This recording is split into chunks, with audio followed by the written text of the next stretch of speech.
Chapter 277. Freya knew that she did not have that kind of talent. Ever since she was in Butchie, she used her unyielding personality to make up for the difference. She put in a lot more effort than others, and slowly made up for the difference between people.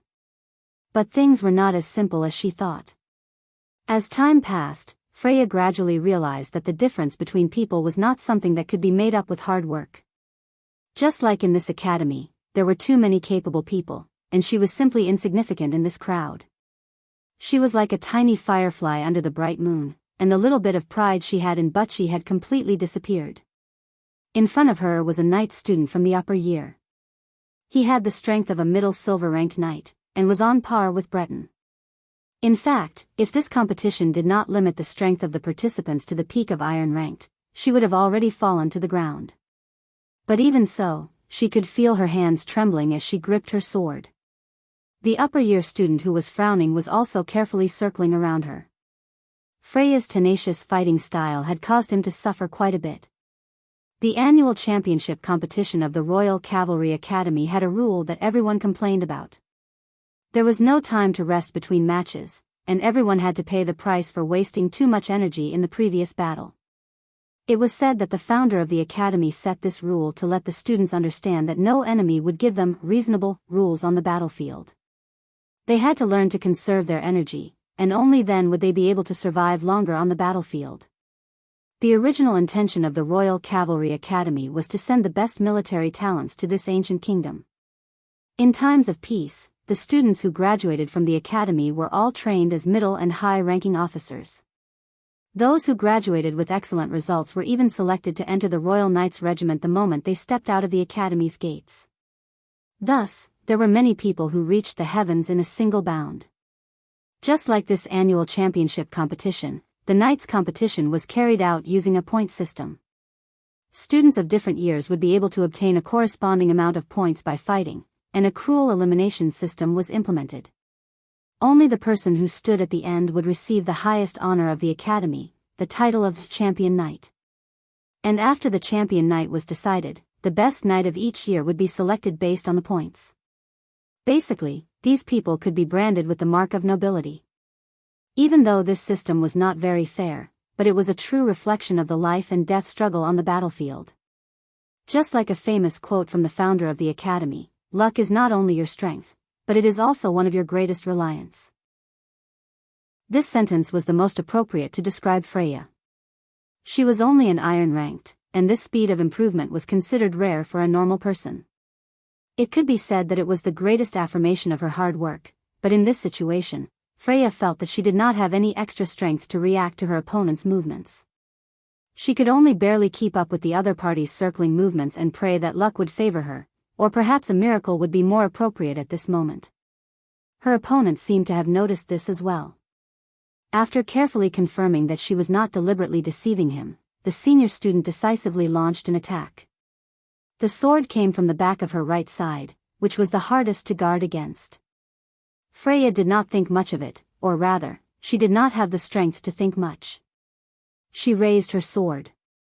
It was almost an instinctive action, but as if she had a mind of her own, she let the opponent's sword pass through the handle of her long sword. She felt a burning sensation on her hand, and her opponent was slightly stunned. Freya did not even think about it and twisted her hand, pulling the sword from the handle of the cage. While he was still in a daze, she went up to him and elbowed him in the chest. The student was sent flying, but when he got up again, Freya's sword was already on his neck. "What kind of swordsmanship is that?" the student asked as he got up. He saw the bright red blood dripping down from the girl's hand, and it was somewhat dazzling. Freya did not answer. In fact, she was a little confused. The last move she used just now was obviously a move that she remembered Brando had used before. When she first saw Brando use it, she did not think it was very exquisite, but now that she thought about it, it was very practical. But she thought that if it was Brando who used it, she would not have hurt her hand. "I admit defeat." The senior student who was sitting on the ground was stunned for a moment, and finally raised his hand. Then, Freya saw the female knight, who was the referee, walk in. As usual, the latter separated the two with a cold face, and then turned to look at her. "I heard that you have been on the battlefield?" Maynard asked in a cold voice. Freya noticed that there was a trace of deep suspicion in her eyes. She rarely saw unnecessary emotions in those dark eyes, as if the female knight was always wearing a cold mask. But at this moment, the mask was a little loose. The girl was a little confused, but she still nodded. In the Royal Cavalry Academy, there was no one who dared to go against this senior. "Is it related to Madara's undead?" "Yes." "The swordsmanship you used just now, can you still use it again?" Freya hesitated for a moment. She felt that she was about to faint. But Maynard also saw her embarrassment and did not insist. Instead, she said, "That move just now had the shadow of Erewhon's military swordsmanship, and it was not the same as the knight's swordsmanship taught in the academy." "I heard that you were once a militia." Freya nodded again. "But no matter if it is the militia's swordsmanship or the guard's swordsmanship, it is not a straightforward killing move. It is more like the real Erewhon's swordsmanship." The black-haired female knight frowned and looked at her deeply. "You are from Bucci? Do you know anyone in the White Mane Army?" Freya was stunned. She did not know why this senior who usually took care of her would keep asking her these strange questions. Of course, she shook her head. But the current Freya was no longer the ignorant country girl from Bucci. She had gained a lot of knowledge after studying for a few months. She recalled the move just now, and the swordsmanship Brando used. It seemed that they all had one thing in common. To put it simply, it was concise. It was an extremely concise swordsmanship, as if it did not need any extra moves, as if it was purely used to win. Freya could imagine the effect of this swordsmanship on the battlefield. No wonder Maynard called it a killing move. She recalled that Brendel's every move was swift and clean, and his speed was astonishing. But when she came back to her senses, she saw Maynard's pair of dark eyes staring at her. She was shocked. She had never seen this side of Maynard. But after a while, Maynard said, "Actually, that was not a pure Erewhon battle formation swordsmanship." Freya was stunned. Her heart skipped a beat. What did she mean? "Are you hiding something, Freya?" The girl quickly shook her head, causing her ponytail to sway. "All right, that was a modified version of Erewhon battle formation swordsmanship." Maynard straightened her body and said with a strange expression, "I've seen this swordsmanship before." Freya watched as Maynard turned around and walked to the other side of the arena after she finished speaking. However, her face slowly turned pale. She suddenly thought of a possibility. This woman knew Brando. Who was that? The half-fairy princess turned around. Who? The student who won just now. Magadal looked at the crowd below and said, "I saw Maynard talking to her for a while. She seemed to be a girl." Griffin followed Magadal's gaze and understood. "That's Everton's daughter." The silver-haired girl sighed. "Unfortunately, it seems that she did not inherit her father's talent. Although she is already very good, she is not the best in this batch of students. Compared to her father, she is still far behind." "Griffin, that's because the quality of this batch of students is too good." Although the nun princess was not an expert in swordsmanship, her wisdom and experience made up for the gap. "That young man called Breton, and the other two people, I've heard you mention them more than once." The silver-haired girl smiled. "Yes, Lady Martha is still protecting Erewhon." She continued, "I'm going to pick out the best students from the upper and lower grades to go with you to Ampere Seal, Teeny. Both Oberway, and I think it's necessary to train the students in this cohort. Let them leave Ampere Seal and train." "That's my idea." "So you have your eyes on that Breton, Griffin?" Magadal turned her head and asked. "He is indeed a very calm young man. There are very few people like him among the nobles." "Not necessarily, Tinny," the silver-haired girl's eyes flashed. "I know there is one more. He let me know that the blood of Erewhon's ancestors has not dried up, so there is still hope for this ancient kingdom." "It's rare to hear you praise someone like that, Griffin." The half-fairy princess did not answer her friend's question. She was thinking about the young man that Oberway mentioned. She had already confirmed that he did not come here with Freya. What a mysterious guy. She did not know where he was and what he was doing, but she had a faint premonition that he would not be willing to be left alone. He would soon appear in front of everyone again. As for how he would appear, the silver-haired girl smiled in her heart and threw away this strange thought. To be continued. If you want to know what will happen next, please go to www.chidian.com to read more chapters. Support the author, support the original reading. Chapter 278. Along the banks of the Gree River, the sky was gradually brightening. In the forest, Rabban and the Nightsong tiger were hiding under the bushes, silently watching the noble's army pass through the forest noisily. This was not surprising, as even the regular army of the kingdom could not achieve such a high level of discipline. Of course, mercenaries were much better. At least they had the awareness of being ambushers. Hundreds of mercenaries were holding their breaths and hiding along the banks of the Gree River, waiting for the last noble soldier to enter the predetermined battlefield. Hundreds of crossbows, long and short bows, were about to aim at the prey that was entering their shooting range. Although these guys don't seem to be very strong, the Nightsong tiger said as he looked out of the forest, but these scouts are still very experienced, they just lack some combat experience. The leader of the Fire Ground Corps glanced at the man beside him. He knew that this man did not have a name, only a nickname. He had never heard of the Nightsong bird before. You only lack a little combat experience? You're the only one who dares to say that. Rabban couldn't help but think. As a former captain of Karsuk's cavalry, Rabban was much more knowledgeable than the average person. He was well aware that Maxon's scouts were top-notch even in the regular army. However, this man and his mercenaries were too powerful. He saw with his own eyes how the mercenaries of Lopez killed a group of noble scouts. They leaped up, mounted their horses, killed them, and threw away the corpses in one go. The corpses of the noble scouts were still lying in the forest, with only their body temperature left. However, the dead could not stand up and complain about the words of the mercenary leader. The former captain of the cavalry could not help but feel a chill run down his spine. That level of courage and tacit cooperation made him wonder if these guys were really mercenaries. And this guy was only the young lord's servant.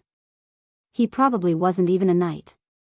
Of course, Rabban could not guess who Brando was, but that did not stop him from making a judgment. As a veteran captain of the cavalry, he was more observant than most people when it came to details. When Brando captured Grodin, he already knew that this young man was extraordinary before Jutta and Cornelius. At the same time, he was also the first to suspect Brando's intentions. A noble like Brando did not need to come to such a remote place, right? So what was his purpose? Rabban might seem like a careless person, but he was keenly aware of Brando's ambitions, which was why he sided with him from the start. After leaving Karsuk's cavalry, he worked tirelessly to establish this mercenary group. Of course, he was not someone who was willing to be ordinary. Rabban had been looking for someone to serve among the nobles for a long time, but most of the time, the people he looked up to would look down on him. Most of the people who looked up to him were people like Grodin, who was despised by the nobles. That was until Brando presented him with this opportunity. The two of them hit it off immediately. While Rabban was lost in his thoughts, the nobles' army slowly entered the forest. After crossing the Gree River, Lord Menta slowed down. Although it seemed like the rioters did not stay behind, he was a cautious person. There was nothing wrong with being careful. However, this cautiousness did not come from his innate sensitivity towards war and military matters, but from his personality. That was why when his youngest son caught up to him, Lord Maxon still had his mercenaries and private soldiers move forward through the forest by the riverside. The noises made by the soldiers along the way annoyed him. However, there was no point in restraining them. At most, he could only control them for a while. Instead, he looked at the knights around him and felt a little satisfied. These knights were his old subordinates and were truly seasoned warriors. Even though they were covered in armor, their calm eyes were constantly observing the surrounding forest under their masks. They always held their swords and maintained the necessary vigilance. A true knight was a professional soldier who had practiced the art of war for a long time. Naturally, they were different from others. Even their attendants, the noble soldiers who followed behind the gigantic dragon mounts and waved various banners, seemed to be better trained than the mercenaries. But that was just how it looked. Lord Maxon instinctively frowned when the group entered the narrow path between the forests. But just as he was thinking about whether they would encounter any trouble, the sound of horses galloping could be heard from behind him. There were only his second son's men at the back of the group. He had personally assigned them to him. There were a total of 50 men, and he thought that it would be enough for him to deal with them for a while. However, he didn't expect that the other party would be able to make these people obedient. This was beyond his expectations. What new tricks did that kid come up with? With that thought in mind, Lord Maxon turned around and saw the familiar face that made the corners of his eyes twitch as he chased after him on horseback with a few men behind him. Samuel loved and hated his son at the same time. When Carglass approached the group, he pulled on the reins and slowed the horse down. The young man stood upright on the horse in the most standard knight posture, like a straight sharp knife. He casually pushed the messy hair on his forehead to the side and let out a sigh. "Father. What's wrong?" The young man smiled shyly and asked, "Father, how long has it been since the scouts came back?" Lord Maxon was startled as he realized the problem. However, he did not want to admit it and asked in a displeased tone, "Why do you ask?" "They're only a little late. They might have gone too far. You know that my men always have too much energy." Carglass raised his head and glanced at the forest. "Not necessarily," he said casually. "You little bastard." Lord Maxon cursed in his heart. "What are you trying to say?" Carglass couldn't help but chuckle as he stared at his father with a strange expression. Everyone says that Lord Maxon is a cautious person, but that's not necessarily the case. Before he could finish his sentence, he noticed that Maxon's expression was getting darker and darker. "But father, aren't you a little too bold? You knew that there was a problem with the scouts, but you still allowed the army to enter the forest?" Carglass quickly changed his words. Although that was what he said, he didn't seem to be worried at all. After all, their opponents were just a bunch of rioters. No matter how strong they were just a bunch of mobs. The young man thought highly of himself and naturally did not put Brando's mercenaries in his eyes. Of course, if he knew what kind of danger was lurking in the forest, he would not think that way. "Since when did you have the right to lecture an old man like me?" Lord Maxon interrupted him. "You weren't even born when I was fighting." Yes, father. Let's stop the army first." Lord Maxon looked around and was a little worried. But at least he found a way out. He raised his hand and the messenger immediately passed down his order. After a short commotion, the army stopped. But once they stopped, Carglass immediately noticed that something was wrong before the experienced knight. He raised his head and looked into the forest, frowning deeply. It was not only him. When the young man smelled that something was wrong, the other knight present also sensed that something was wrong. The forest was too quiet. Rabban also frowned. That noble had stopped outside the ambush circle.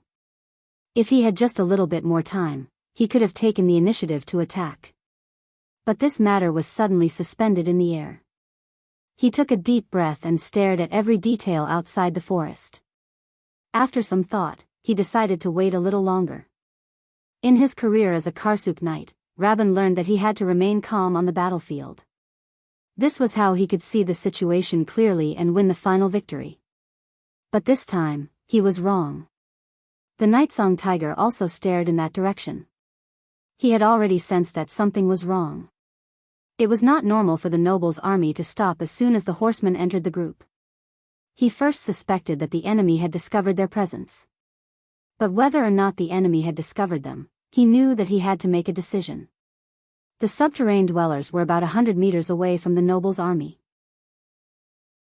They were equipped with the four-armed crossbows given to them by the humans for the first time. Tajev had always wanted these weapons, but Grodin was not foolish enough to hand them over to his enemies. Of course, it was a different story when they joined Brando's group. 100 meters was a long distance for a human. Even an iron-ranked warrior would need a few seconds to cross this distance, let alone in the forest. But it was enough for the subterranean dwellers. The Nightsong Tiger made a decision. "Send the signal," he ordered in a deep voice. "Wait," Rabin was puzzled, "the distance is too far. They haven't entered our ambush yet. We have the absolute advantage in numbers and strength." "The ambush is just icing on the cake," the Nightsong Tiger answered decisively, "but if we wait for them to react, the situation will be out of our control. My lord wants to capture that night. That is the main point of this battle." The Nightsong Tiger continued. Rabin was stunned for a moment before he understood. It was indeed so. P.S. As Long Kong's hooligan student wishes. To be continued. If you want to know what will happen, please go to www.chidian.com. There are more chapters. Support the author. Support the original reading. Chapter 279. Retreat. Karglai stared into the forest, his expression turning serious. What? Lord Maxon could not believe his ears. His youngest son actually wanted him to retreat. Even though it was fine to be cautious, wasn't this making a mountain out of a molehill? What would happen to his father's reputation? "Brat, this old man isn't dead yet. It's not your turn to command." Lord Maxon coughed sternly and reprimanded Karglais. "My lord, I'm afraid the young master is right." At this moment, the knight beside him spoke with a grave expression. "It's best if we retreat. What's going on?" Lord Maxon was stunned. His old subordinates would not joke about him.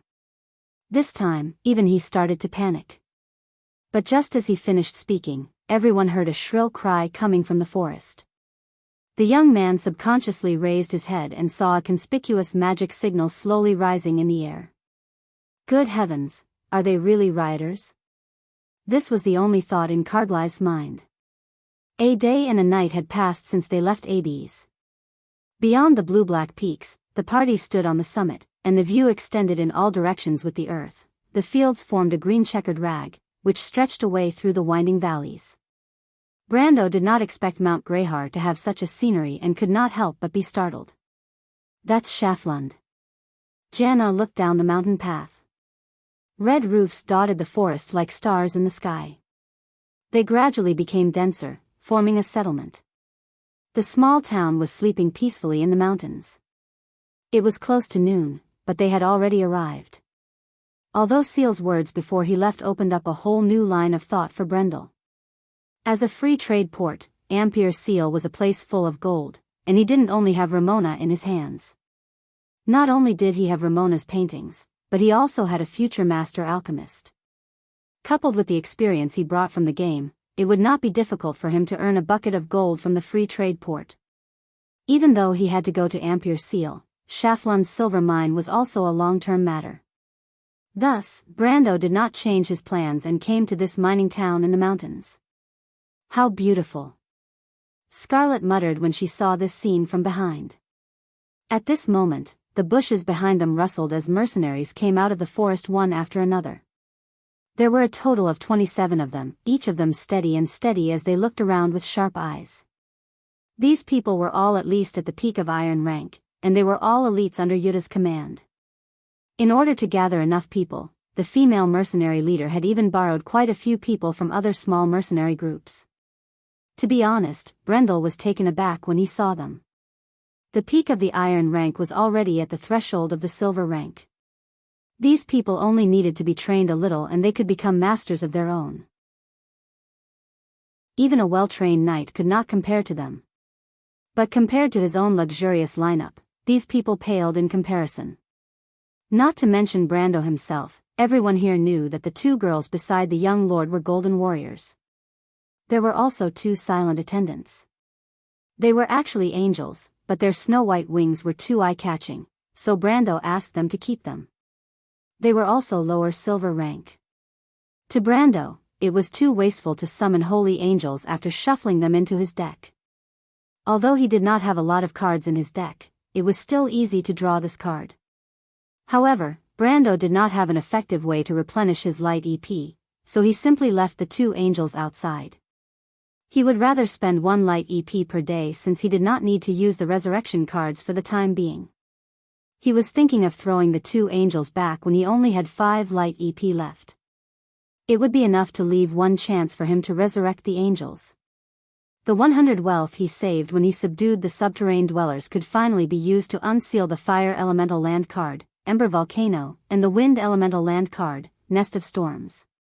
At this moment, an extinguished volcano and the eye of the storm that was constantly spinning in the sky were already lying quietly in the independent space he created with his mind. The only land card left in the card book was the fire elemental land card, the Wasteland of Karadu. With the wind elemental land card, summoning the wind spirit spiders was no longer a burden. The fire elemental land card allowed him to aim for a card in the deck. Fire Jinn, Scorching Hell X, 15 Fire EP, Creature, Elemental Jinn, Level 36 Creature, tap, let the Fire Jinn deal great damage to your enemy and shuffle it back into the deck. When the Fire Jinn is on the field, pay 2 Fire EP per day. On the Scorching Earth, the Fire Jinn always makes its enemies tremble in fear. Purchase requirement, pay 50 Fire EP. The purchase of this card required Fire EP and not wealth. This was extremely attractive to Brando, who urgently needed wealth to unseal the resource cards of fate. Although 50 Fire EP was a little too much for Brando's Fire EP pool, which only had 37 slots, it did not matter. As an elementalist who leaned towards the fire element, all he needed to do was to practice his fire element spells and his Fire EP pool would slowly expand. Fortunately, when he was leveling up his elementalist, the initial spells he chose were all fire element spells. Fire Arrow and the like did not consume too much of his mana. Apart from that, another card that he had planned for a long time entered his vision. Silver Swallowtail Flag, Guild of Light 7, 12 Earth, or Water, Treasure, Fantasy Wonder. When the Silver Swallowtail Flag is on the field, all creatures on the field have their upkeep cost reduced by 1. If there are multiple upkeep costs, choose one of them. Tap to select a card and double the amount of wealth it produces. Flowing Silver, purchase requirement, pay 100 wealth. Brendel had been drooling over this card for a long time, and he even hesitated for a long time on whether it was the land card or this card. It was only when the Shire gave him a suggestion that he made up his mind. No matter what, a planeswalker's power was based on the Earth cards. What are we going to do next? Scarlet rested her halberd on her shoulder and looked back at Brendel. Brendel could not help but worry that the girl's small shoulders would not be able to bear the weight. Before Brando could say anything, the mercenary leader spoke first. Shaflund is a small town that developed because of the silver mines. Most of the people living here are miners. The prosperity here is based on the basic necessities of the miners. There are many shops and inns in the town. There are inns in a place like this? The red-haired girl interrupted her. It's not strange. Shaflund is also the furthest place in the Greyhar Mountains. There are many adventurers who visit this place. It's rumored that there is an open-air silver mine in the forest. Many people who come here dream of getting rich. An open-air silver mine? The Roman's voice came from behind them. Is there really such a thing? Everyone turned around and saw Romaine was the last one to come out from the bushes. She was still holding onto her skirt to prevent it from getting caught on a branch. But this time, she did not come out alone. Brando had asked her to come with him. There were many accounts in Shaflund's silver mine. It was good that she was self-taught. Other than Amandina, only the Roman knew how to read these accounts. It is said that there is an open-air silver mine in the forest. Some people have seen it before, and some have even made a fortune from it. But that is only a small number of people. Most people return empty-handed. Yuta replied. Even so, there are still so many people coming here? Scarlet was puzzled. I heard that there are several inns here. People will only see a small number of successful cases. Brando looked down at Shaflund and continued. Even though Yuta felt that the grammar of Brendel's words was a little strange, she had to agree that it was the truth. She nodded. My lord is right. What's more, those adventurers who made a fortune just threw their money on the gambling table and lost it all in the blink of an eye. Things that come easily will be thrown away easily. Medisha's voice was soft and gentle. She used an ancient elven proverb to describe the situation. Everyone couldn't help but nod in agreement. But the Roman expressed a different opinion. If there are people who made a fortune from this, then it must be real, right? She seemed to be unable to forget about the open-air silver mine. My aunt always said that a man's wealth is his own ruin. This kind of thing will definitely attract the attention of the nobles, right? Even Count Randner's subordinates would be tempted by the open-air silver mine. But no one who discovered the open-air silver mine went into the forest to find the vein. Yuta shook her head. This is also the mysterious part of the forest. The Roman's eyes widened. It was obvious that she was extremely curious about this matter. Scarlet swung her flame-like ponytail and pouted. Gods and ghosts, most of them are fake. Those who made a fortune might not necessarily have discovered the open-air silver mine. Maybe it's just a rumor. That's a possibility. Brando thought of another possibility, but he intended to return to the main topic. But let's talk about our plan first. Yuta, you're the most familiar with this place. Tell me what you think. My lord, 2 miles northeast of Shaflund is the mining area. Every morning, the workers will go through a specially opened mountain path to enter the mining area. There are many towers along this path, and there are also light cavalry patrolling the area. It's impossible for us to walk in openly. Is that the only way? Brando asked. With our skills, how likely is it that we can sneak in through the mountains? It's not impossible, Yuta thought for a moment, but I heard that the guard captain of the mining area is a gold-ranked swordsman. Brando nodded. It would be strange if there's no expert in this place. After all, the highest defense officer in the mining area is a sword saint who has awakened his elemental energy. That's good, he replied. Compared to the heavily guarded mining area, entering Shaflund isn't a difficult task. There are quite a lot of people here, so we won't attract too much attention if we split up and enter separately. Everyone, remember to bring your own funds and check in at the inn. Brando looked at the sky. We'll gather again in the evening. Have you memorized the marks we agreed on? Everyone nodded in agreement. Then let's move out. To be continued. If you want to know what will happen next, please go to www.chidian.com to read more chapters. Support the author, support the original reading. Chapter 280. In the center of Shaflund, there was a tavern called Forest Trout. The owner of the tavern was an ordinary middle-aged man, but the ales sold there tasted really good and attracted a lot of regular customers. Most of them were local workmen, who worked 6 days a week, and could come back to town on Sundays to relax. Workmen from the mines, stinking of sweat, invariably boisterous, and without exception, rude and loud, heedless of what other people thought of them, commenting in small groups on the figure of some waitress. If any of the waitresses in the tavern gave them a flirtatious look, they would definitely be booed.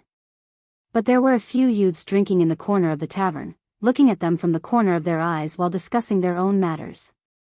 Most of them were born here, their parents were workers in the mines, and so were they.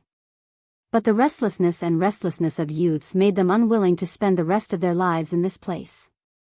They discussed with each other and decided to leave this place and explore the outside world. But they were born in this town, and the furthest they went was the nearby forest. At most, they could only guess what the outside world was like from the words of the adventurers outside. The youths discussed for a while, and just as they were about to set a time, they heard a cold snort coming from beside them. The young people were slightly startled and turned their heads guiltily. They saw an old dwarf sitting at another table not far away. Just like in most fantasy stories, this old dwarf had a conspicuous big nose and a long beard that reached below his waist. His hair was braided and tied with an iron ring, and his arms and legs were very thick and strong. But his skin wasn't the healthy reddish-brown of the hill dwarves. Instead, it was a light gray color. The young man's expression changed when he saw the dwarf. This old man was called Odom, and they didn't know where he came from. However, it was said that he was very capable and had gotten a job as a steward for the chief of this place. But his temper was really bad. He was stubborn and inflexible, and he never gave anyone a good face. His situation wasn't very good either. He was often seen drinking alone. Even though dwarves loved to drink, they rarely drank alone. Unlike this old dwarf, his temper would get worse after drinking, and he would keep a straight face and ignore everyone. Furthermore, this fellow was extremely arrogant and looked down on everyone. Someone had once heard him speak ill of the scribe. However, this old dwarf was so angry that he even dared to scold the king, so this matter didn't attract much attention. When the young man saw that it was him, he couldn't help but feel that something was wrong. "Old Odom, so you're here," one of the more quick-witted ones quickly said in a friendly tone. The old dwarf glanced at the young people and asked, "What's wrong? Are we bothering you?" "No, no." The person who reacted quickly immediately said, "How could that be? We want to treat you to a drink, but," the old dwarf snorted and said, "Who cares about your stupid business? But let me remind you, young man, the outside world is not so simple. Be careful not to bump your head and come back bleeding." The few youngsters immediately felt as if they had been granted amnesty. They stammered in response, and then went to pay the bill in a hustle and bustle, and hurriedly left through the front door. When they left, they couldn't help but curse their bad luck. Why did they meet this old man? Fortunately, he didn't have a good relationship with most of the people in town, or else he would have run over and told their parents, and they would probably be beaten up badly. The old dwarf shook his head as he watched the young people leave. The outside world was not that easy to explore, but the young people were hot-blooded, so he did not care about these things. Just as the old dwarf was about to lower his head and drink some wine, he was startled. He saw 3 men and 4 women walking in from outside the inn. In fact, when Brando opened the door and entered, everyone's eyes lit up. What a beautiful girl. Metasha was a pure-blooded silver elf royalty, and her beauty was self-evident. Although her body hadn't fully matured, and she had a delicate temperament, she attracted the attention of others. Roman and Scarlet were not to be outdone either. The merchant girl always had a unique temperament that made people want to take a second look at her, and her pair of dark eyes played an important role. Moreover, her hands were placed on the leather bag in front of her chest, and the way she looked around made people have a good impression of her. Scarlet's amber eyes were like burning flames that attracted people's attention. When the girl entered the bar, she couldn't help but frown slightly. The tip of her eyebrows raised, and there was a dangerous aura about her that kept people away. The lightning spear was disassembled into 3 parts and tied to her back. The girl raised her head slightly, letting her long red ponytail hang behind her back. She looked around with a vigilant expression. However, the one who caused a commotion among the guests was Yuta, who didn't stand out as much in terms of appearance. The female mercenary group leader's tall and voluptuous figure caused everyone to subconsciously whistle when she entered the hall. A few gazes even landed on the group leader's towering chest. Yuta didn't mind and only snorted coldly. Brando couldn't help but chuckle. He had often seen such a scene in fantastical stories. It could even be said that the various inns were one of the most important places in such stories. Adventurers discussed their plans in low voices, rude guests played drinking games, and the sound of flirting with the barmaids could be heard. It would be perfect if there was a poet. With such unrealistic thoughts in mind, Brando turned around. The owner of the bar was already waiting for him. He was just an ordinary middle-aged man, but from the looks of it, he could already see the hierarchy of the group. When the men, whose lower body dictated their thoughts, looked at the women, the middle-aged man paid more attention to the details of the temperament that exuded from Brando's group. Although the 2 angelic attendants behind the young men had picturesque features, the middle-aged man's gaze didn't linger on them for long. As the owner of this crowded bar, he had long been trained to see people differently from the average person. Especially the confidence of a modern person in Brando. He was very similar to the descendants of nobles who were born in prominent families and had received good education since young. Therefore, the middle-aged man could tell the young man apart from the others at a glance. This is a noble young master. the owner of the bar thought. He forced a smile on his face and unconsciously spoke in a more respectful tone. Is there anything I can help you with? Brando looked up and saw a wooden board with the types of wine for sale hanging in front of the wine rack. He pointed at the most expensive wine on the board and ordered a glass. Of course, Brando wasn't interested in the wine. He was just putting on an act. Other than Medisha, the other ladies ordered a fruit wine that was slightly sweet and slightly sour. Spirits didn't need to eat, so the silver fairy princess just stood quietly behind them. Scarlet noticed her and whispered, "Can't you eat?" Medisha was taken aback and shook her head. "It's just not necessary." "Then let's try it." The girl fiddled with her long ponytail. "If we don't order anything here, we'll be too conspicuous." "No," Roman's voice cut in and said seriously, "a real lady won't eat anything in a messy place like this." Scarlet saw the merchant girl holding a glass of fruit wine with both hands and rolled her eyes. "Aren't you drinking too?" she asked in annoyance. "I'm not a lady to begin with." Roman widened her eyes and answered matter-of-factly. When Medisa heard the conversation between the two, she could only chuckle to herself. As for the two angelic attendants, they ignored the chatter of the girls and followed behind Brando expressionlessly. This allowed the middle-aged man to confirm who was the female companion and who was the attendant. He looked at the few of them and asked with the keen eyes of a businessman. "Are you from the outside?" Scarlet stopped and raised her eyebrows alertly. Brando knew that there was nothing to hide. Although these people were not local, they had seen a lot of people in the town. They might know all the locals in the town, so deliberately hiding it would only make them suspicious. He simply nodded. "Let's try our luck." Brando didn't tell the truth. The middle-aged man thought that they might be the children of a noble who left home to play. This kind of person was not uncommon in Erewhon, but they were usually the descendants of nobles with a certain amount of family background. "So you're going into the forest, do you need a guide?"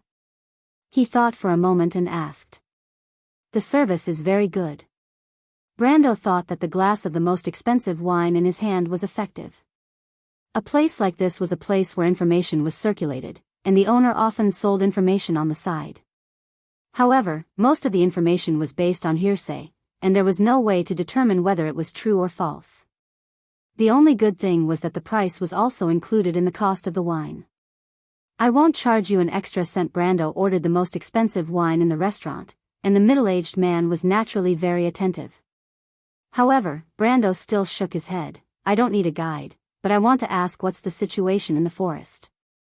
"The town's surroundings are not dangerous, but you will encounter wild beasts and possibly monsters if you go deep into the forest." The middle-aged man replied, "Also, there's a mining area to the north. If you go that way, you might encounter patrols from the mining area. It won't be good if you're caught as someone with bad intentions." As if afraid that the young man would not know the immensity of heaven and earth, he hurriedly added, "Although this is Tonagel's territory, the owner of the mining area is actually Count Randner." "Oh," Brendel said. He lowered his head and took a sip of the wine. The spicy taste went straight from his tongue to his throat, and then back into his nose. The young man almost coughed violently. Brando frowned. He was not a good drinker, and it was not a wise choice to pretend to be like this. With great difficulty, he suppressed the taste in his mouth. He had already made up his mind not to touch this thing in the slightest. At the same time, he raised his head and asked in a roundabout manner, "Since that's the case, what places should I avoid?" "Don't go north," the innkeeper replied. "As long as you don't go north, there won't be any trouble." "But if I don't go north, how will I find the legendary open-air silver mine?" Brando purposely frowned. The middle-aged man glanced at him and thought, as expected, he's here for this. Translator, Endless Fantasy Translation Editor, Endless Fantasy Translation. P.S. Recently, there have been Doomsday Cult followers roaming the book review section again. Chapter 281. That's hard to say. The innkeeper lowered his body and whispered to them, "But if you don't lack money, you can try looking for a few famous adventurers.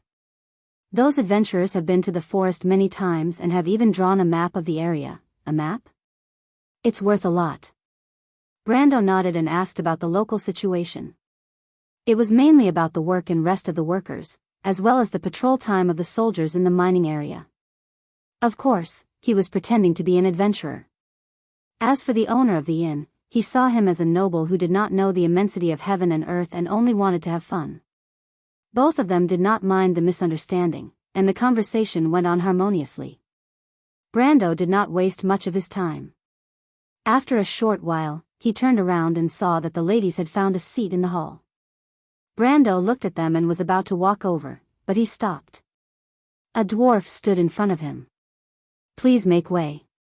The drunk Odom squinted his small eyes and could barely see the young man in front of him. He thought that it was the one who came in earlier, but that was not important. He just wanted to know, what was the purpose of this person blocking his way? The old dwarf shook his head and wanted to figure it out. But Brando did not know whether to laugh or cry. It was as if the road was 10 feet wide, but the damn dwarf insisted on standing in front of him and saying that he was blocking his way. But he did not have the time to cause trouble here, so he hesitated for a while and stepped aside. But at this moment, Brando was stunned. The dwarf's face was red, and Brando thought that he was just a common hill dwarf. But after looking at him for a while, Brando noticed that the dwarf's skin was light gray. The young man's heart thumped heavily. A rune dwarf. He almost thought that he was still asleep and wanted to pinch his cheeks to confirm whether he was drunk or the dwarf was drunk. The rune dwarves were not as prominent as the silver elves in Wone's history. They came from the underground of Jorgendy Ridge, just like the cavemen. But they were different from the ordinary people of the underground. They were the silver folk that had disappeared long ago. Legend has it that the rune dwarves were wiped out in the war before the end of the Age of Chaos. Another legend said that the rune dwarves had a city on the other side of the Mercury Sea. But no matter which one it was, Brando did not expect to see a living rune dwarf here. That's right, their light gray skin was their most prominent feature. Other than that, there were no other dwarves in the world with such skin color. These dwarves from the Silver Age were the builders of the Steel Plains. Their architectural skills were on par with the craftsmen of Buga during the Age of Chaos. However, the rune dwarves were not satisfied with this evaluation. It was just that one of their creations was on the ground, while the other was in the sky. They had never had the chance to compete. But Brando calmed down after a short moment of shock. Brando knew that no matter what the characteristics were, there would always be some adventurous and wandering tribes. However, most of these descendants had more or less inherited the similarities in their bloodline. As for how much of their cultural heritage was left, only the heavens knew. There were actually quite a number of ancient descendants in Vaunt, but many of them did not even know their own origins. For example, if Brando had not seen the description of the rune dwarf, he would not have recognized the drunken dwarf. But just as he was thinking about it, Odom had already shakily brushed past him. Brendel turned around and saw the old dwarf parting the crowd and walking away, leaving only his back view. Brando thought for a while and did not immediately follow him. There was nothing to talk about with a drunken dwarf. Moreover, the dwarf seemed to be a worker here, so he would not disappear from the face of the earth anytime soon. His goal was to take control of the silver mine, and it would be much better to interact with the dwarf then. But even so, he still turned around and asked the middle-aged man. "Who is that?" "An old man, I think his name is Odom. He's been here for a while now."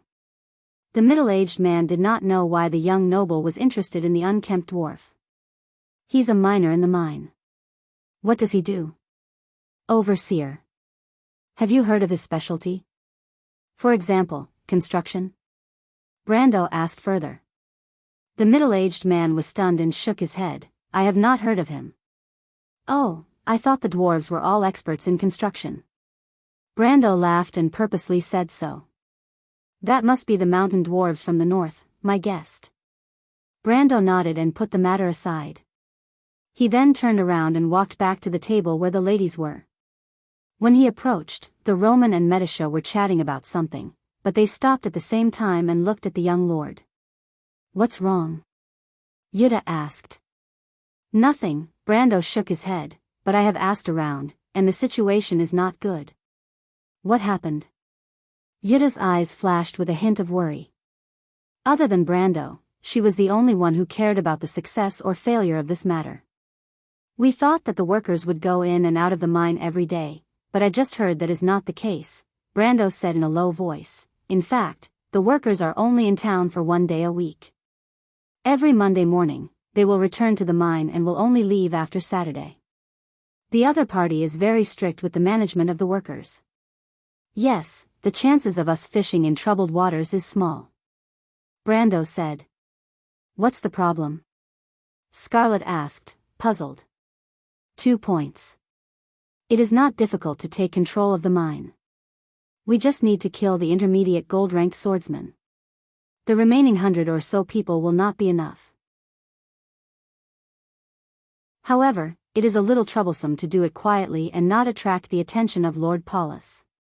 But me, my lord, and Princess Medisha, will there be any problem for the 3 of us to deal with the intermediate gold-ranked swordsman? The red-haired girl frowned and asked. Of course not, but you should know how big the commotion caused by a fight between gold-ranked swordsmen is. Brando replied. As long as one person knows that the mine is under attack, the news will spread like wildfire. In a few days, Lord Paulus will know more about this matter than we do. We can seal the news. Roman suggested. Lord Paulus is not a fool. If there is no news from Shaftalin for a long time, he will be suspicious. The only thing we can do is to control this place and make it work as usual, and secretly send silver to Ferber. Brendel shook his head. Brando did not finish his sentence, but everyone knew what was going to happen next. The silver would be secretly sent to the mint and made into private coins. This was a secret that the local lords did not need to disclose. In fact, before they left, Brando had already asked the county to search for a secret mint that Grodin might be hiding in a manor outside Abbey's. In fact, these were all things that could lead to the gallows, but as Brando often said, a death row criminal would not care if there was 1 or 2 nooses around his neck.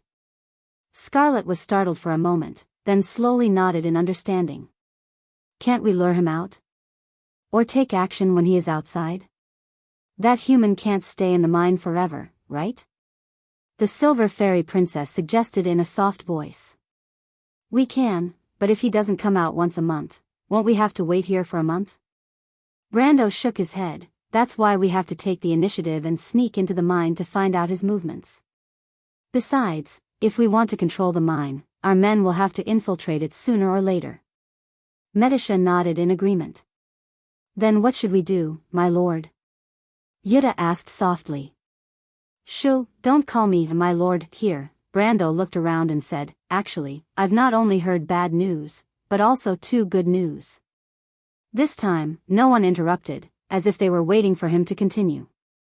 The first news is that the adventurers in the vicinity might have secretly made a map of the mine. I think this news is very likely to be true. From what I know, adventurers often do this kind of thing. Yes, young master, the mercenary leader saw Brando's gaze and hurriedly corrected herself. Sometimes, the adventurers would even work together with the local bandits. The nobles usually turn a blind eye to this kind of thing since they won't do anything anyway. And the second news? Romaine asked curiously. I heard that the adventurers here would occasionally work in the mines for a period of time. You should know that adventurers don't always have the means to support themselves. Yutta was startled when she heard the news. The nobles are willing to let these troublemakers into the mines? Why wouldn't they? The mines need labor. They're not allowed to bring weapons into the mines, and they're not allowed to leave with even a piece of ore. The mines are used to exchange ores for money and food. What can these adventurers do? Besides, this is Count Randner's territory. Other than us, who else would cause trouble? Brando asked in a low voice. Then can't we sneak in? Romaine's eyes lit up. You can't, but I can. There are others who can too. Brando shook his head. The mines don't take in women, or else the world will be in chaos. They looked at each other and saw the feasibility of the plan in each other's eyes. If they could sneak into the mines as workers, then it would be easy to find out the movements of the guards. But how should they do it? To be continued. if you want to know what will happen next, please go to www.chidian.com to read more chapters. Support the author, support the original reading. Chapter 282. The entrance to the mine was bustling with activity. Be it workers or adventurers, all of them entered the mine in an orderly manner under the watchful eyes of a group of cavalrymen. In order to speed up the process, the crowd formed 3 columns. Brando glanced at the map in his hand and silently memorized the terrain and markings on it. He then folded the parchment and kept it in his bosom. He raised his head and looked at the group in front of him. More than 20 mercenaries had successfully infiltrated the mine, and the cavalrymen patrolling the entrance were not very vigilant. This was probably because Schaflund had been peaceful for too long. Even if there were bandits harassing Tonagel, these outlaws rarely dared to enter the mine. On one hand, they were afraid of Count Randner's reputation, and on the other hand, the losses outweighed the gains. Brando's gaze landed on the lush forest. Scarlet, Medisha, and Yuta might have already infiltrated the mine. Even the weakest of them was at least a silver-ranked warrior, and it would not be difficult for them to avoid the attention of the soldiers on the tower. The Roman was left behind in Schaflund, and there were 2 holy angels protecting him. At the very least, he would not be too worried. Then, Brando heard the cavalryman in front of him shouting, "Next!" The cavalryman's voice carried a strong local accent, and he knew it was his turn. They hurriedly lowered their heads and walked forward. At first, they thought that the other party would at least make a show of searching them, but they didn't expect that the cavalrymen wearing bright silver-pointed helmets would let them pass after sweeping their gaze over their heads and seeing that no one was carrying any weapons. If I knew this would happen, maybe Yuta and the others could have disguised themselves as men and sneaked in. Brando shook his head and thought to himself. But it seems like the silver-ranked swordsman's vigilance is not that high. This is good news. After passing the sentry post, the surveillance became more relaxed. Brando looked around and quickly identified the mercenaries in disguise. Of course, the so-called disguise meant that they did not bring any weapons. Of course, he did not immediately rush forward to meet up with his men. Although it wasn't that adventurers didn't travel in groups, their group of more than 20 people was enough to arouse suspicion. Moreover, everyone had left a way to contact each other, so there was no rush. Brando had completed all sorts of quests in the Amber Sword, but he had never gone deep into enemy territory in disguise. For a moment, he couldn't help but feel a little nervous and inexplicably excited. But when he remembered that he was a gold-ranked level 1 player, he subconsciously calmed down a little. Yes, although in the past game, it was a wound where gold was as plentiful as dogs and elements were everywhere. But now, it was only the end of the year of flowers and summer leaves. The War of the Black Roses, which had begun and ended in a hurry this year, had just ignited the flames of war on the land. In this year, there were probably only a few who had the strength of a gold ranker before the age of 20. Brando looked to the side, silently observing the surrounding terrain, as if he was admiring the scenery. Between Schaflund and the mines, there was only a narrow, winding path through the forest. Occasionally, one could see the rolling hills of Greyhill Hill towards Trendheim, beyond the trees halfway up the hill.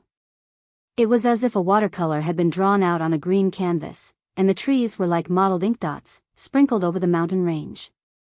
It was very pleasing to the eye. He raised his hand again, and looked at the unfamiliar patterns growing on his palm.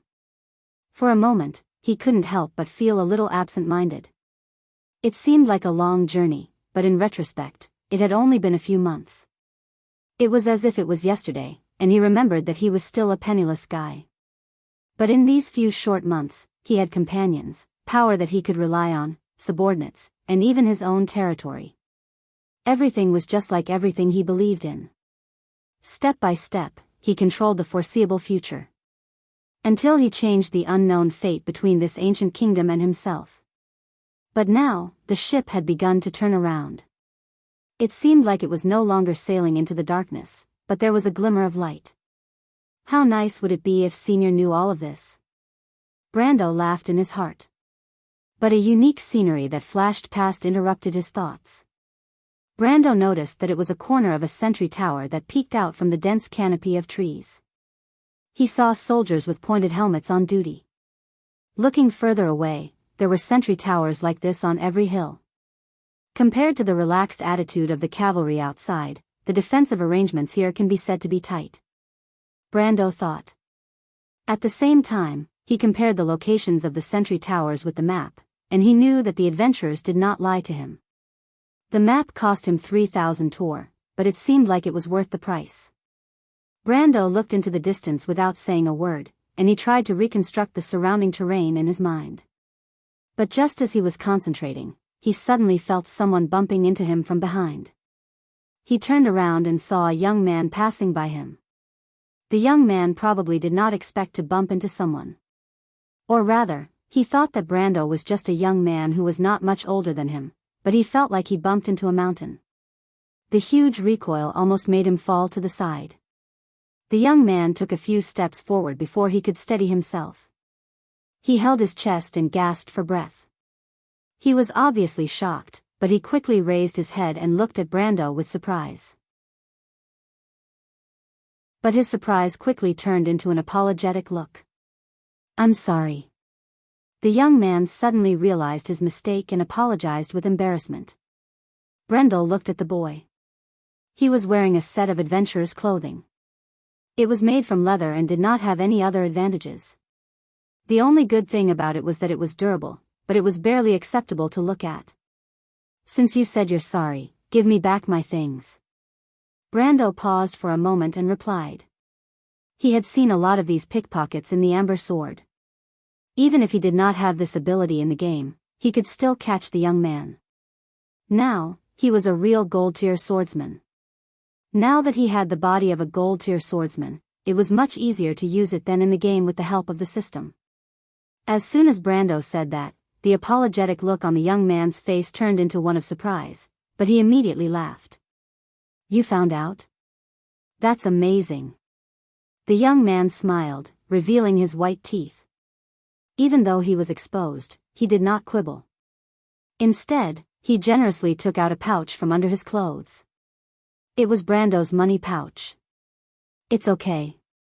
Brando took the pouch and replied, "Next time, remember to be gentle." Also, he solemnly added, "Pick a target." The young man nodded, but he was a little curious. "You're an adventurer?" "I don't think so." "You're not from here, right? But I see that you seem to know the rules here very well." He shook his head again. "But I agree with what you said about picking a fat target. But this time, we didn't expect you to be so strong at such a young age. I feel that your reaction is much faster than Mars. That guy always likes to brag. By the way, brother, where are you from?" Brando did not know who Mar was, nor was he interested in knowing. He was not used to the young man's familiarity. He thought for a moment and replied, "I've been to many places. In fact, the rules of the Thieves' Guild are the same everywhere. But since you've returned the money, I don't want to make a big deal out of it. No one wants to offend a bunch of people for no reason." What he said was all based on his experience. In today's Vaunt, an experienced adventurer would probably be able to say the same thing, but coming from a young man's mouth, it seemed a little demonic. "Besides, people like you are very difficult to deal with," Brando concluded. The young man did not mind. In fact, he was happy as if Brando was praising him. After hearing Brando's words, he showed a curious expression. "You said you've been to many places. That's impossible. You're so young." Brando shook his head and smiled. But it was because of this that the young man showed interest. He followed Brando and said, "I'm Joka. What about you?" Brando did not reply to his question, but the young man did not seem to mind. He put his hands behind his head and asked with interest, "Are you telling the truth? You said we're like a thieves' guild." "What's a thieves' guild like?" Brando glanced at him and replied, "What they did is similar to what you did." The young man raised an eyebrow. "I heard there's going to be a war soon. Is that true?" Brando felt a little depressed. "Do you really think I'm a jack of all trades?" He thought for a moment and replied, "You're from here? Why are you so interested in the outside world?" He could tell from the young man's accent that he was a local. But this time, the young man smiled mysteriously and replied, "Nothing. I just wanted to ask. Then I won't disturb you anymore. Let's talk when we have time." With these words, he fell a step behind, then turned around and disappeared into the crowd. But Brendel's eyes were sharp, and he saw the boy running into the crowd and gathering with another group of people who were about the same age as him. He thought for a moment and decided to listen to what they were talking about. "I failed. That guy is very strong," the young man who spoke first said. How strong can a guy that young be? I can even steal a few coins from the adventurers in town. Don't tell me you're too incompetent, Joka." Another voice chuckled and mocked. "You can try, Mar," the young man retorted. "If you don't ask for support, it looks like no one will support you." To be continued. If you want to know what will happen next, please go to www.chidian.com. There are more chapters. Support the author, support the original reading. Chapter 283. Why don't you try, Mar? The youth retorted. "Tisk, he's already on his guard. You've got it all planned out, but he's pretty good. He's been to a lot of places." Joka said, "Even though he's not a local, he seems to know our rules." "I'm surprised." A weak voice spoke up. "Mar got the story from a drunkard. He's just copying the rules. It'd be weird if he didn't know." Mar's face reddened. "Cut the crap. Isn't that guy very knowledgeable? Why don't you sell those weird things to him? Maybe he'll like them." Even though he said, "sell," his tone sounded like he was mocking Mar. "I can't be bothered to deal with a vulgar person like you. You don't know what's good for you. That's enough. I told you not to cause trouble," a fourth voice spoke up. It was a girl's voice. Brando froze. A woman really came in disguise? He couldn't help but curse at the riders outside before he continued to listen. "We met that man at the trout in the forest yesterday. He was with a few women, and he didn't look like an adventurer." The girl's voice continued. "I saw him ordering the most expensive wine at Old John's. He didn't look like he was short of money. He must be up to no good here." Brando frowned and cursed his bad luck. He decided to disguise himself and sneak into the mines after he heard the news, but he forgot that he had already exposed himself. However, with such a small mistake, he thought that it was impossible for someone to be caught so coincidentally. But he didn't expect Mother Marcia to play such a big joke on him. The scene yesterday afternoon was actually noticed by someone. While he was thinking about how to deal with this, the girl continued, "Should we report this?" Brando's heart skipped a beat. But the weak voice spoke up, "Shoo, don't say anything. This has nothing to do with us. Just pretend that you don't know about this. This isn't a simple matter. He might have an accomplice. None of us want to lose our heads, right?" After this voice, the others were silent for a while. "All right."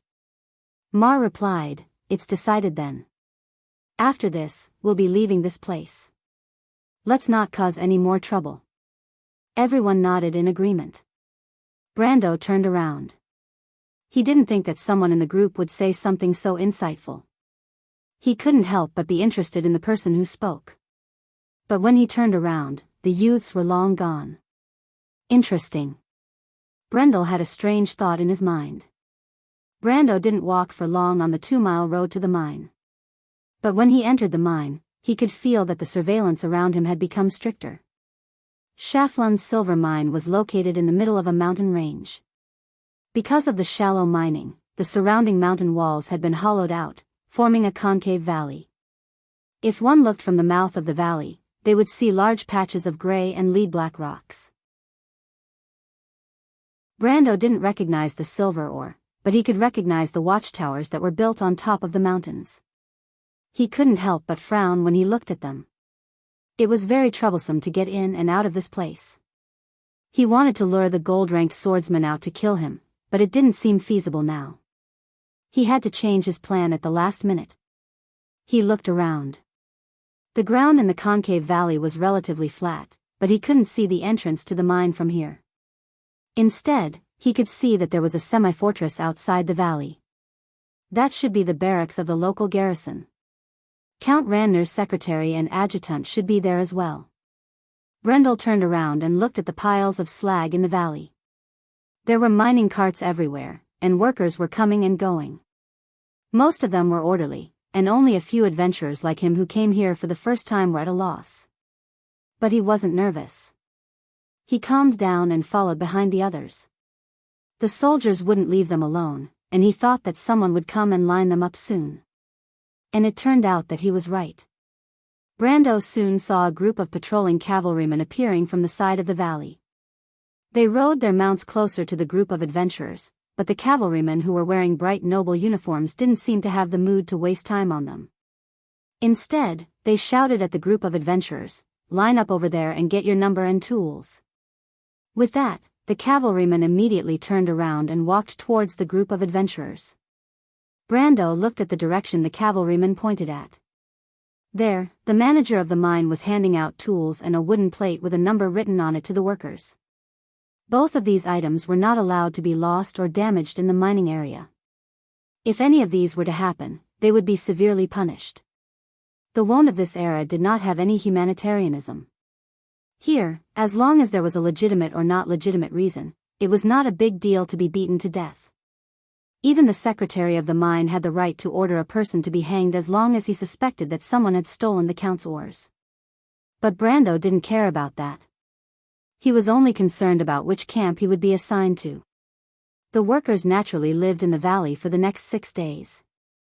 Thus, no matter how stingy the mine officials were, they had no choice but to build a crude camp for the workers. Naturally, the main building of the camp was a thatched hut. It was filled with all sorts of unbearable smells for a modern person. If not for the fact that Brando's body was much stronger than that of an ordinary person after entering the Golden Realm, he was worried that he would faint from the stench when he entered the dimly lit hut. His worry quickly became a reality. He frowned as he stood in front of the crumbling hut. He compared the number in his hand with the location of the hut. But in the end, he was disappointed. It was here. Brando's nose twitched. He was still a few feet away from the hut, but he could already smell the nauseating stench. At that moment, he suddenly felt that Yuta, Scarlet, and Medisha were wise not to come. And of course, he had made the most foolish choice. He hesitated for a moment and could not help but look back. There were a total of 4 such camps in the valley. He had secretly noticed that most of the mercenaries were scattered. But he believed that this would not be a problem for the experienced warriors. Another piece of good news was that there were 3 people who were assigned to the same camp as him. He had already found some markings outside the huts. But no matter if it was good news or bad news, it could not solve the current problem. Brando frowned in distress. In the end, he hesitated and walked towards the dark hut. His expression was as if he was walking towards the execution ground. Of course, before entering the hut, he waved his hand and an invisible wind rolled up a few pebbles and formed a triangle at the door. After he had mastered the White Raven swordsmanship, he could now use it freely. Brando thought that this would be a very useful swordsmanship. If he had the time, he could go to Erwin's palace and learn the advanced parts of it. But this idea was a little unrealistic. After all, Erwin's secret swordsmanship was not something that could be easily leaked out.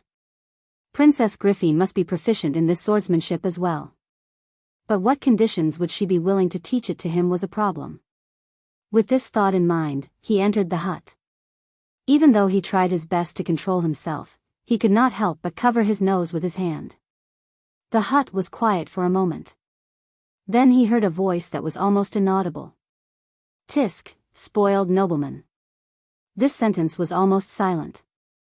If it was heard by a normal person, it would have been inaudible. But Brando heard it clearly. He raised his head and saw the people in the hut. Then he was stunned. This was too much of a coincidence. The people in the hut were none other than the youths he met before. He first saw the youth named Joka.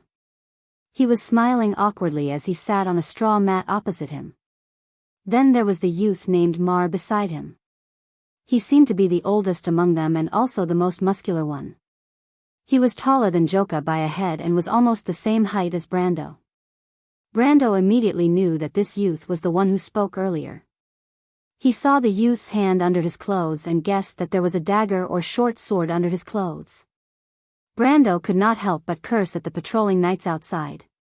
"You have some guts, but you don't know what's good for you." That was his first impression of the youth. Then he looked to the other side. Sitting on the straw mat was a youth who seemed to be stunted. Because of his thin limbs, his head seemed to be bigger than a normal person's. But the youth's gaze surprised Brando. It was neither Joka's nor Mar's alertness. It was a look of observation. He was observing him. Brando's interest was piqued. He knew that he was different from a few months ago. He had experienced battles, killed people, and became the leader of thousands of people. He even had the strength of a gold-ranked warrior. Even though he was trying to hide his identity, Brando knew that some things could not be hidden. For example, his gaze and temperament. In fact, there were very few people who could look him in the eye, but this youth was able to calmly observe him. Brando also observed the youth carefully. He noticed that there was a gray backpack beside the youth's straw mat, but he did not know what was inside. Finally, he looked up and saw the girl who was dressed as a boy. She was also a little skinny and did not look very pretty. She was just a little delicate with a few freckles on her face. Even though the room was dark, it was as bright as day in his eyes, and he could see everything clearly. Other than these few people, there were actually 3 other youths in the room. They seemed to be in the same group. But that was not what Brando wanted to complain about. What he really wanted to complain about was 8 people in such a small room. "Oh my God, Martha. Even the third-rate university I went to wasn't this stingy. What a bunch of bastards." To be continued. If you want to know what will happen next, please go to www.chidian.com to read more chapters. Support the author, support the original reading. Chapter 284. After Brando arrived, the room became silent. However, Brando did not care. He walked into the shed and sat down on the only empty straw mat. Everyone's eyes followed his movements and focused on him, especially the boy named Mar. He was almost frowning as he stared at him without moving an inch. Brando could not help but shake his head. Was he that scary? He did not do anything on the surface, but as a gold ranker, he knew everyone's movements like the back of his hand. Their tense muscles and heavy heartbeats proved that they were very nervous. However, he did not try to dispel their nervousness. He thought that it was better this way. Although these guys would not reveal his secret for the time being, who would know? It would be good if he could monitor their every move. Because of his presence, the strange and tense atmosphere in the room lasted until the evening. To be exact, it was after dinner. Most of the workers arrived at the mine on Sunday night. The silver mine usually started work the next morning. Brando had a lot of time to familiarize himself with the situation here. However, he did not try the terrible dinner. He could not tell what was cooking in the pot. It was green and sticky, like a witch's potion. It even had a rancid smell. Just one look was enough to make him lose his appetite, let alone eat it. He was only glad that he had brought enough food with him under Jana's reminder. At the same time, he suspected that the female mercenary leader had done similar work before. Otherwise, how could she be so experienced? After walking around outside and confirming the location of the other camps, Brando returned to his shed. But this time, as soon as he entered the house, he saw the malnourished boy sitting in the room. He did not seem to have gone out with the others. Brando looked to the side and found that the girl was accompanying the young man. He was stunned. "You don't eat?" Brando thought that the young man was being ostracized by the others. After all, this kind of thing often happened in such groups. It was not rare. However, the young man shook his head. I don't eat dinner. The young man did not seem to be afraid of him. He answered calmly. Not eating dinner? Brando was stunned. Fasting? He immediately thought that this was a follower of the Silver Lily sect. In his impression, only those poor ascetics would have such a strange habit. The monks of the Silver Lily did not have dinner because they wanted to remember the days when Herod, the Flame King, was on the Great Plains. It was the most difficult period of the human race in the Dark Ages. They wandered the wilderness to escape the pursuit of the Myrnas. Countless people died of starvation on this road.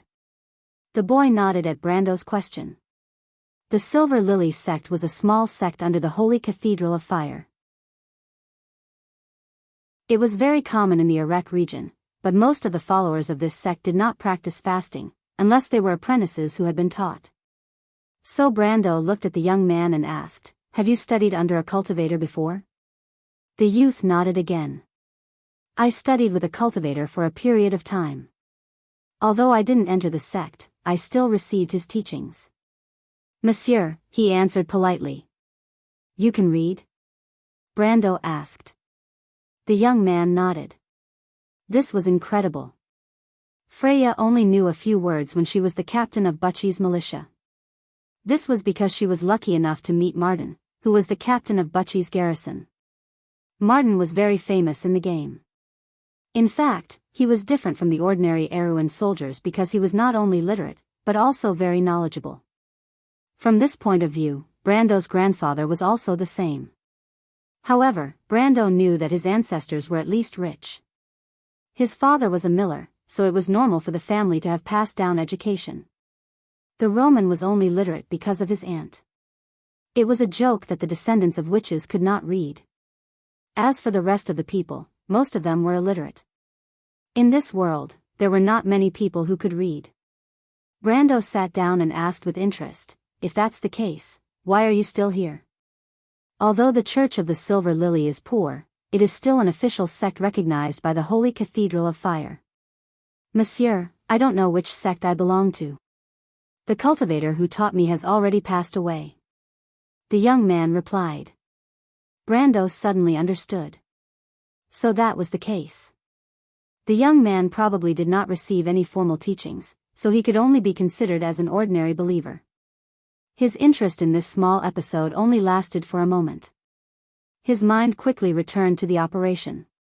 After the previous investigation, Brando had a preliminary understanding of the general situation in the mine. However, this made him feel more and more troubled. As far as he knew, the swordsman, who was their biggest threat in this operation, rarely appeared in the mine. Most of the time, he would stay in the barracks. Of course, it was impossible for them to sneak into the barracks and kill him. It was easy to sneak in, but to kill him and not be discovered was a bit of a fantasy. Brando could not think of a comprehensive plan at the moment. Fortunately, he had made up his mind to stay here for a week. He could only wait and see if he could find an opportunity during this week. However, as he was thinking about this, he heard the young man coughing. He turned around and saw that the young man was coughing badly with the help of the young woman. The young man probably noticed his gaze and looked up apologetically. He smiled and replied, It's an old illness, monsieur. If you feel uncomfortable, you can sit further away. Brando did not mind. His constitution was now close to 100. Although he was not immune to all diseases, at least traditional diseases could not affect him. He shook his head and took out a water bag from his backpack. There is clean water in here. He knew that the water in the mine was not for humans to drink. Some of the water in the wooden bucket had already become smelly. Thank you. The young woman with faint freckles took the water bag from the young man's hand. Then, she looked at Brando strangely. Brando was puzzled by her look. He did not think too much when he passed the water bag to her. It was just a bag of water. As a modern person who once lived in an era of abundance, Brando obviously did not care about this little thing. But he didn't realize that in a world like Vaunt, most people living at the bottom of society still believed in the law of the jungle where the strong preyed on the weak. Here, not everyone was willing to lend a helping hand to the weak for free. In any case, Brando's unintentional action had won him a good impression of the young man. After drinking a mouthful of water, the young man's coughing became more relaxed. However, he did not have the strength to speak. After a moment of silence, the young woman spoke first. "Monsieur, I heard that you are very powerful." Brendel was taken aback for a moment, thinking that this question was rather strange, and he had never considered this question before. Was he considered to be powerful? He compared it to his experience in the past when he was level 130 and shook his head. Just barely is very powerful. I heard that the adventurers outside have a rank called iron or something. I presume that Monsieur is one of them? The young woman asked. It's the iron rank, the young man added. Brando looked at the two of them. He did not understand why they were interested in this. However, the division of professions was not a secret. In fact, many civilians knew about it. Barely enough, just a little bit more. Brando thought that it was already very eye-catching for someone as young as him to have the strength of an iron rank. Most of the mercenaries under him were at least in their 30s or 40s when they entered the iron rank. However, it was better for him to be as inconspicuous as possible. So, he answered casually. He saw the two of them look at each other. Then, the young woman asked again, "Monsieur, are all adventurers like you?" "I'm talking about black iron rank?" Brando looked at them. "Of course not. As you know, those who have the strength of an iron rank are considered very strong among adventurers." He was not lying. Who would become an adventurer if they were stronger? Unless they were the kind of people who liked to wander around, but those people were not the majority. But after answering, he added, "Why are you asking this?" "We want to go outside and take a look." This time, the young man spoke. "Go on an adventure?" The young man nodded. Brando thought that being an adventurer was not a good choice, but he did not dissuade him. In fact, to a certain extent, being a miner here was not much better. He was also a young man, so he naturally understood the young man's thoughts. But when he looked at the young man, he suddenly remembered that the young man knew more about the mine than he did. And the young man in front of him seemed to have let down some of his guard against him. Wasn't this a good opportunity to ask for information? So he thought for a moment and asked, "I heard that some of the tunnels in Schaflun's silver mine are connected to the underground world of Jorgendy Ridge. Is that right?" "Sir, I don't know what you mean by Jorgendy Ridge." The young man shook his head. "But there are some tunnels that lead to the underground world. Legend has it that no one has ever reached the end of the tunnel. Some people have even gone missing because of it." Brando thought that Tajiv's information was indeed correct. He suddenly had a vague idea in his mind. That sounds interesting. Are there any legends related to it? The young man exchanged glances with the girl beside him, but this small movement did not escape Brando's eyes. In fact, they already knew that Brando came here with ulterior motives, and now it seemed that he came for the strange legends in the mines. This was indeed fitting of an adventurer. Of course. The young man nodded slowly. "Do you want to hear it, sir?" "Of course." Brando replied, "If you tell me the details, I can give you a reward." He probably sensed that the other party had misunderstood and was happy to keep the misunderstanding going. "P.S. I forgot the time when I was drawing today, so I uploaded a hand-drawn drawing of Freya to the public. If you like it, you can go and take a look. If you want to know what will happen next, please go to www.chidian.com. There are more chapters. Support the author, support the original reading.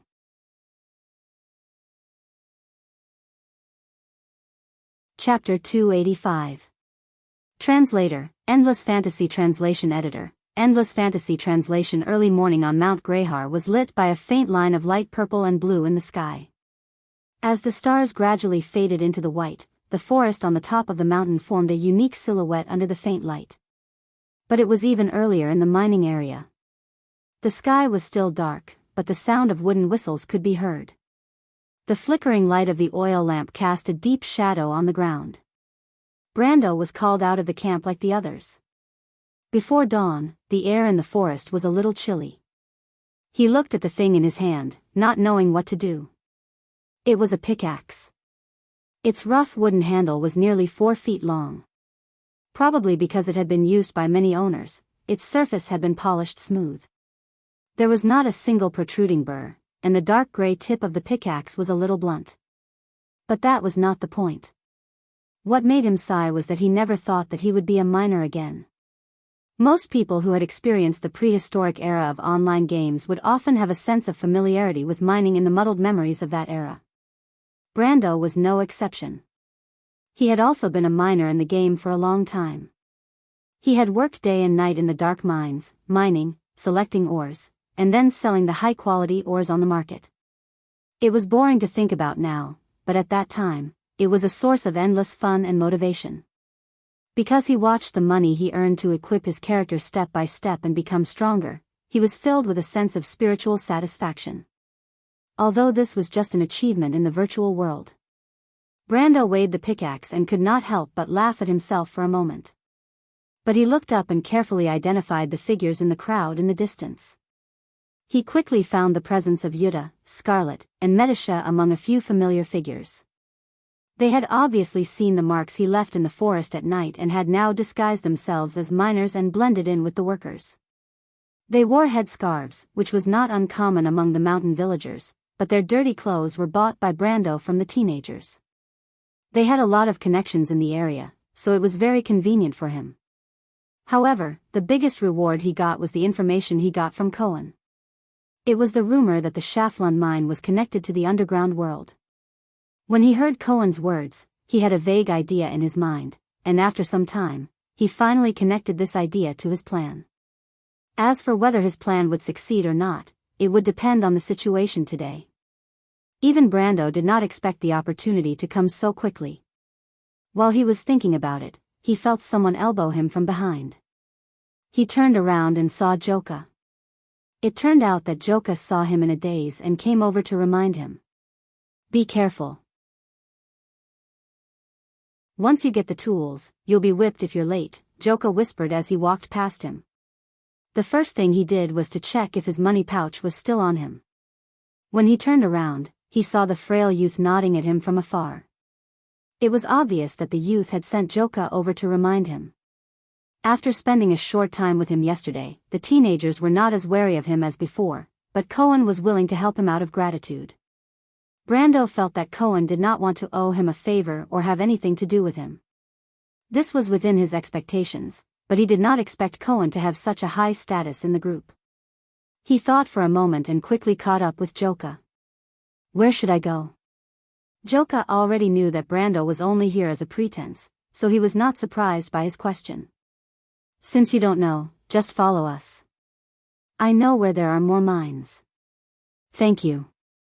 This isn't a free service, Joka turned around and rubbed his fingers together. You have money, right? Of course. Brando smiled. After the two of them entered the mine, the light naturally became soft and dim. After the silver mines in Shaflund were cleared out, the humans drilled several deep wells into the ground to mine the lower layers of the silver mines. The mine was crisscrossed under the Graha rock formation, but only oil lamps at great distances from each other outlined the meandering with the division of light and shadow. But Brando and Joka were not the only ones who went deep into the mine. The workers entered from several main entrances and quickly dispersed. He looked around, and when he saw Jana, Medisa, and Scarlet quietly blending into the crowd, he felt a little more at ease. He then retracted his gaze and followed Joka without saying a word. The place Joka mentioned was far away from the surface, but it was not the deepest part of the mine. According to Cohen, the deepest part of the mine was connected to Georgandy Ridge. But Brando thought that it might be connected to the top layer of Georgandy Ridge, which was the so-called Big Hive. The paths there extended in all directions, and it was difficult to find the way out if one got lost. It was also one of the biggest barriers between Georgandy Ridge and the surface world. Not to mention that the Big Hive was also a place of danger.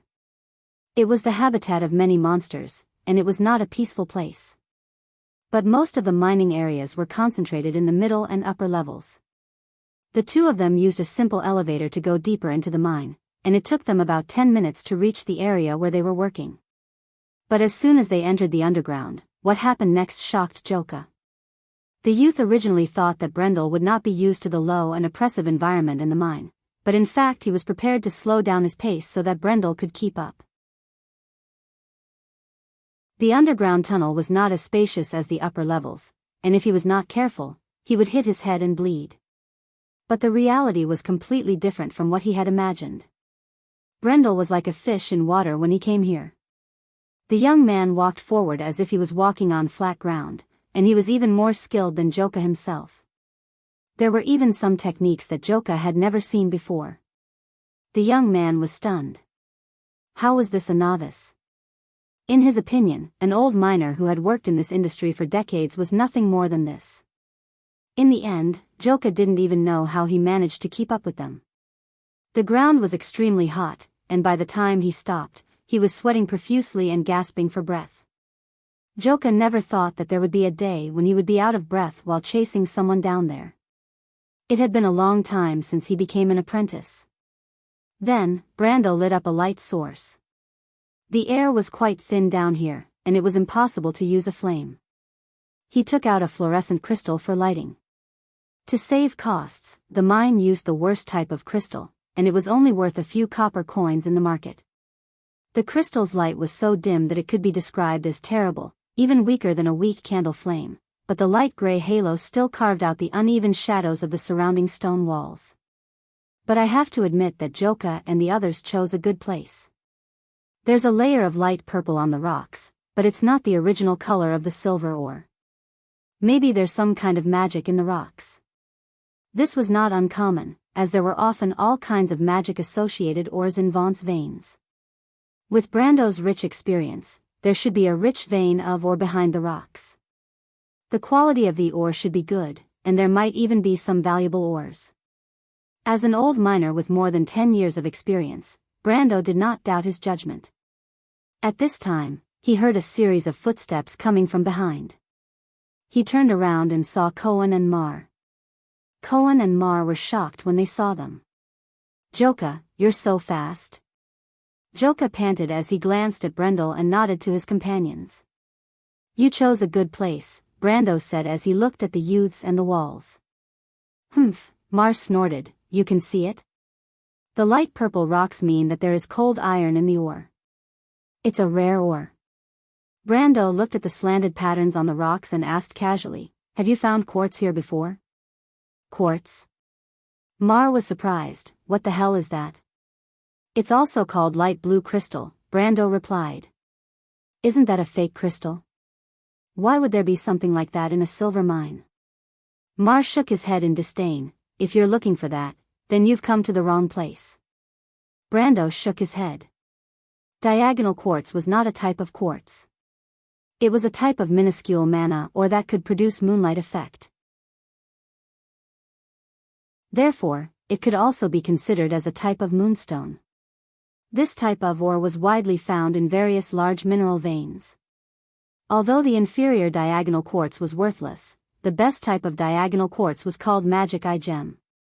It was usually used as the most important part of the magic ring to store mana. Quartz in silver mines was usually of low quality, but it was in or associated with cold iron. Brando looked at the glowing walls and said, then you're digging in the wrong direction. If you keep digging in this direction, you might find some cold iron ore. Mar and the other youths looked at each other. How did you know? Why are you telling us? If it was before yesterday, they wouldn't have believed Brando. But things were different now. Brando didn't seem to have any reason to lie to them. Brendel was not lying to them. He was just speaking from his experience as an experienced miner. Then how do we dig? This time, it was the girl behind Cohen who asked. Author's note, what a tragedy. I accidentally wrote the Flame King's name as something else. Just ignore it. Ha ha ha. I'll be more careful next time, also, please support me. I seem to have contracted a disease where I will die if no one supports me. Looking at the tickets, subscriptions, and favorites that aren't increasing, I feel a little weak.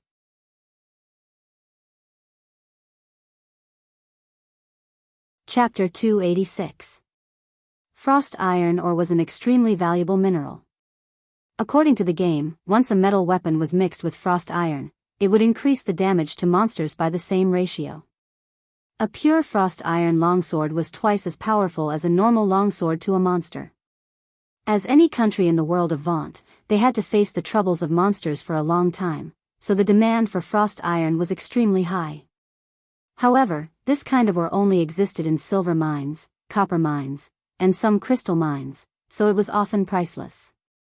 In the market, frost iron was almost as valuable as gold, but the proportion of frost iron was much higher than gold, so it could be said that it was as valuable as gold. When Brando said that there was frost iron here, it naturally attracted the attention of the youths. If they could dig out some frost iron and find a way to secretly transport some of the ores to a suitable buyer, they would be able to earn an unimaginable amount of wealth. Of course, in reality, most people like them had some means to do some sneaky things. It wasn't that they didn't know about the mines, but they were too lazy to ask about them. After listening to the girl's question, Brando looked at them and thought that it was a good idea to use some small favors to buy their hearts. After all, he might need their help. He pointed at the slanted lines on the wall and said, "Dig along these lines, but I can't guarantee that we will be able to dig it out, but there will definitely be a rich mine behind." Cohen nodded, and under his signal, Mar picked up a pickaxe and dug in that direction. Then, the others followed suit. Brando had no intention of digging. Instead, he turned around and looked at the other end of the tunnel. The dark tunnel stretched to the end of the light. "Where does it lead to?" He turned around and asked. "There's another layer below," Cohen replied. He didn't work because of his body, but it seemed that the others didn't mind. Brando even saw someone give a portion of the ores they dug out to the weak youth. But that layer has been abandoned. Brando, of course, knew why the lower layer was abandoned. Last night, the young man had said that it was because when they were mining, they had dug through the tunnel between the beehive and the beehive, causing the monsters to swarm out. After that, it was not easy to drive the monsters back, but since then, no one dared to go to the lower layer of the mine. After hearing Cohen's words, he looked over there and walked straight into the depths of the tunnel. "Wait," Cohen stopped him. "Sir, it's best if you wait a while." Brando stopped. "Why?" "The supervisor will come to check in a while. You'd better wait for him to leave before you go." The young man replied. "When is he coming?" 15 minutes, sometimes half an hour." Brando frowned. "Will he come again?" "Yes, the supervisor will come every few hours, but it's hard to say exactly when." A few hours seems to be enough, Brando thought. He nodded. "Thank you." At the same time, he thought that this was the benefit of buying people's loyalty. He picked up the pickaxe and knocked on the wall twice. Under the power of his gold-ranked strength, the rocks fell down like a landslide. But what really surprised Joka and Mar was that the youth's movements were extremely skillful. The pickaxe went straight into the veins without any deviation. A layer of low-quality silver ore slid down to Brando's feet. He fiddled with it. At first, he was a little interested, but after a while, he just sat there and listened to the clanking of the pickaxe. Mar and the others dug quickly. The light purple wall was soon peeled away, revealing a layer of gray rock behind. Brando gestured for them to stop. He then had Joka throw a small piece of the rock over to him. He picked it up and studied it for a while. "This is the diagonal quartz. Let's continue digging." "You mean we have it?" Cohen asked. Brando nodded. The youth's faces revealed faint expressions of excitement. They wanted to go to the outside world together, so naturally, they would need a large sum of money. And right now, it seemed like an opportunity to make a fortune. The speed of the pickaxes became faster, and the clanking sounds were incessant. Brendel watched as the youths threw away the unwanted rocks one by one, and some of them rolled to his feet. But when he looked at them, he found that the quality of the quartz was getting better and better. Brando paused. This wasn't normal. Quartz was a product of magic, and it was usually found in high-purity crystal ores. It was the opposite for metal ores. He looked up and saw that Mar, Joka, and the others had stopped digging. After the gray rock was completely broken down, a deep blue vein was revealed. It was frost steel. However, what made them stop was not the frost steel, but the glowing crystals within the frost steel. Magic eye gems. There were 17 of them, and each one was the size of a thumb. He had never heard of anyone being able to dig out 17 magic eye gems in one go. Even the lowest grade magic crystal, the purple-yellow crystal, which was used to make intelligence headwear, had not been dug out in one go, let alone the magic eye gems. He patted his cheeks as if he was dreaming. He immediately looked up and asked, "Do you know what this is?" Everyone shook their heads. Brando looked at the frost steel or vein that contained the magic eye gems. In fact, the vein itself was abnormally large. Brando looked at it and estimated that there were at least 1 or 2 tons of frost steel ore in it. This amount of frost steel was already quite terrifying. The cold iron was also a product of mana contamination, but Brendel could not figure out how this vein was so unique that it could allow so much mana to gather here and form such a huge vein. He shook his head and stopped thinking about it. After a short pause, he said, "These are magic eye gems. They're very useful to me." The youths fell silent. "Okay, we'll split it 50-50. Mar immediately said. In fact, it was quite unfair for them to split it 50-50. After all, Brando was only one person, and there were 7 of them. But these youths knew that Brando was strong, and they were worried that he would be tempted by the wealth. But Brando shook his head. "I'll take them all. You can sell me your half too." He patted his waist. "I can pay immediately." Magic eye gems were the most important material for making magic rings, but that wasn't all. At least, Brando knew that the White Lion armor needed them. Even the long-lost wind-weaving bow of the Golden Elves needed them. 17 thumb-sized magic eye gems were enough to make 100 sets of armor. Brando couldn't help but think that this was really a case of traveling far and wide looking for something, only to find it by chance. The youths were silent for a while before Cohen asked, "How much are you willing to pay?" "You don't know the market price of the magic eye gem, so you won't be able to sell it." "I won't hide it from you, I'm only prepared to pay half the price," Brendel said calmly, "but even if it's half the price, I think it's enough to satisfy you." "How much is that?" the girl beside Cohen asked. 10 square gold coins. Everyone in the mine gasped. Square gold coins were the most common currency in the south, and 10 square gold coins were worth 13,000 tor. It wasn't a small sum.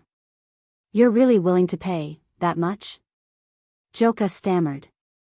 "Of course, together with your payment." The youth smiled awkwardly. He knew that Brando was joking with him. He had brought Brando down here and asked for 15 tor at most. The weak-looking youth didn't say a word. He nodded and gestured for his companions to pry out the crystals and give them to Brando. Brando paid without hesitation. He saw the youths nodding and biting the bag of gold coins as if they didn't believe that it was gold. But it was true that 15,000 tor was an astronomical sum for these youths. They wouldn't be able to earn that much even if they worked here for 10 years. Even if they sold the silver ores secretly, it would still be the same. Brando carefully put away the magic eye gems. The youth named Cohen asked, "Mister, do you want this cold iron?" Brando looked at the long cold iron vein. Of course he wanted it, but not now. Sooner or later, this mine would be his. He shook his head. The youth sighed in pity. Without Brando, it would be much more difficult for them to get the ores out. However, this accident was only a small interlude in the boring mining process. About half an hour later, the supervisor finally arrived. He seemed to know the youths. Not only did he greet them, he even mistook Brando for a new member. Cohen, Mar, and Brando didn't deny it this time. After the supervisor left, Brando finally found a chance to go deeper into the ground. After bidding farewell to the youths, he followed the deep, dark underground tunnel to the lowest level of the mine. The crisscrossing tunnels had been abandoned many years ago. There wasn't a single trace of life in the cold underground. If a normal person were to walk in this place alone, they would definitely feel their hair stand on end. However, Brando was satisfied as he walked in the darkness. It was best if there was no one around. In the end, he stopped at a blocked passageway. After making sure that it was deep enough, he stretched out his hand and a sky-blue card of fate appeared in his palm. It was the wind spirit spider. P.S. You will die if you don't have anyone to support you. To be continued. If you want to know what will happen next, please go to www.chidian.com. There are more chapters. Support the author, support the original reading.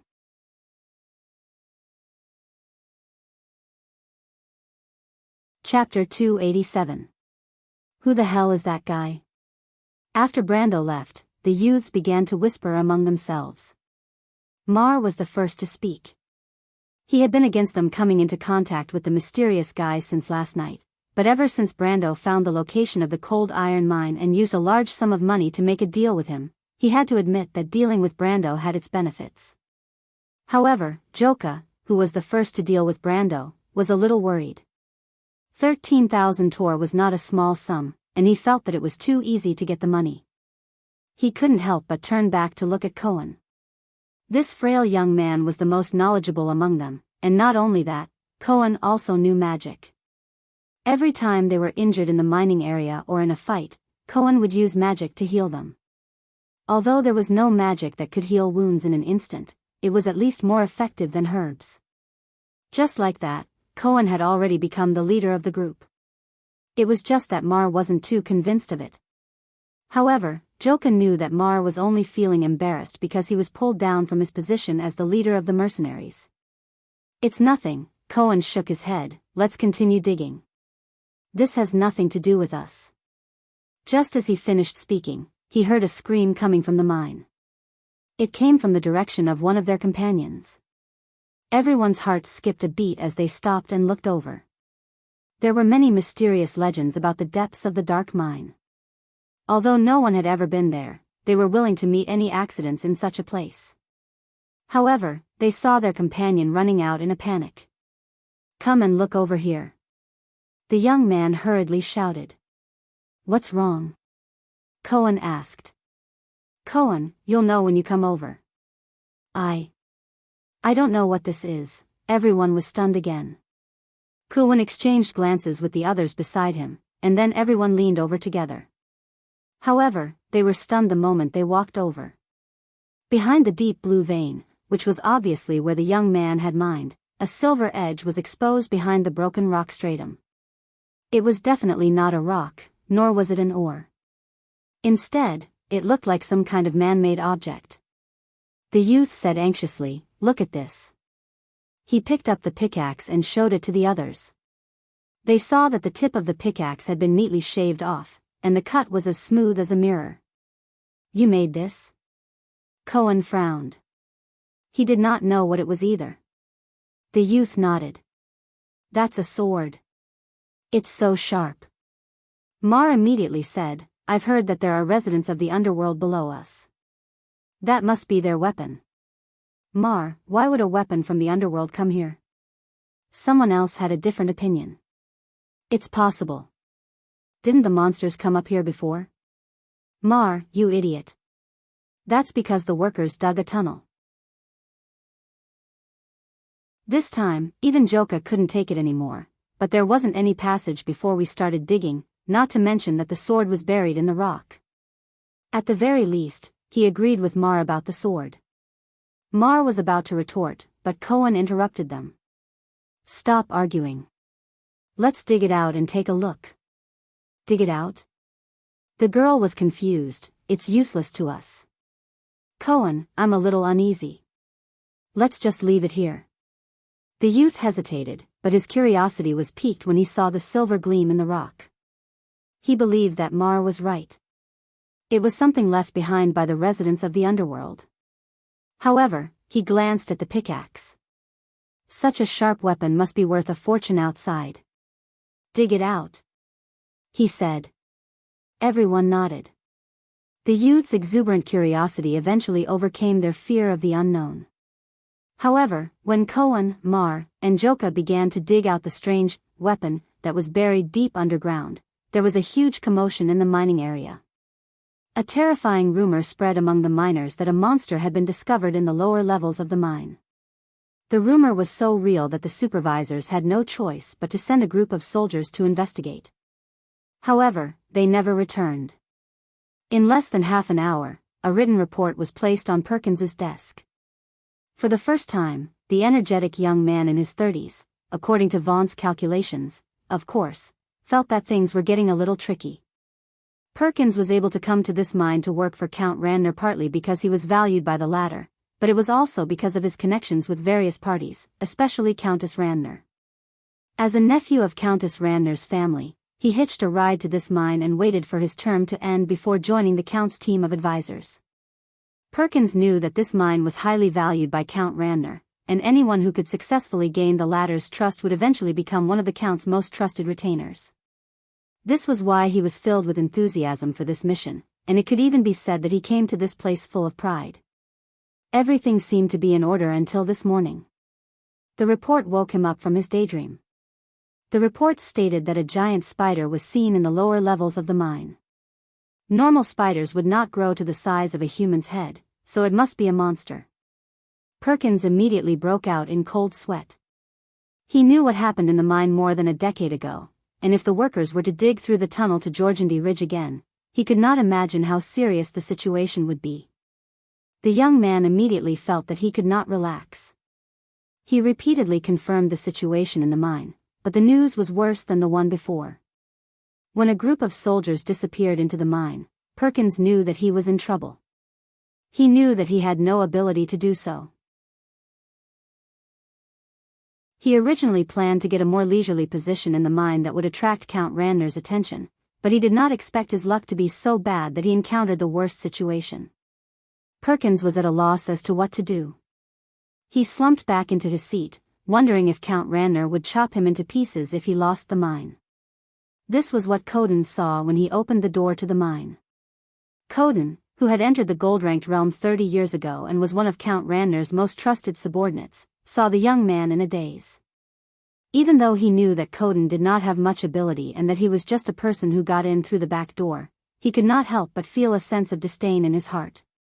He knew that Koden did not have much ability, but he did not expect Koden to be completely useless.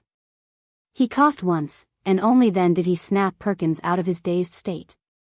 Perkins's gray eyes lit up when he saw Koden standing by the door. Of course, he recognized this old executive adjutant, guard captain, and the highest military officer in the mine. Koden was different from him. He was already Count Randner's right-hand man before the year of White Frost. Koden was here to manage the daily operations of the mine, and he was fully trusted by Count Randner. Even though Perkins had cursed Koden more than once for being a damned old man, he still knew that he had to show a certain amount of respect on the surface. Furthermore, Koden was very likely to be his savior at this moment. He shouted like a drowning man grabbing onto the last straw, "Mr. Koden, you're here. We're in big trouble now." "What do you mean by big trouble?" Koden said with a hint of disdain. However, Perkins didn't dare to be too calculative at a time like this. He hurriedly recounted everything that had happened. Koden had already understood most of the situation before he came here. In fact, he was already cursing in his heart. That damned bastard kept the news from him from the start, and only called him over when things got out of hand. If he knew the truth earlier, at least his soldiers would not have lost their lives for no reason. Koden was very unhappy at this moment, but he knew that this matter was of great importance. He could only suppress his dissatisfaction and ask coldly, "Oh, then what do you plan to do, Mr. Koden?" Perkins was stunned. He knew that Koden was using this opportunity to make him unhappy, but he knew that he had not handled this matter properly. He could only smile and say, "I'm not sure about the situation down there, but I'm worried that the miners will riot. I plan to send the guards down to maintain order." He looked at Koden's gloomy face and gulped. "That, at least we'll need some people." Koden snorted coldly and interrupted him. "Bullshit idea. If you send the guards down, won't the miners know that something is wrong down there? They'll only become more chaotic. There are thousands of miners in this mine, and you want to maintain order with less than 100 people? Aren't you thinking too much, Mr. Coden? Perkins' face was almost disfigured by the scolding, but fortunately, he was thick-skinned and replied, "Then what should we do?" "I'll go down and take a look." Coden wiped the hilt of his sword. "Although the monsters down there are troublesome, they won't be able to stop me. I'll go down and see how serious the situation is." "Good, good, good." Perkins said the word "good" 3 times. Although the matter was not resolved yet, he was relieved that Coden was going to take action. If you want to know what will happen next, please go to www.chidian.com. There are more chapters. Support the author. Support the original reading.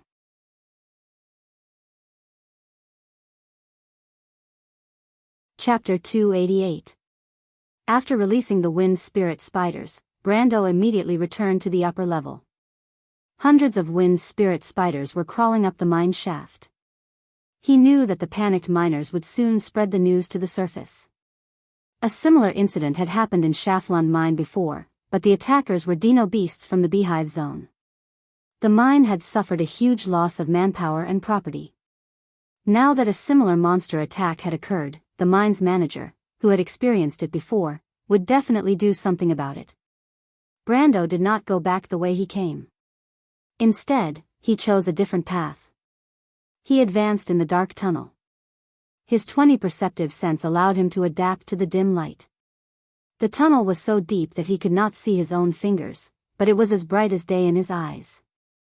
He leisurely passed through a tunnel that the wind spirit spiders had once passed through.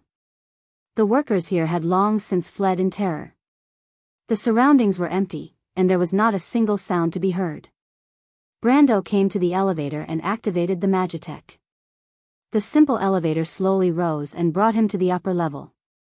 The next level was the tunnel that transported the ores to the surface. There was a wooden track on the floor, and the space was higher. The walls were supported by sturdy wooden frames. However, under the light of the torch, there was no one around. Most of the workers had fled. Brando walked out of the elevator and quickly found an inconspicuous mark on the rock layer. He followed the mark and turned a corner. Suddenly, a black shadow lurked in the shadows and lunged at him like a venomous snake. Brando's cheek was stung by the sharp blade, but he reacted quickly. He raised his hand and blocked the hand that was holding the sword. Just as he was about to counterattack, he recognized the sword. His left hand immediately grabbed his opponent's wrist and forced him to drop the sword. He heard a clang as the sword fell to the ground, followed by a soft groan of pain. It was a woman's voice. "My lord." Yuta finally recognized Brando. The red-haired, blue-eyed female commander frowned and hugged her wrist. "I'm sorry. I didn't know it was you." She knew that Brendel was powerful, but she did not expect him to be this powerful. Among the 3 leaders, only Cornelius knew Brendel's true strength. The others did not have a clear understanding of his strength before. Brendel merely grabbed her wrist and exerted some force, and she felt as though her entire body was tied up. Her wrist felt like it was broken, and she could not move at all. Yuta rubbed her wrist and was speechless. She was also a silver tier, but she was restrained the moment she made a move. Was there such a huge gap between gold and silver tier? "Where are Scarlet and Medisha?" Brando asked. "They are on the other side." "My lord, why did you call us here?" "It's a little troublesome to lure the enemy out. We need to change our plan." Brendel flicked out his sword and sent the sword flying into the air. The sword hit the wall and bounced back, but he caught it and passed it back. "I have a plan. I received news that there was a serious accident in the Shaflund mine more than 10 years ago. The miners dug through the tunnels leading to Jorgendy Ridge, which led to the invasion of monsters. My lord, are you going to use this method to lure him out?" Medisha's voice came from behind Yuta. Brando saw the Silver Fairy Princess and Scarlet coming out from behind. They had heard the commotion. The girl recognized the wind spirit spiders that Brando had summoned, and she easily came to a conclusion. Brando nodded. The captain of the guards is called Coden. He personally led the guards to drive the monsters out of the mine in the last accident. This time, he will most likely remember his experience. It's not a bad place to fight. The red-haired girl flicked her long ponytail and looked up at the ceiling. But aren't you afraid of causing a collapse? Let's just end it quickly. The enemy is an intermediate gold tier. It is a little tricky. Brendel furrowed his brows. His opponent was not a greenhorn, but a gold-ranked swordsman with plenty of experience, but I don't have a better idea at the moment. The three of them suddenly stopped talking. They heard footsteps coming from the other side of the mine. The footsteps were messy but not panicked. It must be the guards patrolling the mine. However, only Brando, who had the highest level among the four of them, heard the faint sound of footsteps. Although the level of an elementalist did not increase Brando's strength, it greatly improved his perception. Although Brando's absolute strength was only a lower gold tier, his perception was actually higher than Coden's. At the very least, he was above the intermediate gold tier. He immediately put his index finger to his lips and made a shushing gesture. He warned Metasha and Scarlet with his eyes that the big fish was approaching. Although Yuta did not know what was going on, she knew what was going on when she saw the serious expressions on their faces. Coden did not enter the mine alone. He said that he would go alone, but it was just an excuse. The mine was huge and complex, and the master swordsman would not be able to take care of it alone. He brought a small group of 10 people with him. However, the strange thing was that the spiders mentioned in the report seemed to have disappeared the moment he entered the mine. He and his men patrolled the first and second floor, but they did not find any of the monsters in the rumors. Coden could not help but feel suspicious. He almost thought that someone was deliberately spreading the rumor, but the group of soldiers that went missing reminded him that there was something wrong. When Coden reached the third level, he discovered that the tunnels were empty. The miners had long since escaped upwards, leaving the place in a silent and desolate world. For the first time, the master swordsman sensed that something was wrong. They followed the wooden tracks and searched.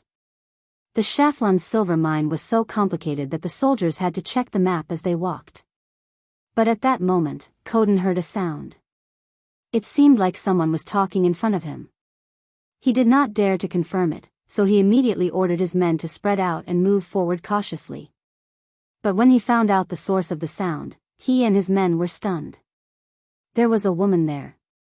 To be exact, it was a little girl with silver hair and silver eyes. Not only that, but she also had pointy ears.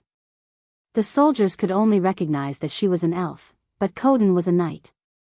Not only did he learn etiquette in a noble family, but he also read books about geography and history. The old man recognized her at a glance. She was the legendary Silver Elf. He rubbed his eyes and almost thought that he was presbyopic or that he had seen a ghost. The Silver Elves had disappeared hundreds of years ago, and any books that mentioned them would use the word legend in front of them. But now, this legend was standing right in front of him. Coden was surprised, but he did not let his guard down. Suddenly, he heard a slight movement behind his ear. He immediately turned around and saw two people behind him. One of them was a young man wearing a gray-white leather armor, and there were 5 or 6 long swords hanging from his waist. Coden was stunned when he saw the young man.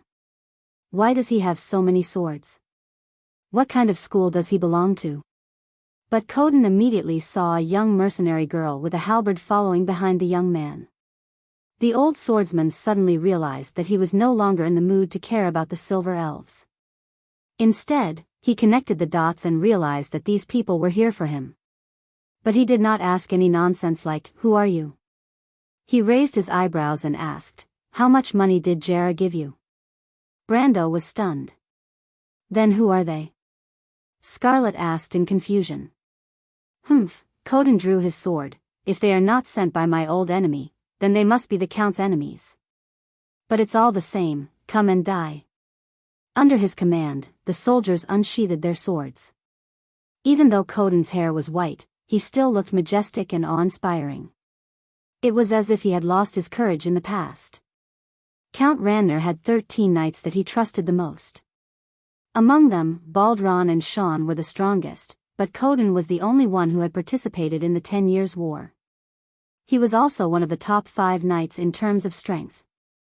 It was rumored that the old swordsman obtained gold-ranked strength 30 years ago, and he was now a middle-ranked knight. He pulled out his sword from its scabbard. But Yida, who was hiding far away, had a different thought when she saw the scene. She glanced at Brando. Coden, the captain of Schaflun's guards, obtained gold-ranked strength 30 years ago, but he was already a middle-aged man in his 50s at that time. Now that he was old, he was only a middle-ranked gold-ranked knight. Compared to this young lord, a mortal is indeed different from a monster. She thought. When Coden saw Brando unsheathing his sword, he did not think much of it and wondered who sent 3 immature fools to cause trouble for him. But when he saw the young man releasing his aura, the air around him suddenly turned cold, and a layer of white frost began to spread from his feet, causing his eyelids to twitch. Elemental activation, gold-ranked strength. Such a young gold-ranked swordsman. But the old swordsman's shock did not end there. He immediately saw the electric arcs on Scarlet's halberd and arms, as well as the layer of white spiritual energy that condensed around Medish's body. He immediately felt his heart skip a beat. 3 opponents who had entered the gold stage. But who would be willing to send 3 geniuses here to cause trouble for him? He looked like he was in his 20s, but he was already a gold-ranked swordsman. This kind of person would attract attention no matter where he went, and would not be sent here to be an assassin. Coden subconsciously took a step back, but it was not to show weakness. Being surrounded by 2 gold-ranked opponents, even he had to consider how to protect himself. P.S. The condition of "I will die without support" has improved a little, but to fully recover, I still have to rely on the support of my fellow students.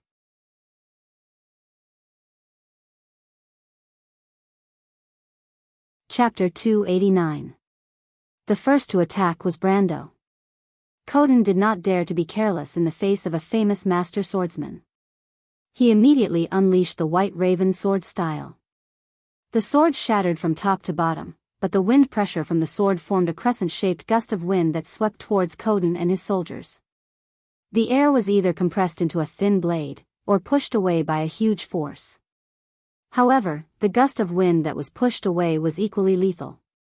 With a few loud bangs, the gust of wind had already broken the wooden pillars that supported the walls on both sides of the cliff. Scarlet could not help but glance at the tunnel, worried that it would collapse at any moment. However, even the sturdy wood could not withstand the impact of the cyclone, not to mention the guards who had not even reached the level of iron. The wind from the sword swept through the entire corridor, and the 10 guards immediately fell to the ground. If they were not beheaded, then they were cut in half at the waist. The White Raven sword style was an intermediate-level swordsmanship, and Coden did not dare to take the attack head-on. He leaped up to avoid the sharpest part of the sword and used his hand to break through the cyclone at the top of the tunnel.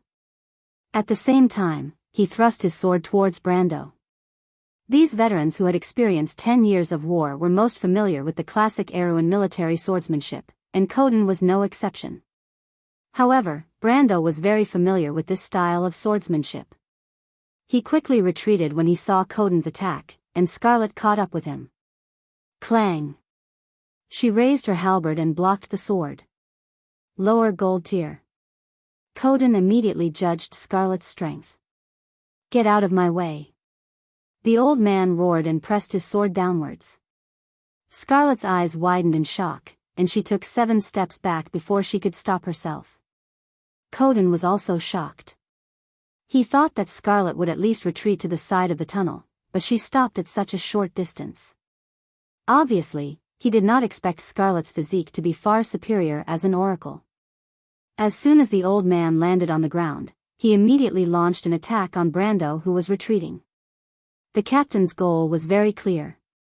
He wanted to break through, but how could Brando let him do as he wished? Although the sword in his hand had shattered, he was already prepared and immediately pulled out another long sword. Coden finally understood why the young man had prepared so many swords, but it was a joke that a gold-ranked swordsman didn't have a sword that suited him. The old man sneered and took a step forward. The long sword in his hand was like a silver chain as it slashed down towards Brando. That sword move could not be said to be exquisite. It was just the most basic sword move of a battle formation sword art.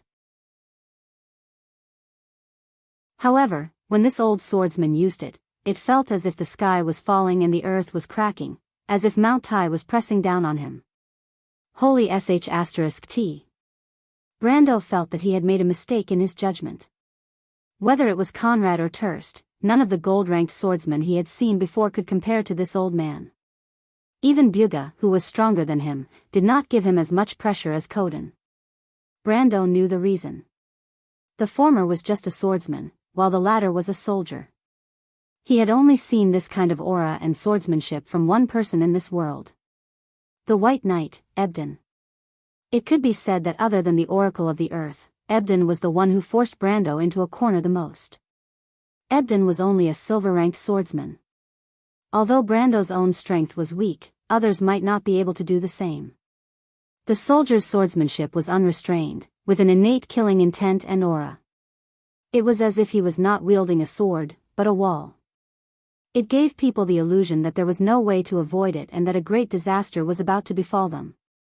Ebden's swordsmanship was one of the best, and Coden was a veteran who had fought in the war for 10 years. His swordsmanship was far superior to Ebden's, and even Brendel, who had been on the battlefield for a long time, felt a chill run down his spine. However, ashes were ashes after all. Brando gritted his teeth and dodged to the side, causing Coden's sword to miss. The sword hovered in the air, but the air current lashed down like a whip. With a loud bang, a 10-meter-long dent appeared in the ground. The entire tunnel seemed to tremble. Brando's scalp went numb. For the first time, he felt that it was not a wise choice to fight Coden here.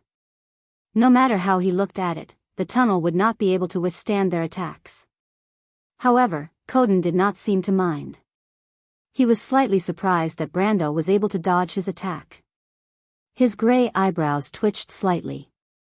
However, he did not slow down and immediately swung his sword towards Brando. He wanted to force Brando away.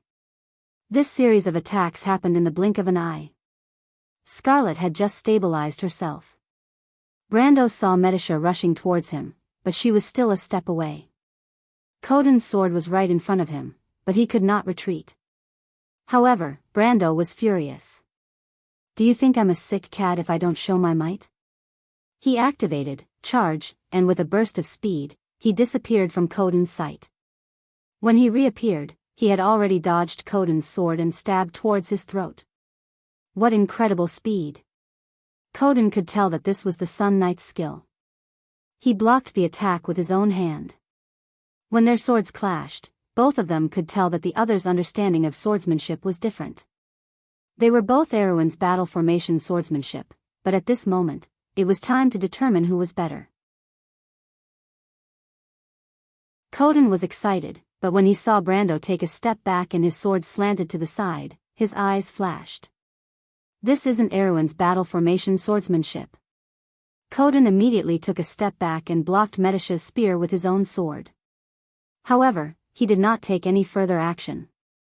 Instead, he shouted in a deep voice, "Stop!" When Brando and Coden began to fight, the entire tunnel shook a few times. Joka felt sand falling on his shoulder. He touched it with his hand and looked up at the top of the tunnel. He could not help but ask worriedly, "What's going on? Did the tunnel collapse?" He turned to his companions and asked, "Did you guys feel it?" Mar and the others were busy digging. They had almost dug out the object from the wall. Because it was too sharp, they had no choice but to start from the sides and slowly push this shiny silver object out of the gradually sunken rock wall. When the rock layer was peeled away, they could see the outline of the object. It was not a sword, but more like a silver sphere. But why is it so sharp? They could not figure it out. The sphere slowly protruded from the wall. Some of them even touched it carefully, but it was not a big deal. This made them feel relieved. But at this time, the girl shivered. "I feel a little cold." She looked around anxiously as if something was hiding in the darkness. the temperature seems to have dropped. Cohen's attention was focused on the silver sphere. There was a faint golden color on its surface. He had read about this metal in a book left behind by a monk, Mithril. The young man's eyes couldn't help but burn. In his memory, compared to the value of Mithril, winter iron was no different from a rock.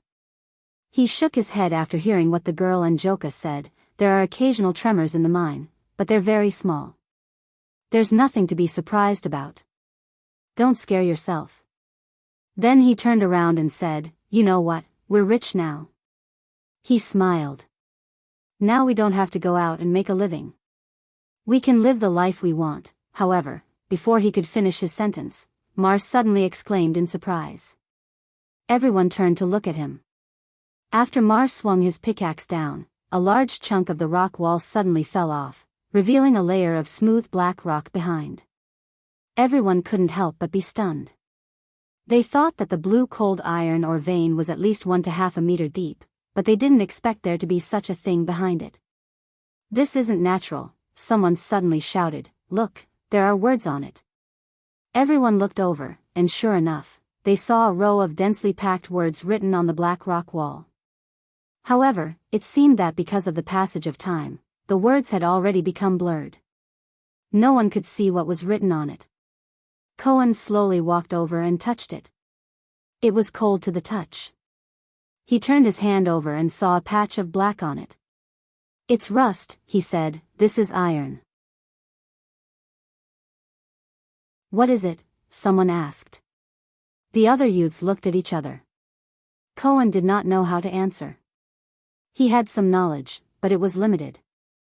This strange excavation made him feel a little nervous, but there was also a faint excitement. Even in the young man's confused state of mind, he could roughly guess that he had dug up something incredible. "Come, let's continue digging. We'll dig it out." Mar was a man of action. "Wait, you know what it is?" Joka said in annoyance. He had been worried since the beginning. "Plus, it's so big. You won't be able to bring it out even if you dig it out." The last sentence moved Mar. He stopped and looked at Cohen with a questioning gaze. "Let's dig out the silver ball first." Cohen checked the iron wall and found nothing. He lost interest and decided to get the actual benefits first. But this time, as soon as he finished speaking, the entire tunnel shook. This time, it was different from before. It was as if the entire tunnel was shaking violently. All the youths were shaken to the ground at the first moment. "Look, that thing is glowing," a voice suddenly shouted amidst the screams. To be continued. If you want to know what will happen next, please go to www.chidian.com to read more chapters. Support the author, support the original reading.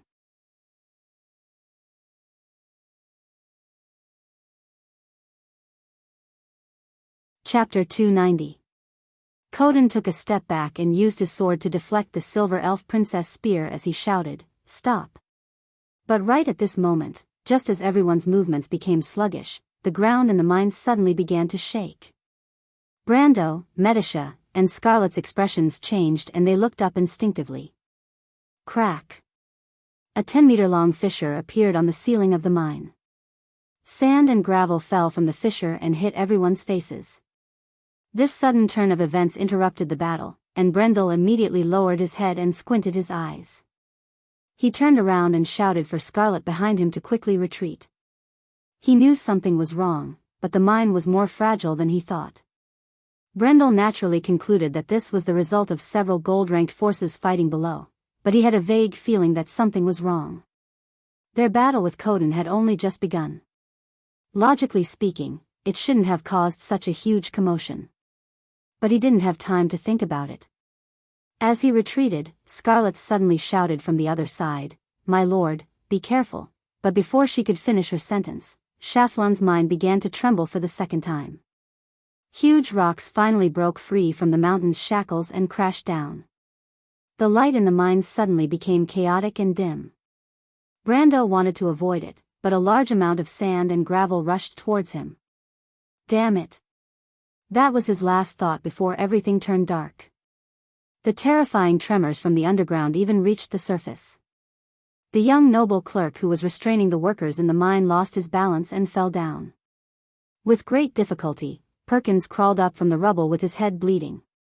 He felt the ground beneath his feet trembling and rumbling. He could not help but turn pale and look around in panic. The entire mine was in chaos. Most of the miners had been thrown to the ground, but even more people were running away. What's going on? An earthquake? Is Lady Martha angry? Perkins couldn't help but shudder. Frada in the moon of frost had a hint of desolation. Griffin's pale silver eyes reflected a glimmer of light as she looked out from the balcony. In the distance, the white fog seemed to be dragging the canopy of a forest with thick, ink-like ink. Some of the trees had already lost most of their leaves. But the fireplace in the room was still burning. Sparks from the red charcoal occasionally drifted out of the iron fence and onto the red bricks outside the fireplace. The room became warmer.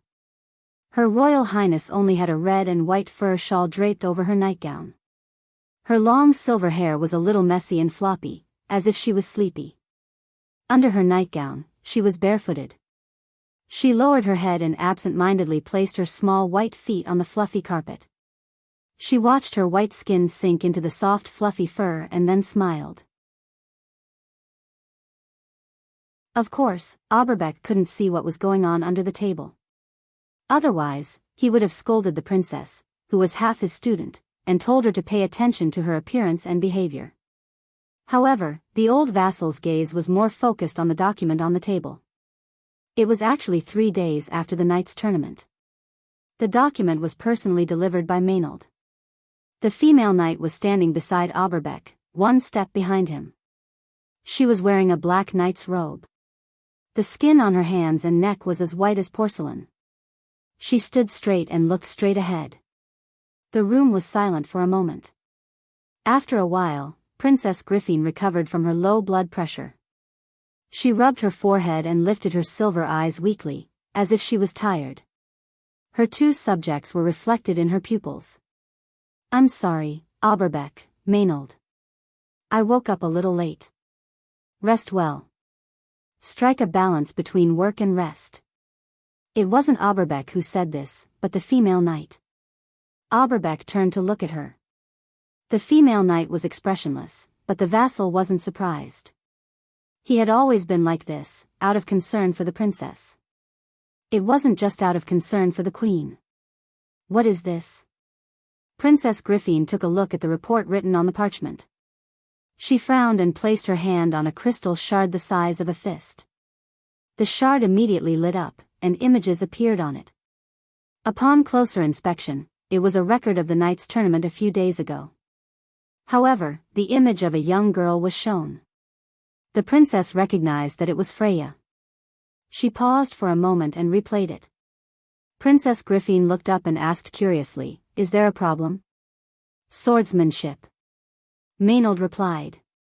"Swordsmanship? There's a problem with that little girl's swordsmanship."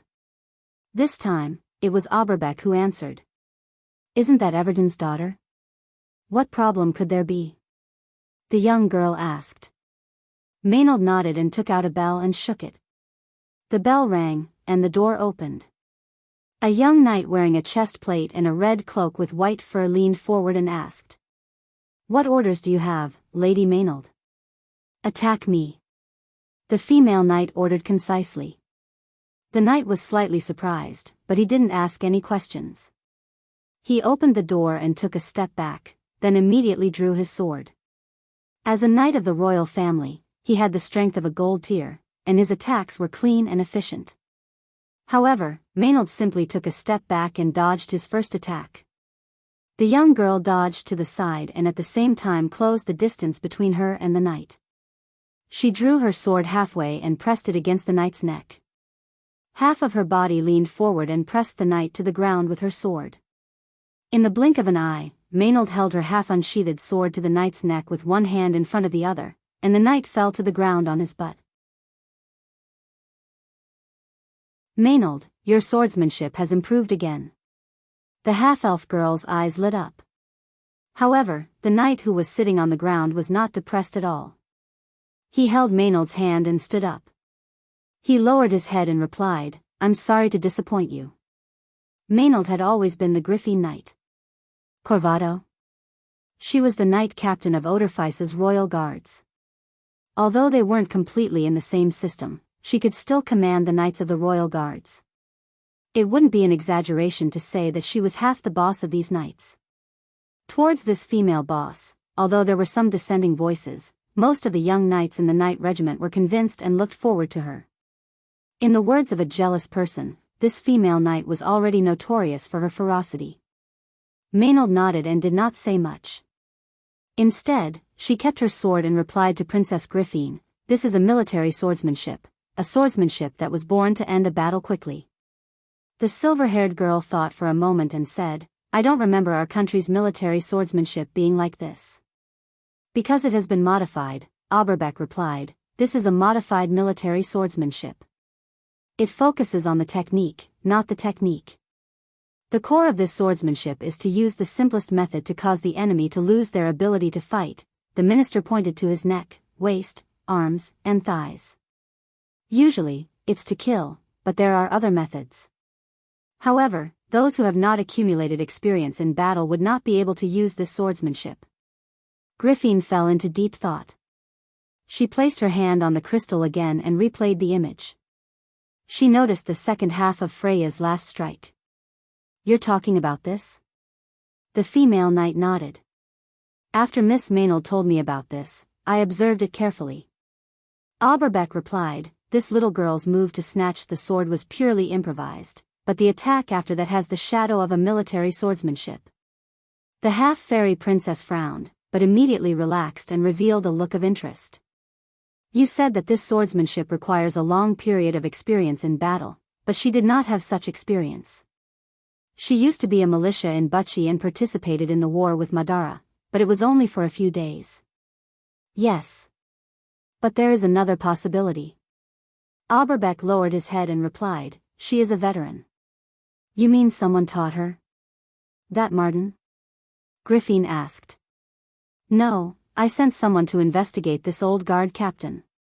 He is very capable and experienced the November War, but he is just an ordinary veteran." "Yes, his other disciple did not know this swordsmanship either." Griffin nodded. She was referring to Breton.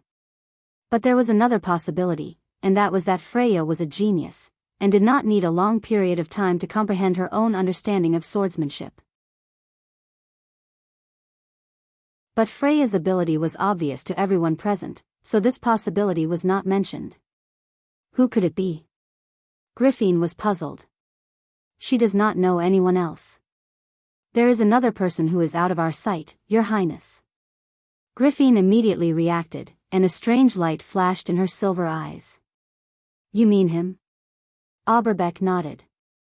The half-fairy princess quickly calmed down. "But he is just a young man, unless someone taught him." She tilted her head. "Then do you know more about him?" Griffin suddenly realized that when she asked this question, there was a strange expectation in her heart. Was it to find out more about this matter? Or was it to find out more about him? Perhaps it was a combination of both, but the princess herself did not know. "Unless he can return to Bucci." "You did not get any information from the people who escaped from Bucci?" "They are not familiar with him." Maynard interrupted. "I even sent someone to ask Breton privately, but he said he did not know." "He said he did not know." Griffin thought for a moment. "But he said he did not know?" Maynard nodded. She also felt that there was a problem, but she could not find any more clues. "Let's put it aside for now." Griffin ran her fingers through her silver hair and adjusted the silver band at the back of her head. "Let's go back to the matter. Can this swordsmanship be popularized?" "That little girl cannot." Miss Maynard observed her for a while, and she did not know much about it. Auerbach shook his head. "Unless we can find that person," Griffin raised her head and asked. "Right?" Both of them nodded. Griffin looked at the knight. "Maynard, can't you restore this swordsmanship to its original state? You are one of the rare swordsmanship geniuses in the kingdom, can't you do anything?" she asked. Maynard seemed to be thinking about something. At this moment, she regained her senses. I will try my best, but do not have too much hope. After all, I am not a warrior. I mean, this swordsmanship cannot be restored without a certain amount of battle experience. The knight replied calmly. I understand. I will ask Audiobooks to help you. Ask him to find a few veterans who experienced the November War to discuss this with you. Griffin thought for a moment. In the near future, other than preparing for the trip to Ampere Seal, spend more time on this matter. I am very optimistic about the promotion of this swordsmanship, so I will have to trouble the two of you. This old one understands. Yes. Maynard nodded slightly. P.S. Everyone, have you ever seen someone who subscribed to 999 Chidian coins last month and was just short of 1 Chidian coin, only to end up with no monthly votes this month?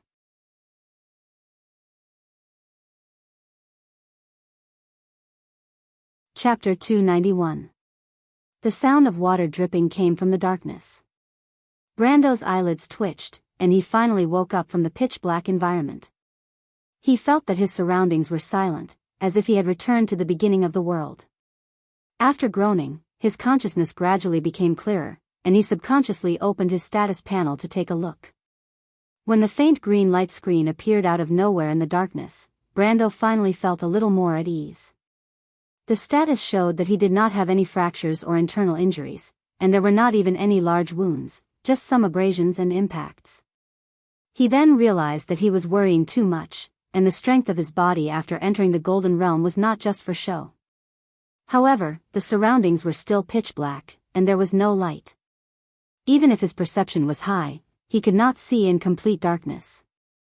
However, when he tried to take out the fluorescent gem, he immediately realized that a large amount of heavy earth and rocks were pressing down on his body, making him unable to move. Brando then remembered the scene when he was hit by the collapsed earth and rocks, and that was the main reason why he fainted. But he could not help but feel lucky. If it was a normal person, even if he was lucky enough to escape, he would not be able to escape the fate of suffocation. But then again, if he was just a normal person, he would have died in Butchie. Taking a deep breath, Brando extended his arms outwards, and the power of more than 100 ounces immediately shook the earth and rocks, rolling down. Then he tried again, and with the addition of power burst, he finally broke the earth and rocks pressing down on him. Once he broke free, Brando immediately patted the sand off his body and stood up, but he subconsciously wiped his forehead, and felt that his hand was cold. Stunned for a moment, he immediately took out the fluorescent gem, and under the pale light, he saw that his hand was covered in blood. F***ck, Brando cursed, and then looked around. The situation outside made him sigh in relief. After the collapse of the tunnel, the passage was not completely sealed, at least there was still a way out. The passage was at the other end of the tunnel, and the torches on the rock wall had long been extinguished, and he did not know where it led to. At this moment, the surrounding environment had greatly changed, and even Brando could not distinguish between north, south, east, and west. He was about to raise the gem and shine it in that direction, but suddenly he heard a groan behind him. Brando was stunned for a moment before he recalled everything that had happened before the earthquake. He turned around and saw the girl from the Grey Wolves mercenaries lying quietly on the other side of the rubble. Scarlett's eyes were tightly shut, and her sharp face was as pale as a sheet of paper under the pale light. Her eyelashes were trembling slightly, but they reflected a rare kind of quiet and gentle beauty. However, the young man was not in the mood to pay attention to this beauty. Instead, he was paying attention to the pool of blood that was dripping from the other party's forehead. This was somewhat abnormal. The strength of an oracle's body was far greater than that of a human's. Logically speaking, Scarlett should not have suffered such superficial wounds. He suddenly thought of a bad guess, so he slowly walked over and squatted down beside her. He reached out and touched the girl's forehead. It was boiling hot. Brendel's heart skipped a beat. He let go of his hand and saw that there was a layer of faint black patterns under the girl's pale forehead. It was growing along her cheeks. This meant that Scarlett's will was fighting against the blood of God. Every time she fell into a coma, it was a serious test for her. Brando thought for a moment, took out a water skin and poured some water on his palm. He then took out the crystal that was once infused with the blood of God and placed it on her forehead. "Scarlet? Wake up!" He shouted twice, and to his relief, the girl's eyelids finally moved under the light, and then she opened her eyes. Her pupils seemed to be shrouded in a terrible layer of black and red at first, but after a while, they returned to normal. They turned into a pair of amber burning with a vigorous flame. The burning flame seemed to be the power of life, symbolizing a tenacious will. "Scarlet?" Scarlet was in a daze at first, but then she reacted. She looked at Brando in confusion and asked weakly, "Commander?" "Eek. It's me." Brando put away the crystal and answered. The red-haired girl hesitated for a moment and said, "My lord?" Then she closed her eyes quietly. She vaguely remembered that she had a nightmare. In her dream, she dreamt that she was buried under a blood-red tree. The tree's roots pierced into her body, and the crimson roots wrapped around her, constantly extracting her blood, but she couldn't move at all. This was not the first time she had such a dream, but this time it was particularly clear. She felt a little uneasy and subconsciously thought that the nightmare might be related to the blood of God in her body. "Yes, how is it? Is it okay?" Brando asked worriedly when he saw Scarlet close her eyes. The red-haired girl moved and immediately groaned in pain. She felt that her leg had been injured. Looking down, she found a long wound. Blood was seeping out of her battle robe, dyeing it red. She was a little nervous. Although the rock was sharp, it was not enough to hurt people with their level of strength. Not to mention that she was actually an oracle. Her body's toughness, resistance, and recovery ability were even better than Brando's. This was not normal. The uneasiness in her heart grew stronger. She subconsciously tried to sit up, but the pain made her groan and lie back down. She laid on the ground and gasped for breath. Her forehead was full of cold sweat, but she did not feel the pain at all. Instead, her mind was filled with another thought. Where is my power? She clearly remembered that she had gained the power of gold after she became an oracle. Didn't the Lord say the same thing? But she felt that she had no power at all. It was a feeling she had not felt for many years. She was weak and powerless, just like an ordinary person. Her power disappeared. The girl laid on the ground, her eyes out of focus. She suddenly felt a little helpless. When Makarov disbanded the Grey Wolves mercenaries, she had such an experience. Everything that she could rely on in the past seemed to have lost its meaning. It was as if she was choked by a great despair. She could not breathe. It was Brando who brought her out of this hopeless situation. The young lord gathered most of the original members of the Grey Wolves mercenaries and gave her a reason to continue living. It was not easy for her to walk out of this shadow and adapt to a new life. It could even be said that she liked this kind of life. At least in the past, the most outstanding people in Makarov's eyes were Eek and Yuta. She was just an insignificant member. But in this place, whether it was because of the power of gold from the blood of God or not, at least she could feel that Brando valued her. Her existence was not insignificant. She was also one of the most important forces in the Lord's group. Moreover, she could continue to fight side by side with the original members of the Grey Wolves mercenaries. This made Scarlet feel satisfied, even if it was very short. She had expected that she would one day become an oracle and lose everything she had now. But she did not expect that Martha was playing a joke on her. When she just blended into the environment, she found that her power had completely disappeared. Right now, she was no different from a normal person. She was even weaker than a normal person. But she knew that a noble did not need a useless retainer. Even though she was also a normal person, she admitted that she was not as smart and knowledgeable as Martha. She could not help but tremble when she thought of this. What's wrong? Brando saw that Scarlet's face was pale and did not say a word. My lord. Scarlet said in a small voice, I don't have any power. Brando was stunned. It was normal to lose too much blood, but he felt that it was a little strange. Logically speaking, an oracle's body should not be so heavily injured. But what was even stranger was Scarlet's strange words. This girl was lying on the ground, her face pale and weak. She said to him weakly, "My lord, I don't have any power." What does this mean? Is she asking me to help her up? If it was a young Roman, Brando could understand. But in his impression, Scarlet was an introverted girl.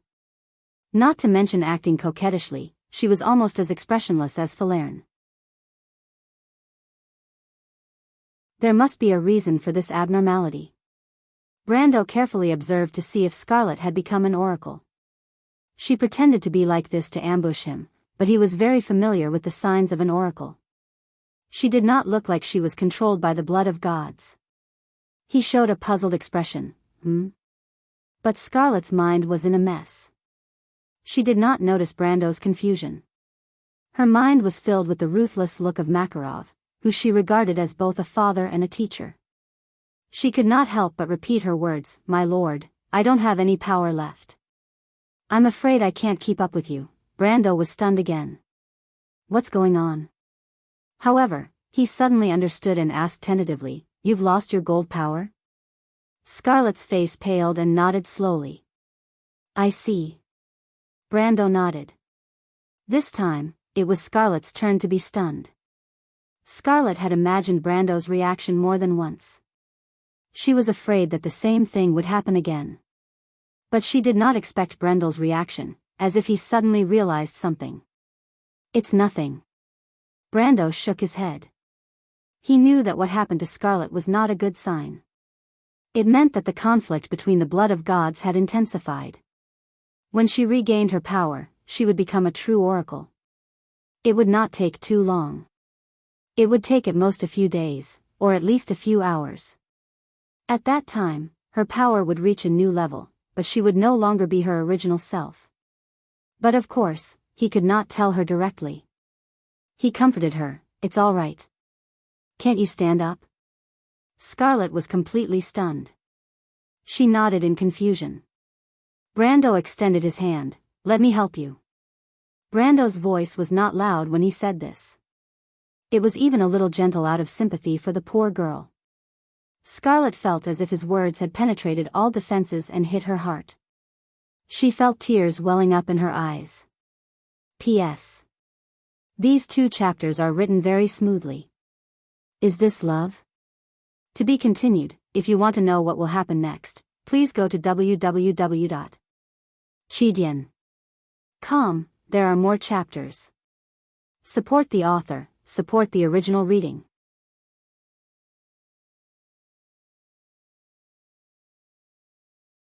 Chapter 292. Brendel was stunned when he saw the tears rolling down Scarlet's cheeks. What's wrong? The girl let her tears fall as if she didn't hear him and only reacted after a while. She sniffed to calm her emotions and finally realized that she had lost her composure. Her cheeks flushed red. "It's nothing. It's too painful." Scarlet turned her head away and answered reluctantly, "My lord." Brando felt like crying in his heart. Isn't this excuse a little too clumsy? Does it look like she's crying because she's in too much pain? It's more appropriate to say that she's trying to hide her panic. He wasn't an idiot and could roughly guess what she was thinking. Even though he didn't know what she thought of the Grey Wolves mercenaries, Makarov, and himself, he could see that her silence couldn't hide her avoidance of the past. Rather than saying that she had accepted everything, it was more like she was still stuck in her memories. She seemed to have an instinctive fear and distrust of the outside world. If she left everything she was familiar with, she would be surrounded by a great sense of isolation. He did not know what she had experienced in the past, but he knew that the maned wolf Makarov's actions must have caused great harm to her. "Can you stand up?" He threw those thoughts away and asked. Scarlet nodded weakly, but she tried a few times. Even though she was holding Brando's hand, the pain was so intense that she couldn't help but whimper and kneel down. Brando saw the red-haired girl grit her teeth as she cried and tried her best to stand up. He couldn't bear to see her like this. Even though he had seen women cry before, but compared to the girls in the game who had tears in their eyes, Scarlet's strength was more admirable. Moreover, he was a man after all. "Don't hold on anymore, I'll carry you," Brando said. They couldn't stay here for too long. Even though they didn't know the situation of Coden and Medisha who were sealed on the other side, they couldn't stay here for too long. However, if the old man returned to the surface before them, their mission would be a complete failure. They had to race against time. "How can I?" Scarlet was stunned. What kind of lord would do such a thing? Perhaps Makarov would do something like that, but she knew that it was to buy people's hearts, just like how the Grand Commander did not care about her in the past. She did not understand why, and no matter how well she did, she would never get as much attention as Eek. But later on, she finally understood that even if you wanted to buy people's hearts, you still needed to have the qualifications to be bought. Of course, Scarlet wouldn't be jealous of the person she loved, but she couldn't help but feel a little disappointed. A guy who didn't even have the strength of a silver rank might not even be as good as Rady in the eyes of the captain. Thinking of the white-haired young man who had been killed by Brando, the red-haired girl couldn't help but feel a wave of disgust. But what was the young lord's purpose? She didn't have any strength left and didn't have any reputation among the remaining members of the Grey Wolves mercenaries. She was even weaker than Sanford. She had to admit that she was not as beautiful as the merchant girl who was announced to be his fiancée. Brando only had physical contact with the latter, let alone her.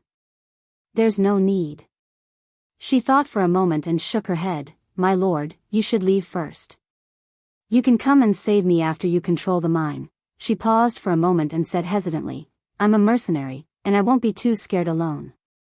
"At most, my lord, please leave me a piece of illuminating crystal." Brando didn't know whether to laugh or cry as he looked at the fear written all over her face.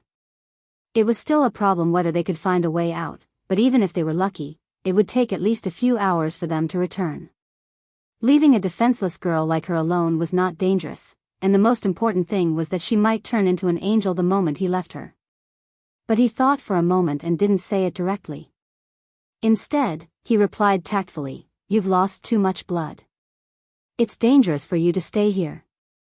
"It's fine," the red-haired girl shook her head, "this is also Lady Martha's will. Besides, there's no need for you to bring a burden with you." She paused for a moment and her voice became weak. "Actually, thank you, my lord. It's enough that you don't want to leave Scarlet behind." The girl took a deep breath and forced a smile. "So I can't be selfish, right?" Brando was stunned when he heard this. He looked at Scarlet's beautiful amber eyes. There was even a trace of mist in them, but in the end, they were still dim and lifeless. He suddenly understood. Such an outstanding girl wouldn't have met such a fate if she was born in Wonde. But did Wonde ever have a peaceful life? The reason why the Amber Sword set this world to be one of strife and turbulence was because a game needed a turbulent environment to write an epic chapter. But what was an epic? For this world, it was nothing more than flames burning the earth, bones piling up, and rivers of blood flowing. In Wonde, where the borders of civilization were constantly being nibbled away, wars became more frequent. Because of the need for survival, on one hand, humans became more collective, but on the other hand, they became more utilitarian and practical. The consequence was that the existence of the individual became insignificant. The warmth between people had long disappeared, and the whole society was filled with a sense of coldness when it was formed, cold and efficient. Although in Erewhon, there was more and more resistance because of the incompetent nobles holding the ruling power of the country, but this resistance was not to overthrow the system of this world. In the end, it was because the people at the bottom generally doubted the legitimacy of the ruler. This legitimacy had nothing to do with blood or birth, and the only criterion was strength. The strong were respected, and the weak seemed to be left to fend for themselves. As a modern person, Brando did not object to the former, but he did not agree with the latter. He knew that Scarlet's story was not unique in this world. There were thousands of Scarlets in this world, just like how there were thousands of Sifrids. If not for him, the little girl from the Green Village would not have ended up any better than the red-haired girl in front of him. Was it not? In fact, there were many people in this world who were more unfortunate than them. He was powerless to change all of this. This was different from changing the fate of Erewhon. It was a rebellion against the will of the world itself. This will not only represented the power of a huge society, but also the laws of nature that formed this power. After all, this was a different world from Earth. Brando's selfish wish was to save the kingdom. As for whether this wish would hurt more people, he did not think too much about it. These people might come from other countries, such as Madara, Cruz, or even the oppression of the kingdom itself. Brando only hoped that the people he was familiar with, whether it was the princess, the Valkyrie, or the people who sacrificed their lives for the kingdom, would not repeat the tragedy that happened to them. Rewriting history, that was all. When a tragedy like Scarlet's happened, he did not think that he could turn a blind eye to it. When Brando heard Scarlet's words, he shook his head and said, "You're thinking too much. Do you think I'm such a useless person?" But Scarlet was still hesitating. An excellent leader will never leave any of his members behind. Brendel felt that he should say something cool like this at this moment. He remembered that this sentence was told to him by his senior sister when she handed the team over to him. But he found that he could not be serious at all. In the end, he could only shake his head and make a clumsy joke. "Don't worry, I won't take advantage of you." But Brando was about to cry when he said this. He felt that he had embarrassed himself as a transmigrator. Scarlet was not any better. Her face was completely red, and she quickly shook her head. "Of course not, it's just, no, it's just." Brando felt that he would go crazy if he continued talking. He simply carried Scarlet with both hands without saying a word, completely ignoring the latter's frightened cry. She was dumbfounded. She never dreamed that Brando would be so forceful. Her mind was in a mess. He just said that he won't take advantage of me. But the girl immediately buried her head in her chest like an ostrich. Her ears were red, and her heart was thumping. She could not say a word. She wondered if this was the legendary Princess Carrie. When she was in the mercenary group, she had wondered more than once if Eek would carry her to the Holy Cathedral one day. But this little extravagant hope had long since turned into a beautiful fantasy after Yura appeared. But this red-haired girl never thought that one day, someone would really carry her like this. It was just that this person wasn't the one she had imagined, and the pitch-black tunnel seemed a little too eerie. But when she leaned her head against Brando's chest like an ostrich, she felt an inexplicable sense of security even though her heart was beating fast. "My lord is different from most people I've met," she thought. "He's also different from Eek. When I'm by his side, I feel a strange sense of security and trust. This feeling is probably the same for Amandina, and the Roman lady as well. They should all be able to feel it." Scarlet suddenly understood why there were more and more people gathering around Brando in the past few months. Although this was not unrelated to the young man's personal ability, there were many people in Wonde who had more background and ability than him. But today, she finally found the reason. She lightly clicked her tongue, thinking that she was lucky to be able to follow such a lord. It seemed that Lady Martha had not completely abandoned her. But the prospect of losing her power still made her feel a little gloomy. She knew that she was not a genius, and it would not be easy to regain her power. But she shook her head and threw this thought away. She would just take it one day at a time. Brando's every move had made her completely relieved. But when she thought this, she did not know that she only had a few days or even a few hours to live. P.S. If you're in a situation where your results are good, you really don't want to ask for support.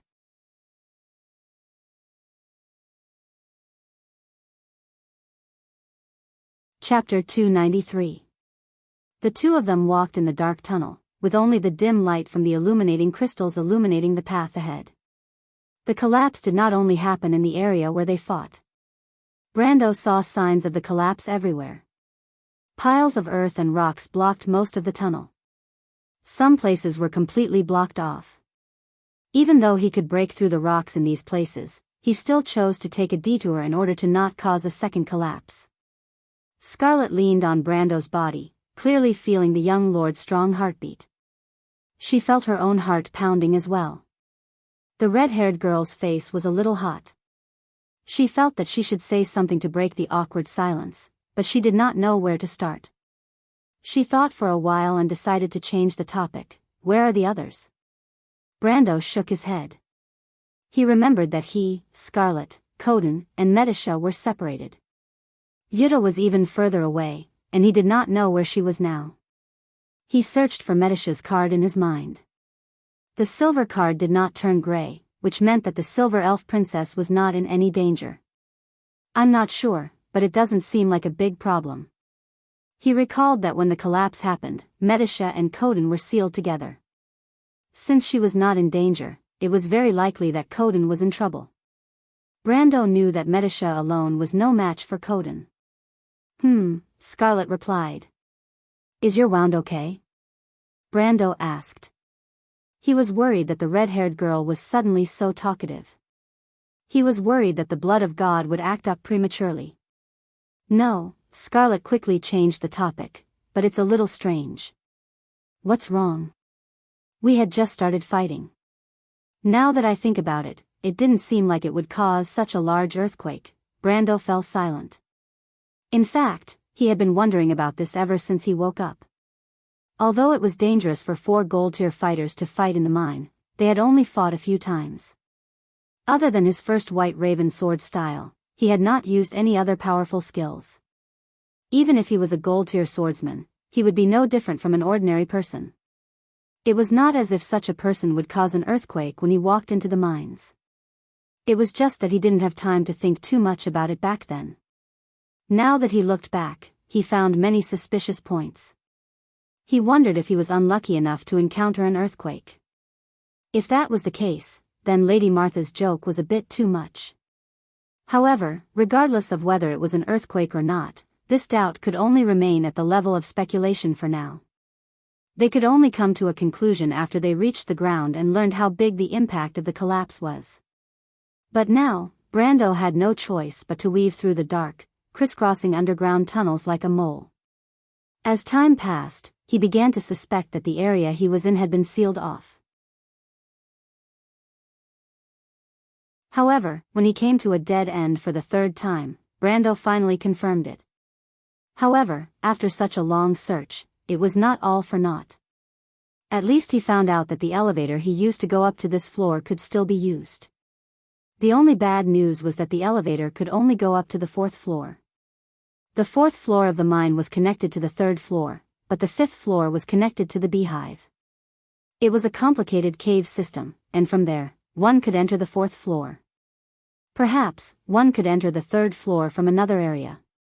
Brando had asked Joka before he entered the mine. There were a total of 5 elevators from the 3rd to the 4th floor. Although the area he was in was sealed off by the falling rocks, the other areas on the 3rd floor might not be the same. He made a decision in a short time and brought Scarlet to the 4th floor to try his luck. The elevator hit the rock and stopped with a heavy thud. Brando was no stranger to this floor of the mine.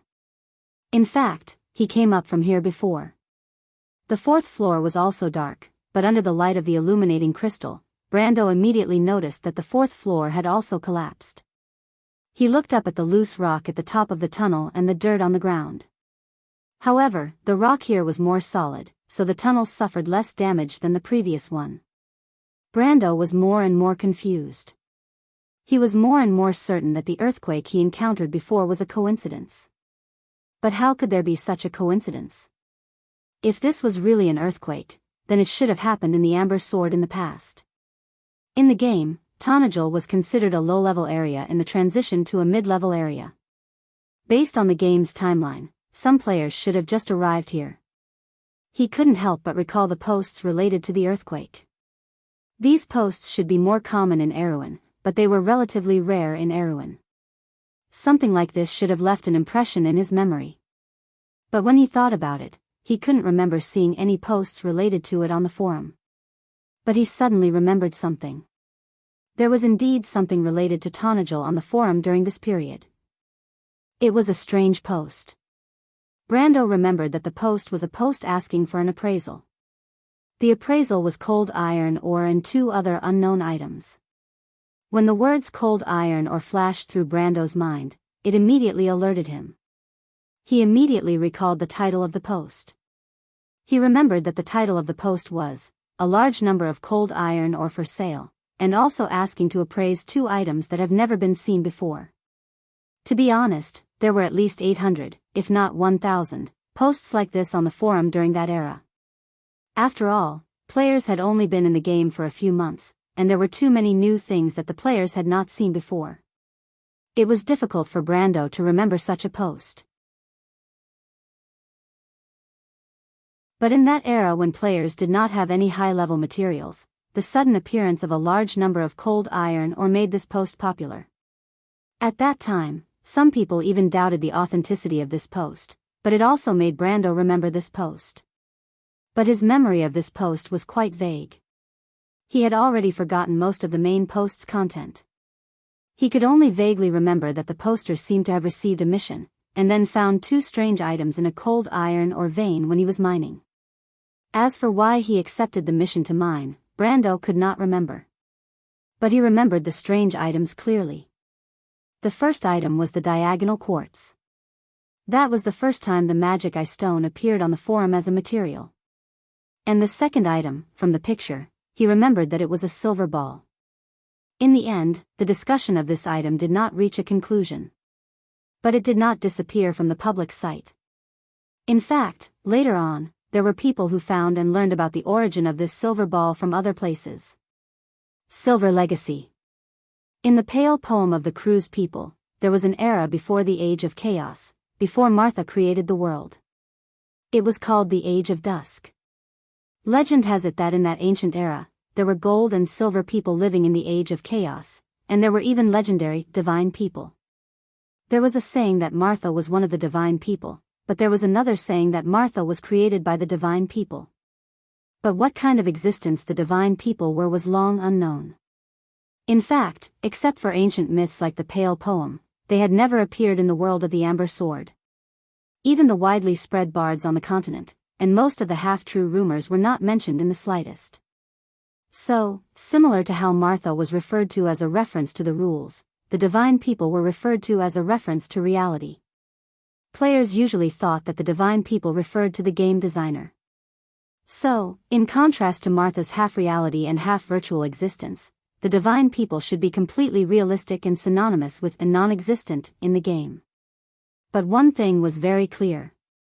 Historical records did say that the divine people led the first gold and silver generation to create the first sage's sanctuary. Then, Martha used these points to create the world of Wond with the support of the elemental code. The formation of the world took a long time. The first gold and silver people relied on the sanctuary to resist the attack of the Twilight Dragon. Until the last sanctuary recorded in history, the Babel of Babel, was destroyed. Then came the era when the gold and silver bloodlines were scattered across the land, which was the beginning of the Age of Chaos. History before and after that had been buried in the dust. The gold and silver bloodlines had also wandered the land for countless years and almost disappeared. But the ruins of the sanctuary were not completely destroyed. Just like the fairyland of the King of Nights that Brando led the refugees of Fortress Reden into when they fled, the ruins of the sanctuary were widespread in this world. Some were half-physical, such as hidden in the crevices of space and time, such as the fairyland.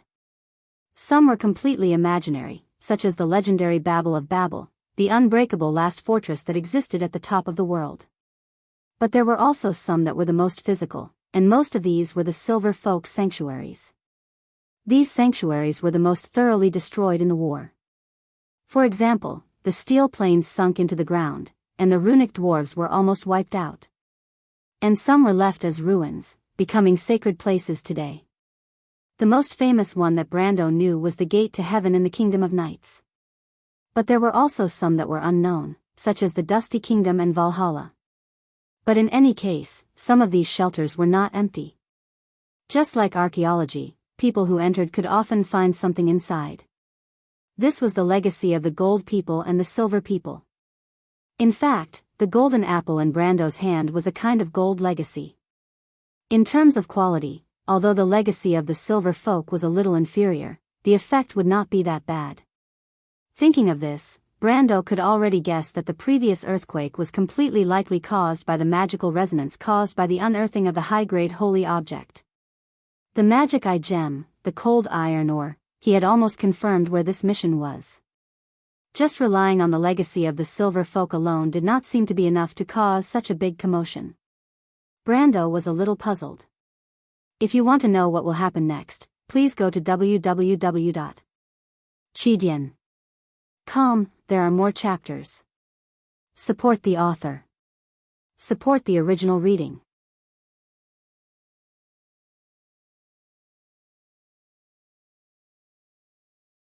Chapter 294. Not long after they entered the 4th level, Brando suddenly heard Scarlet whisper, "My lord." "What's wrong?" "Let me try." The girl's voice was almost inaudible. Brando looked down and found that the body of an oracle was indeed worthy of its reputation. Although she had lost her strength, her body's recovery ability was still much stronger than the average person. Brando saw that the wound on her thigh had stopped bleeding and formed a scab. He hesitated for a moment and asked, "Is it okay?" But under the girl's insistence, Brando finally helped her down. Scarlet frowned slightly when her feet touched the ground, but after a while, she stood steadily. Although she was a little slow, she could barely walk by herself with the support of the lightning spear. After discovering this, Scarlet seemed to be a little happy. She happily raised her head and smiled at Brando. "My lord." Brando rarely saw such a heartfelt smile from Scarlet. He could not help but be slightly startled. But the latter quickly realized that she had lost her composure and turned her head away. Brando actually thought that the red-haired girl looked pretty when she smiled, but of course, he would never say that out loud. The two maintained their silence as they walked through the low tunnel. Not long after, Brando suddenly saw a faint white thing in the darkness ahead. He softly exclaimed in surprise. "What's wrong?"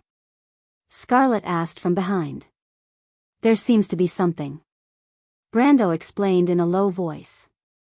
He knew that Scarlet's vision was no different from that of an ordinary person. In this environment, it was difficult to see far away. Although there was an illuminating crystal, the light was too bad. He pulled out his sword with one hand and slowly walked over with the girl. Finally, he saw that it was a person lying on the ground. It seemed to be a miner here. He carefully looked at the person and did not find any obvious wounds on his body. "He's not dead yet." Scarlet looked at the person and immediately judged. Brando also saw that the person's chest was rising and falling slightly. It seemed that he had just fainted. He nodded and tried to shout, but did not wake up. So he pulled out the cork on the water bag and flicked some water on the person's forehead. Considering that they did not know how long they would be trapped underground, and the amount of fresh water they had with them was limited, Brando subconsciously lightened his movements. Fortunately, his method worked quickly. The miner didn't seem to have suffered any injuries, and he quickly blinked and woke up. But as soon as it opened its eyes and saw the two of them, it subconsciously shrank back and crashed into the cold rock wall. Brando looked at his uneasy expression and hurriedly said, "We are also from here. You don't have to worry." The miner was stunned for a moment before he came to his senses. He took a deep breath and looked at the two of them carefully before he calmed down and asked, "Are you in charge? Supervisor? Or are they from the guards?" He saw Brando's sword and Scarlet's halberd. In this mine, only the supervisors and soldiers would carry weapons, but Brando and Scarlet were not wearing the guard's uniform, so they looked more like the latter. "We are from the guards." Brando knew that the miner knew almost every foreman, so he answered. The man was obviously relieved, but he quickly became nervous again. "Did you also encounter a monster?" He saw the blood on Scarlet's body. "Monster?" Brando looked back and exchanged glances with Scarlet. The monster here was probably the wind spirit spiders that he had summoned. But he frowned and asked, "What kind of monster?" Brando had used the wind spirit spiders to scout the way on the 3rd floor, but Brando instinctively felt that things were not that simple. "Stone statue, a monster that looks like a stone statue." Martha above. A monster that looks like a stone statue? Scarlett squatted down beside Brando and asked softly. Stone statue? Brando thought that there were many monsters inwound in the form of rocks, and the typical ones were the gargoyle sentinels and war golems made by the Buga wizards. But considering the environment here, it was more likely that it was a stone elemental. Brando thought for a moment and comforted the miner, don't be afraid. We are here. Slowly think about what the monsters looked like. Were they humanoid? Or were they beast-shaped? The miner took a deep breath and said, they looked like beasts, but they were all made of rocks. Sir, I swear I didn't see wrong. Beast-shaped? Did they have wings? No. The miner answered without hesitation. Brando was puzzled. He had never heard of such monsters in the form of rocks. Although there were many kinds of monsters and monsters inwound, most of them could be traced back to their origins. For example, monsters in the form of soil and rocks were either magic golems or related to the earth elemental world. But except for the gargoyle sentinels, beast-shaped monsters were very rare. The creatures in the earth elemental world were mostly insect-shaped. But when he saw that the miner was suspicious again, he quickly calmed him down and asked, is there anyone else here other than you? He knew that the miners usually entered the mine in groups. The miner gulped as if he just remembered something. He quickly nodded and said, yes, he said, I came with my group, but we were separated when we encountered the monsters. He could not help but look into the depths of the cave and said with uncertainty, I don't know where they went. I don't know if they are still alive. The monsters might have gone after them. He seemed to be relieved, but he was also a little scared. Right, the miner suddenly remembered something. Lord Mahan is here too. Lord Mahan? You don't know him? The miner was slightly stunned. He is the foreman of this area. I heard that he used to be in the army. His swordsmanship is very good. When the earthquake started, he said that he would go to the front to take a look, and then the monsters appeared. Brando was speechless. He almost let the cat out of the bag when he asked. Fortunately, the miner was not very vigilant when he saw his own people. But Scarlett frowned slightly. Didn't the collapse start in an instant when the earthquake started? Also, why did he go to the front to take a look? As someone who became a mercenary at a very young age, her way of thinking was much sharper than Brando's. Brando heard her and reacted, you're right. Shouldn't he be looking for a safe place to hide? No, the miner quickly waved his hand. The earthquake wasn't that bad at first, and the rock layer below is relatively sturdy, so the collapse wasn't that bad. The thing is, the earthquake came from the south. Didn't you feel it? The earthquake came from the south. This unexpected information made Brando react. It seemed that his guess was not far from the truth. There was indeed something incredible that was dug out from the Schaflund mine. But even though he did not know them, he was still worried for Cohen and the other youths. They must be dead by now. Brando could not help but sigh. It doesn't seem to be an earthquake, Scarlett whispered, my lord. Brando had already made up his mind to go to the front to take a look. Even though the silver legacy was not as rare as the golden apple, it was still a rare item. But with such a valuable reward, the mission would not be so simple. He suddenly interrupted Scarlett and put a finger to his lips. Shoo, the tunnel quieted down, and only the miner's heavy breathing could be heard. But soon, Scarlett and the miner heard a rustling sound coming from the south. It was as if something was moving close to the ground. They're here. The miner's face turned pale in an instant. But Brendel put down his sword with some doubts in his heart. There were many things coming, but these slightly heavy footsteps didn't sound like they were anything powerful. But soon, the monsters that the miner spoke of appeared one by one. The first to appear was a gray-white feline. It gracefully stepped into the light of the illuminating crystal and stared at Brando with a pair of eyes that looked like gray gemstones. No, it should be said that it was a pair of gray gemstones. This was because the slender feline was actually a stone statue. A living stone statue with gray crystals as its eyes. Brando immediately understood when he saw this thing. It was not a monster in the form of a rock. It was a summoned creature. To be more precise, it was a creature formed from the earth elemental. As for what form it took, it was entirely up to the summoner's will. But Brando was slightly taken aback.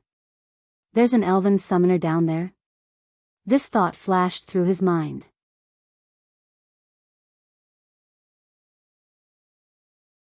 Or is there something controlling these creatures unconsciously? It seemed that the latter possibility was much more obvious. But if it was a piece of equipment with self-consciousness, even if it had no intelligence, it would be at least fantasy level or above. And it might even be an extremely high fantasy level. When Brando thought of this, he suddenly burst into tears. He thought that since he came to this world, he could finally see high-level equipment for the first time. As he thought of this, more and more felines appeared in the darkness. There were more than 10 of them, and there were a few pairs of shimmering eyes swaying beyond the boundary of light. More than 20 rock panthers had formed a semicircular encirclement around them. Brando did not panic at all. He stepped forward and put down his sword. "Stay back, Scarlet." Scarlet grabbed the miner, who was so scared that his legs went soft and was about to roll and crawl away. Then she turned back and nodded at Brando, and obediently stepped back a little. She knew that she did not have any power now. At most, she relied on her strength as an oracle to be slightly stronger than ordinary people. If she stayed on the front line, she could only interfere with Brando's actions. However, although she had lost her power, her vision was still there. She had already seen that these big rock panthers did not seem to be a threat, especially to Brando. "On the 19th, my relative is getting married. I'm not sure if I'll be updating, but I'll make up for it if it's missing. To be continued. If you want to know what happened next, please go to www.chidian.com to read more chapters. Support the author, support the original reading.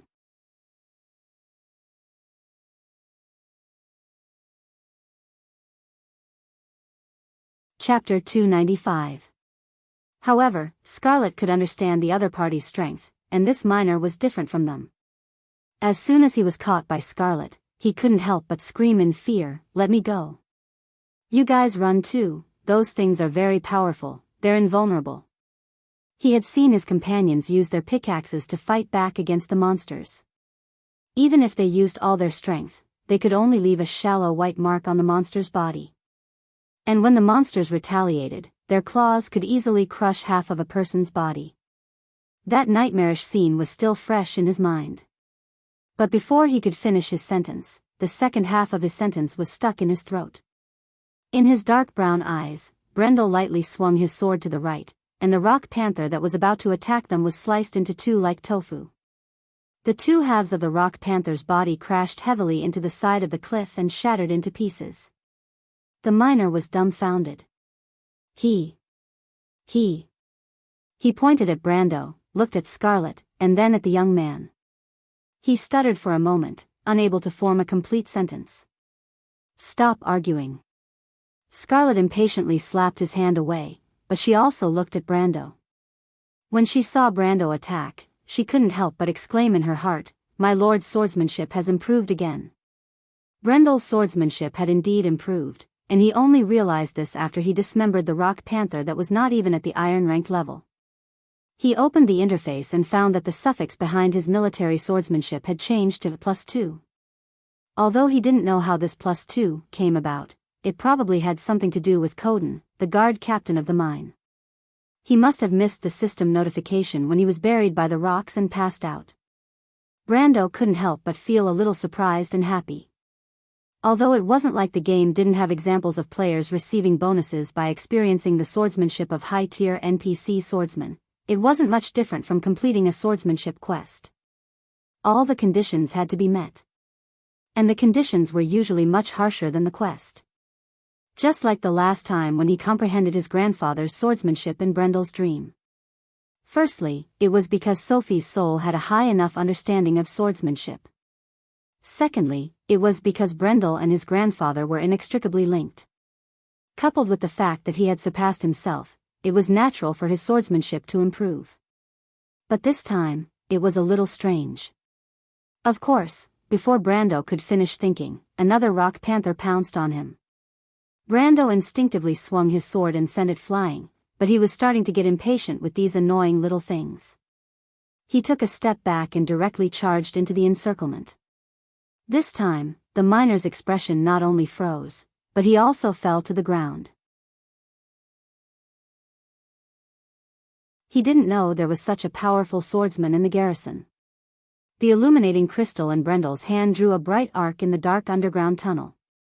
In the next moment, several rock panthers were cut in two. When the silver mine earthquake happened, Shaflun town was the first to receive the news. The edge of the earthquake affected the town, and the people standing on the street could feel the ground shaking.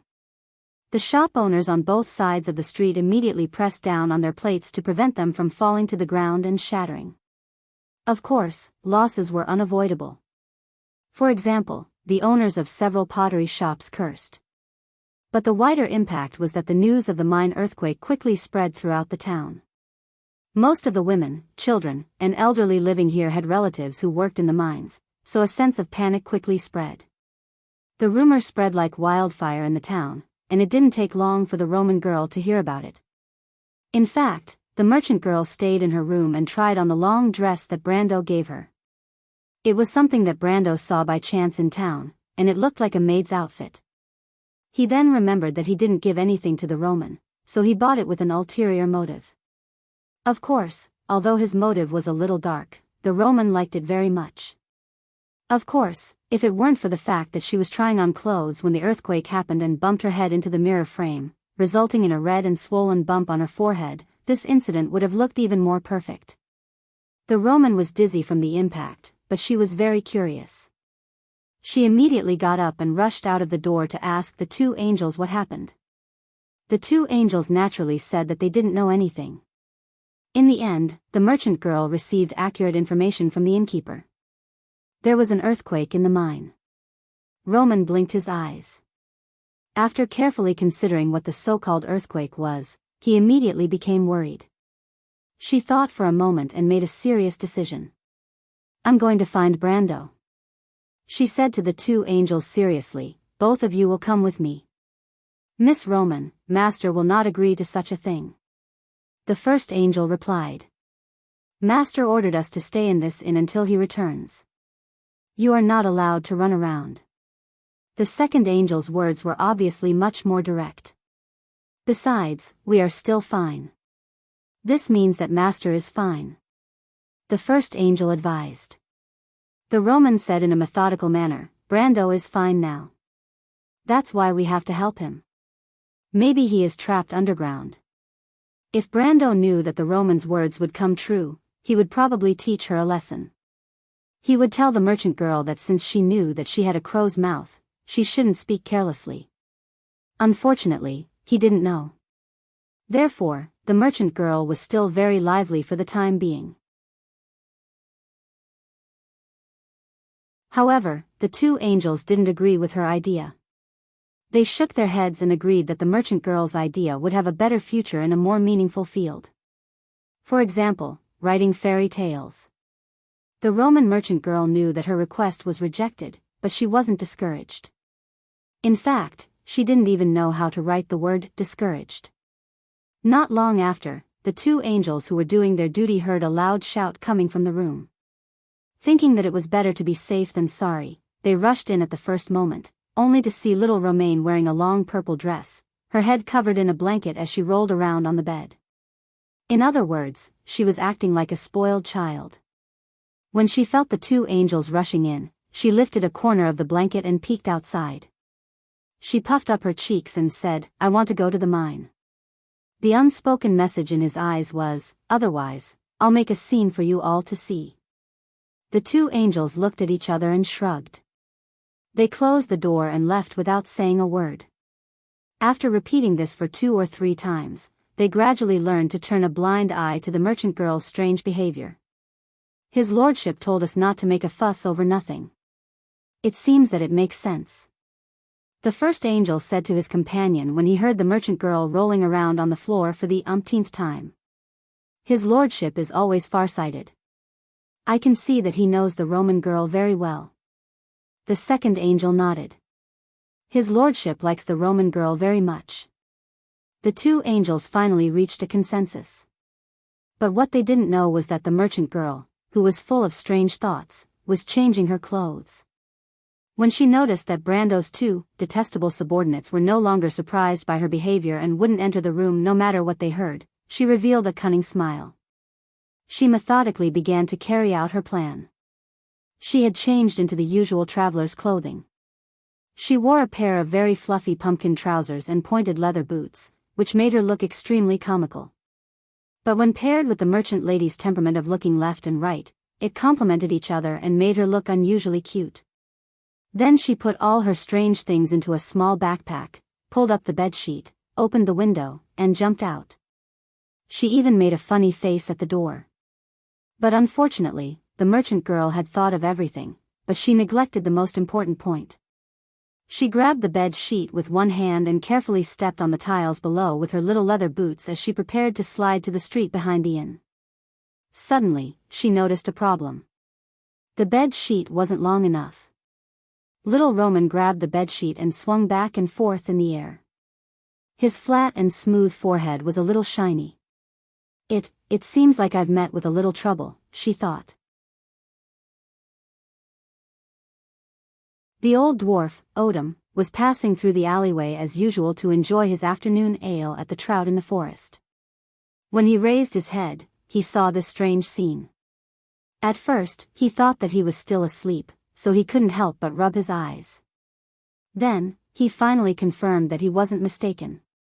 There was a girl wearing baggy pumpkin shorts holding a bedsheet and swinging it over her head not far away. The old dwarf lowered his head and thought about whether it was a carnival or something similar. However, he could not remember whether the last festival was the Midsummer Festival or the Harvest Festival. He sighed at how his memory deteriorated so quickly when he got old.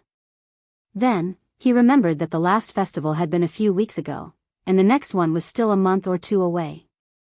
He thought that he must have entered the wrong place. Or maybe there was something wrong with the way he entered the alleyway. However, he immediately realized that it was the window at the back of the Trout in the Forest Inn. Wasn't it? Thinking until here, the old dwarf finally woke up from his dazed state. He raised his head and stared at the young girl who was swaying in midair. He used his hand to support his chin and asked, "Little girl, what are you doing?"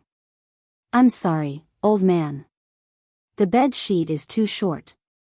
That was the Roman's first answer. "On the 19th, my relative is getting married. I'm not sure if I'll be updating, but I'll make up for it if it's missing." To be continued. If you want to know what happened next, please go to www.chidian.com to read more chapters. Support the author, support the original reading.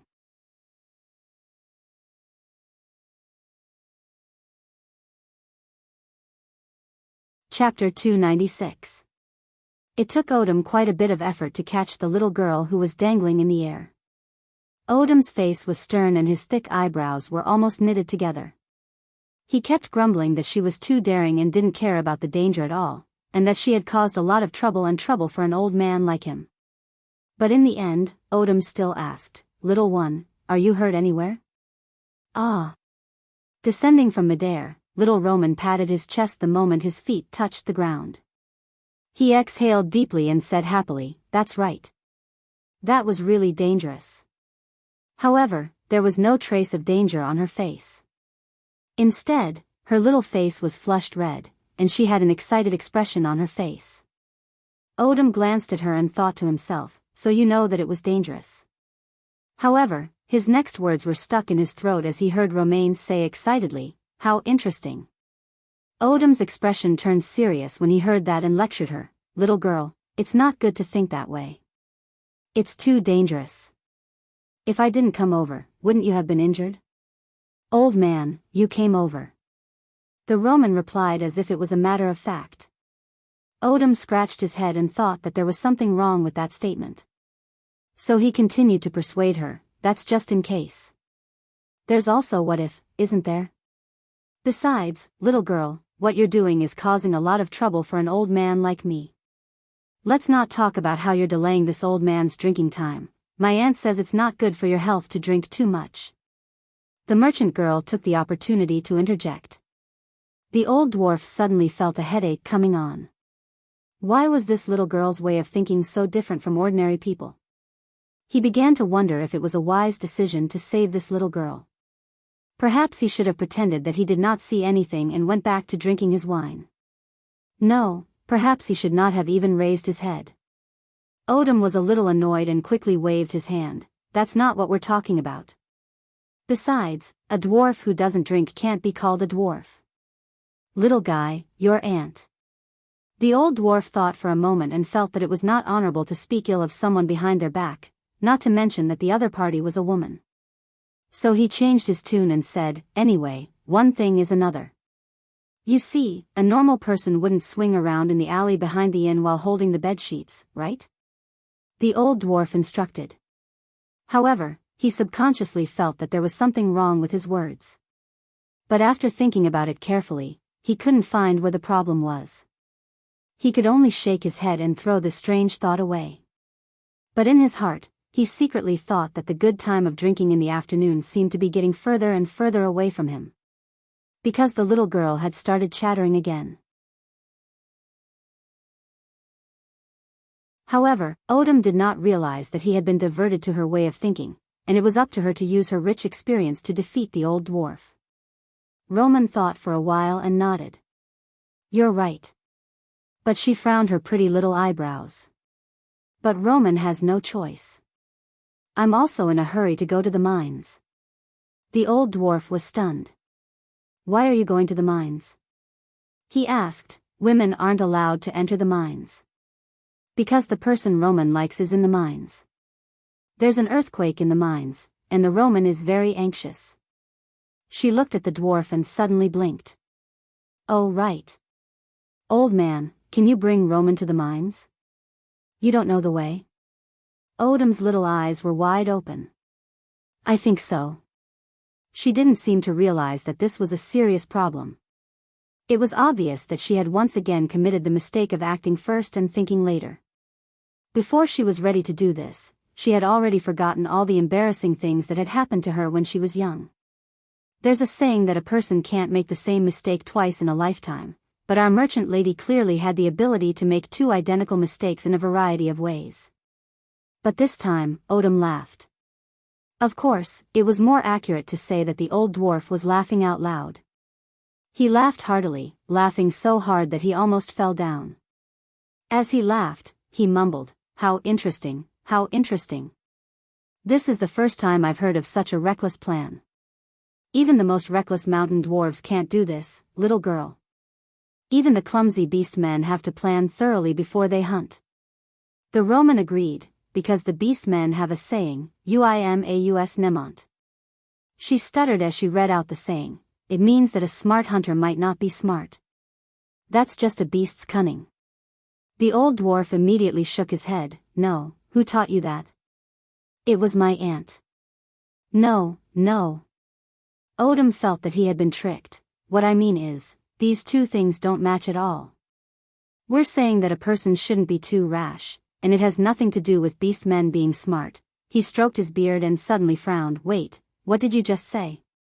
There's an earthquake in the mines? Yes. Why didn't I know about it? The Roman looked at him with her big eyes.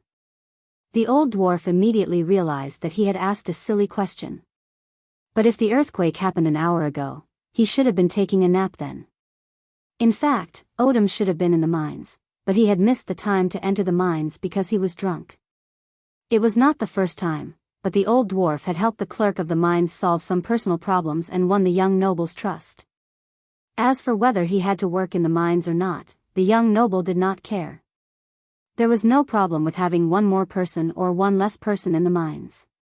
That was why Odom was too lazy to go to the mines and came to the trout in the forest for a drink. That was his goal as a dwarf. However, the little girl's words had piqued his interest. The old dwarf had always known that there was a secret hidden in the mines, and he had come here to wait for an opportunity after he found out about it. But what disappointed him was that ever since the workers of Shaflun mine dug through the tunnels that led to the Great Beehive and caused an accident, the tunnels no longer extended downwards, and the secret hidden in the Greyhar Mountains could only stay there quietly. Although the old dwarf had asked Perkins more than once if he could reopen the 5th level of mining, it was always put on hold due to safety concerns. The young clerk wasn't worried about the safety of the workers, but rather, he didn't want to cause any trouble for himself. But as time passed, Odom gradually became disheartened after coming to Shaflund for a few years. But at this time, his heart was moved again.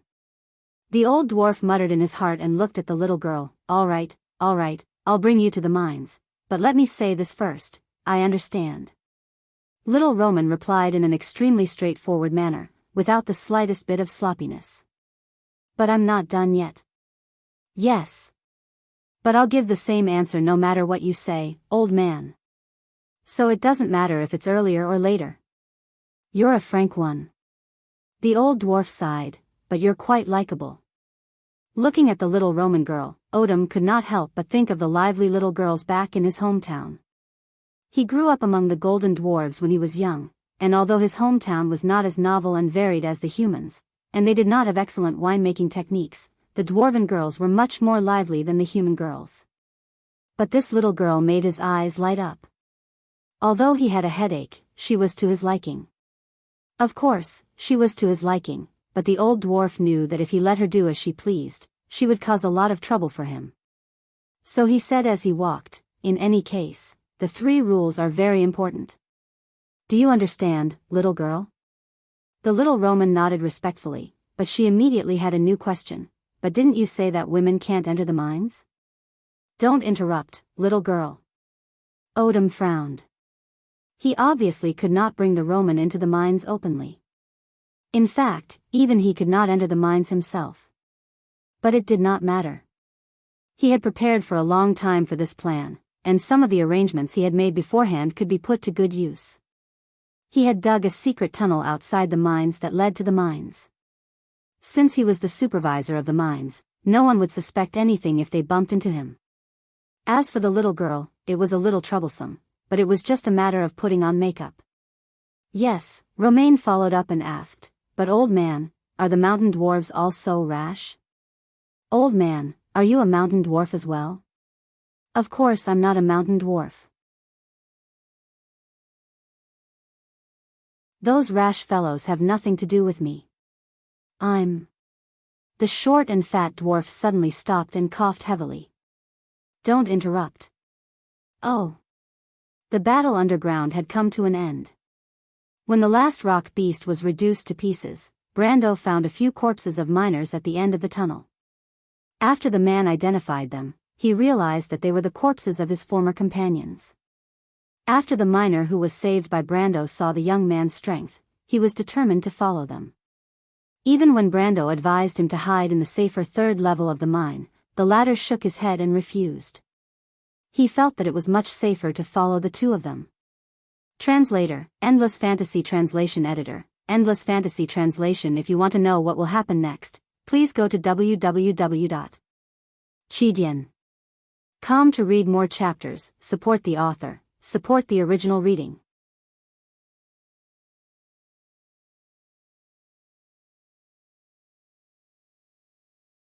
Chapter 297. In fact, there was almost no loot from the previous battle. The EXP he gained was just some experience points. In fact, Brando found that he didn't gain much from killing monsters below the level of black iron, to be exact, monsters below level 15. This was exactly the same as his experience in the game. But he found a ring in the wreckage, an ogre ring. In the amber sword, equipment with the prefix ogre could increase the wearer's strength.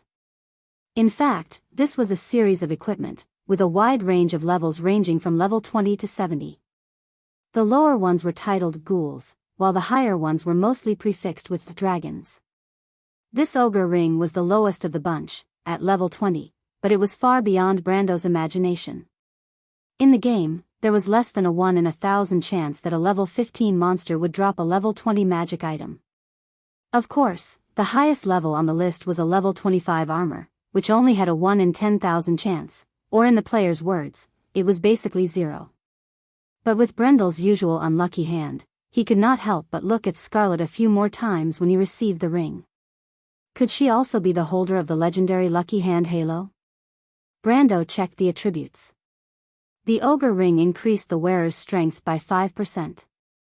Brando's strength was 73.4 ounces, and because of the implanted Ghost Knight's crystal and power burst, his strength was close to 100 ounces. This thing could increase his strength by about 5 ounces, which was better than nothing. But he already had the Ring of the Wind Empress, the Ring of Flame, the Ring of Secondary Snake, and the Ring of Warrior on his hand. Brando thought for a moment and was too lazy to change, so he simply threw the ring to the red-haired girl behind him. Scarlet took the ring and was slightly stunned.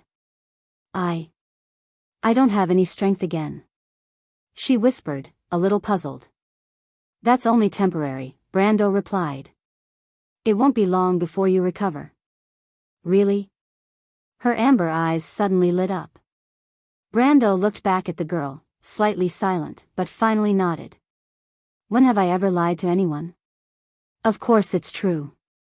Scarlet's face revealed an extremely happy expression. However, this red-haired young lady had a sharp sense that was unique to females. She sensed Brando's hesitation. She thought for a moment, blinked her eyes, and said, "Is it related to the blood of God, sir?" Brando nodded. "Actually, it's nothing." Scarlet wasn't worried at all. She smiled. "Compared to becoming a monster, I'm more worried about losing my power. At least then, I can still fight for my lord." "Shoo!" Brando put a finger to his lips and gestured to the back. The miner still followed them at a distance, and, of course, did not hear what was said between them. Scarlet nodded and put the ring on her index finger. She was so careful, as if she was protecting a treasure. "Actually, you don't have to be so careful. This thing isn't worth much. It's just a magic item." Brando couldn't help but remind him. But Scarlet smiled and replied, "Yes, but as a gift, the meaning is very different." Brando was stunned. The young lady had already changed the topic. She looked at the surrounding rock walls and asked in a low voice, "Sir, do you think the earthquake has anything to do with these monsters?" Brando nodded. "Did the earthquake cause these monsters to appear from underground?" Scarlet asked again. "I'm afraid it's the opposite." "The opposite?" The mercenary was slightly stunned. How can such weak monsters cause an earthquake? Weak? Brando shook his head. That was only temporary. If this quest really involved a silver legacy, then it was hard to say what they would encounter later on. With this thought in mind, they gradually went deeper into the fourth layer of the mine. Soon, Brando found Mahan's corpse at a corner. Not far from the left side of the supervisor were 2 incomplete rock leopards. There were obvious sword wounds on their bodies that killed them. It was obvious that Mahan had fought with these beasts when he was alive, but he could not escape death in the end. Brando checked the man's wounds. The fatal wound was on his neck. According to his judgment, Mahan should be at least at the level of a black iron, but the wound left behind by the attacker was very clean. It was obviously a one-hit kill. For this to work, the attacker's strength must be far greater than the victim's. This meant that there were more powerful monsters here. Brando was not the only one who saw this. Scarlet also saw this. She did not say a word, but her face became solemn. When the miner saw the supervisor's corpse, he trembled and fell to the ground. He was scared out of his wits. In his mind, these foremen were usually high and mighty existences. But when they turned into cold corpses, it made him feel like he could die at any time. He almost lost control of his emotions and could not help but scream. Brando had no choice but to use the secondary snake ring to paralyze him so that he would not attract more monsters. It was not easy to wait for the miner to calm down before they could continue moving forward.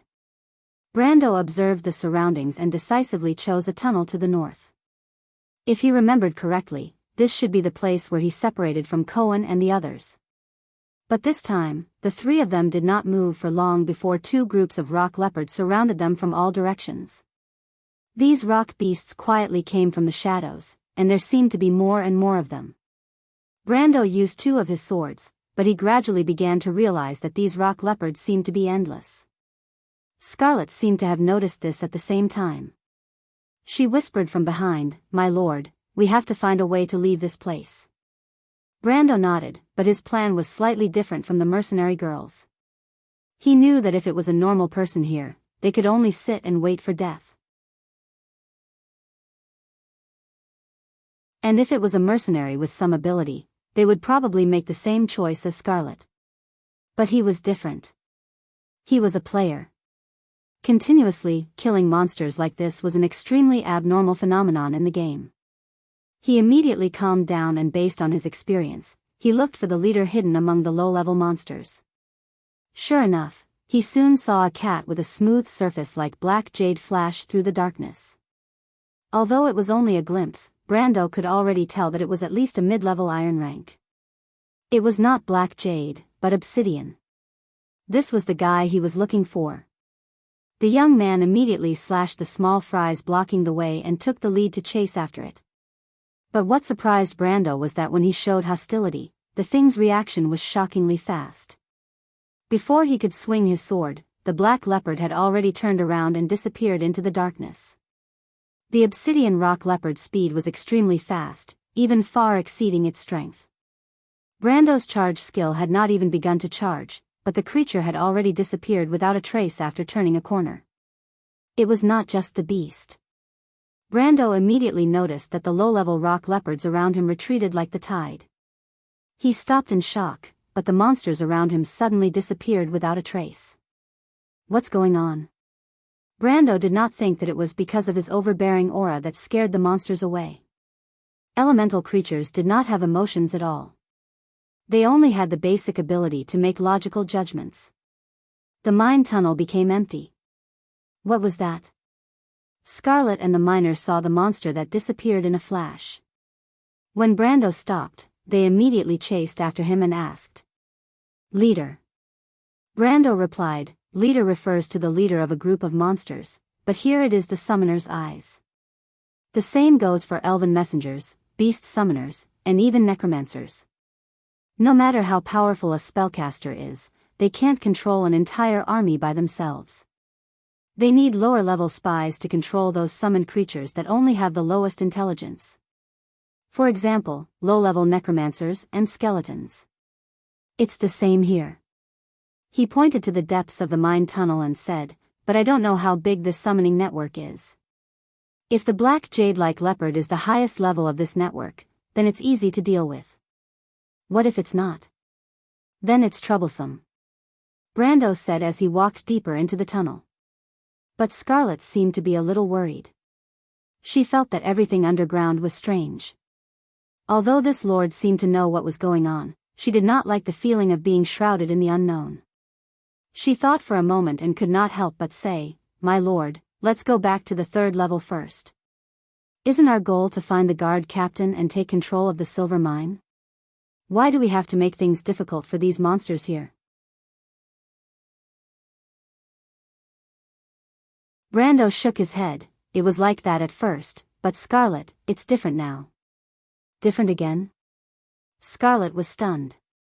Brando nodded. The value of a silver legacy was much higher than the entire silver mine.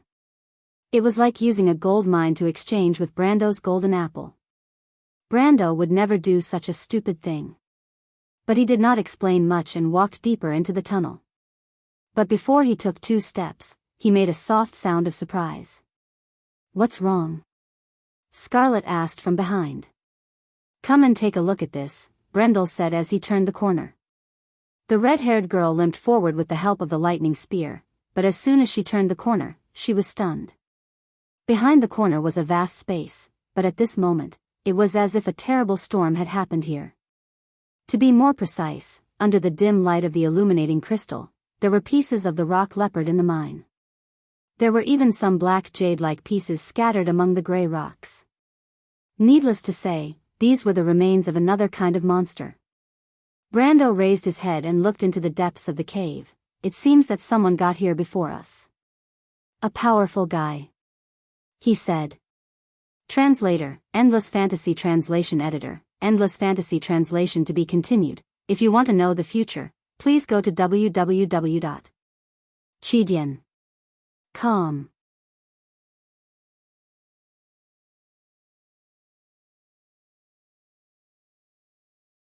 Chapter 298.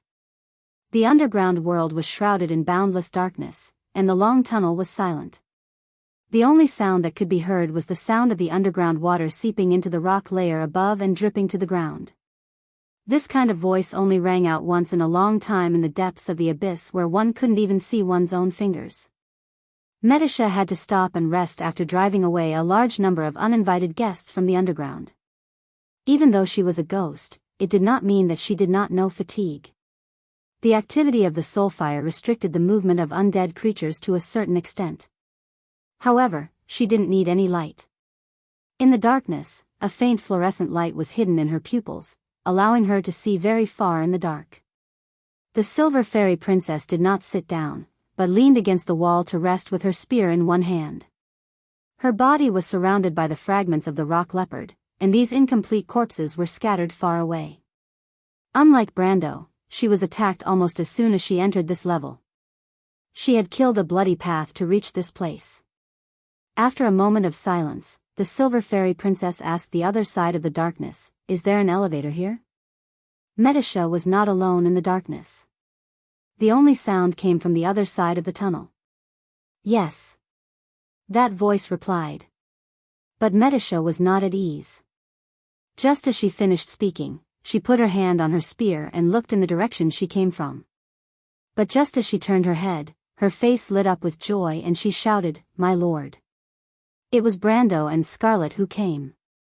They raised the illuminating crystals in their hands and shone the light in their direction.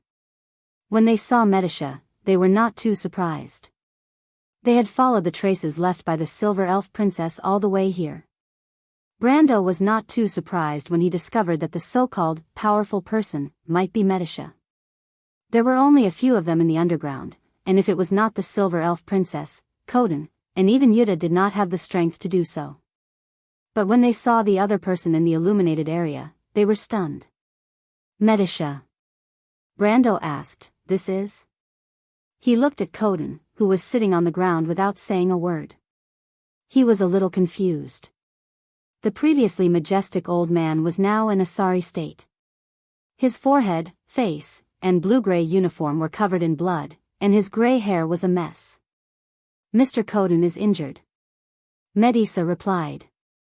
This elven princess was smart enough to stop there, but there were still many things that she did not say out loud. But she knew that Brando would understand what she meant. The old man snorted, "I am a captive, what is there to hide?" But this little girl saw that my old bones still have some use, so she signed a non-aggression agreement. "But she's very respectful to you, boy. She said that the final decision is in your hands, my lord."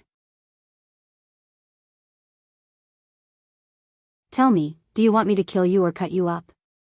Although he said that, he couldn't help but curse the fairy princess for being so cunning. When the tunnel collapsed, everyone's first reaction was to protect themselves. It was as if it was an instinct to save their own lives. Even gold-ranked existences like them were no exception. But Coden didn't expect that not everyone present was a living being. When the landslide happened, Medisha's first reaction was not to retreat to a safe place, but to attack him while the rocks were falling. This was a suicidal attack. Even someone as calm as Coden couldn't help but jump in fright. However, a battle between gold-ranked existences could be decided in the blink of an eye. Although Coden was much stronger than Medisha, he had used all his strength to chase after Brando, and he wasn't prepared for the landslide. In the end, he was heavily injured by Medisha. In the end, if it wasn't for this little girl pulling him out of the rubble, he would have died in the mine. But even so, he couldn't help but admire Medisha's courage. If it was him in that situation, he wouldn't have made the same choice. No matter what the reason was, Coden, as a veteran soldier, had nothing to say about being defeated on the battlefield. But if he knew that Medisha was just a spirit, he would probably regret underestimating her. Hearing his words, the young man nodded and asked, "Promise?" Mr. Coden promised to lead me to you and return to the surface. He is very familiar with the terrain here. He knows where the tunnels are, where it connects to the next level, and where it can be opened without causing a large-scale collapse. Medisha explained in detail. Although she was speaking in Cruz, it was as if she could naturally sing an elvish aria. My lord, there is an elevator not far from here. It leads to the main tunnel on the 3rd level. There are many tunnels leading to the surface, so it shouldn't be blocked. She smiled. If it wasn't for Mr. Coden, I wouldn't have been able to find this place so quickly. Brando knew that she was talking about the elevator that Cohen and the others came down from. He remembered that the tunnel was very large, with 3 wooden tracks. He nodded and looked at Coden. What is his condition? Let Mr. Coden tell us. Coden glanced at Brando. Boy, I know what you're planning to do. Originally, as a prisoner, I had nothing much to say. Now, you can naturally take over this place as you wish. It will take at least a month, and at most 3 months. Lord Paulus won't notice any clues. He paused for a moment. My condition is simple. I don't want to end up like Grodin. He knows. Brendel's heart skipped a beat.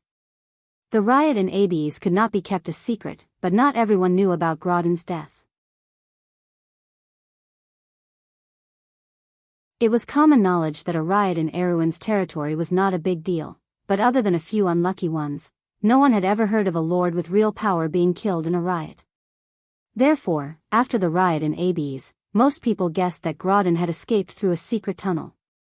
Only a few of the higher-ups in Brendel's organization knew that Grodin could not be more dead. Brendel looked at Coden deeply. If the outside world knew about Grodin's death, then the situation would be completely different. Lord Paulus might not be able to wait and send out his troops, and Count Ranner might not give Tonagel enough time to deal with the problem himself. If the old fox sensed that his territory was in danger of being separated, he would send out his army in less than 2 weeks. Brando hoped that the news would not be balanced to buy time. If Count Ranner did not know whether Grodin was dead or not, then he would be inclined to let his useless son deal with the problems in his territory. At that time, they were just a bunch of rioters in the eyes of the nobles. Rioters were nothing to be afraid of, and Grodin had many retainers under him. But with Grodin's death, this small rebellion was treated as a rebellion. Even though he knew that he was starting a rebellion, even if it wasn't to divide Awin, his actions were seen as a serious challenge to the rules of the game in the eyes of the nobles. According to Brendel's plan, Count Ranner would only realize this after Lord Maxon and Lord Paulus were defeated. Brendel still had 1 or 2 months before that. Coden seemed to have seen through his thoughts. The old man smiled mysteriously. You don't have to worry, it's just a rumor.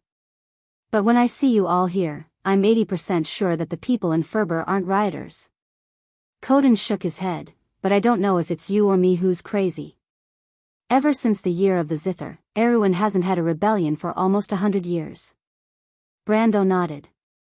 The year of the Zither was the era of Hesse I, who was nicknamed the King of the Roads. He was the most notorious king in Erewhon's history, and one of the last rulers of the Cipher dynasty. This nickname came from the fact that he organized an army to rob all the merchants who passed through Erewhon, regardless of whether they were local or foreign. He openly declared that all property in Erewhon's territory belonged to him, and all merchants who traveled on the roads had to pay him 2/3 of the value of their goods. This act of his angered everyone except for him. In the end, Hesse I was ousted from the throne after only 3 years. He was the only king in Erewhon's history to die in the hands of the angry people. Of course, from His Majesty's performance, it could be seen that the people of Awin were in dire straits at that time. That was the darkest era in Erewhon's history. If not for the rise of Madara, the current Erewhon would not have been as chaotic as it was then. That was also the era in Erewhon's history when uprisings, riots, and rebellions were the most frequent. In Won's world, it was rare to see the word uprising in the history books. But perhaps this was the so-called power and fortune of the nation. Madara had to borrow Awin's strength to rise, so the Corvado dynasty was able to rise under the same circumstances. But under better conditions, Princess Griffine's reforms failed. But Brando did not have time to sigh. He shook his head and said, "This condition is too vague. We can coexist peacefully here, but once we leave the underground and reach the surface, how can we guarantee that you won't run away and spread the news?" It was not unreasonable for him to think this way. If it was the subterranean dwellers, he could ask Tajib to swear to their gods. But humans were probably the least religious people in the world. Although they often talked about Lady Martha, even if they swore to Martha, most of them would not take it seriously. Brendel was a human himself, so he knew this better than anyone else. But Coden shrugged and said, "This old man is seriously injured. I can't run away even if I want to. If you want to know what will happen next, please go to www.chidian.com. There are more chapters.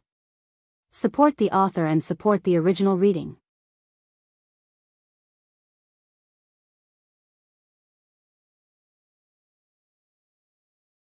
Chapter 299.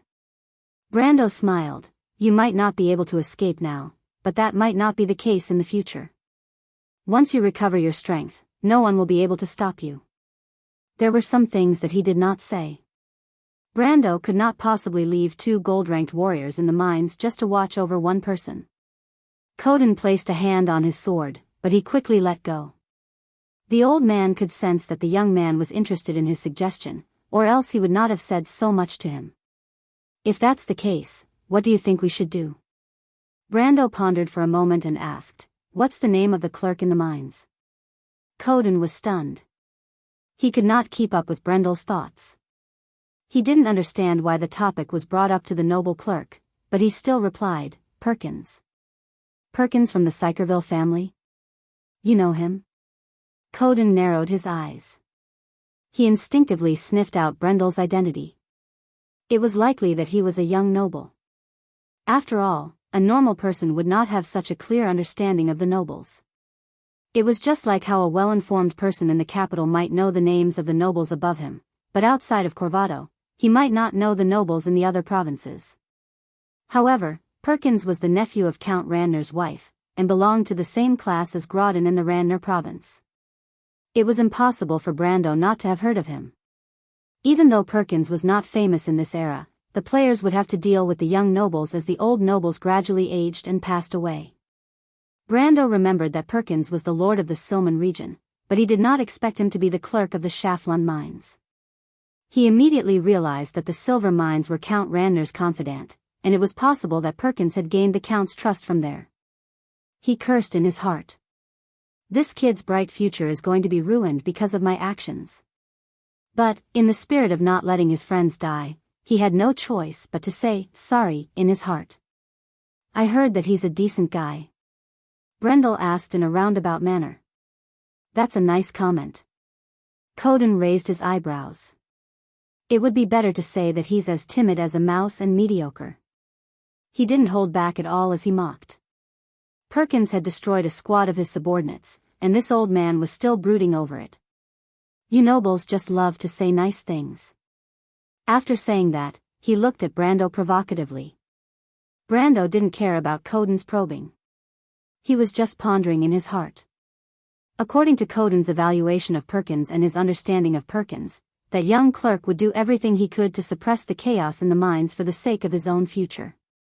He definitely wouldn't send someone to inform Lord Paulus.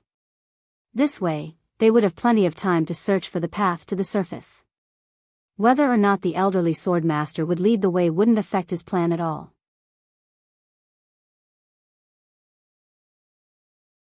But when he looked at Coden, he had another idea. He didn't want a gold-ranked expert to return to Count Ranner's hands, but it was a problem to keep him here. Coden didn't seem to be completely loyal to Count Ranner, or else he wouldn't be here to negotiate with them. However, he still had the demeanor of a knight.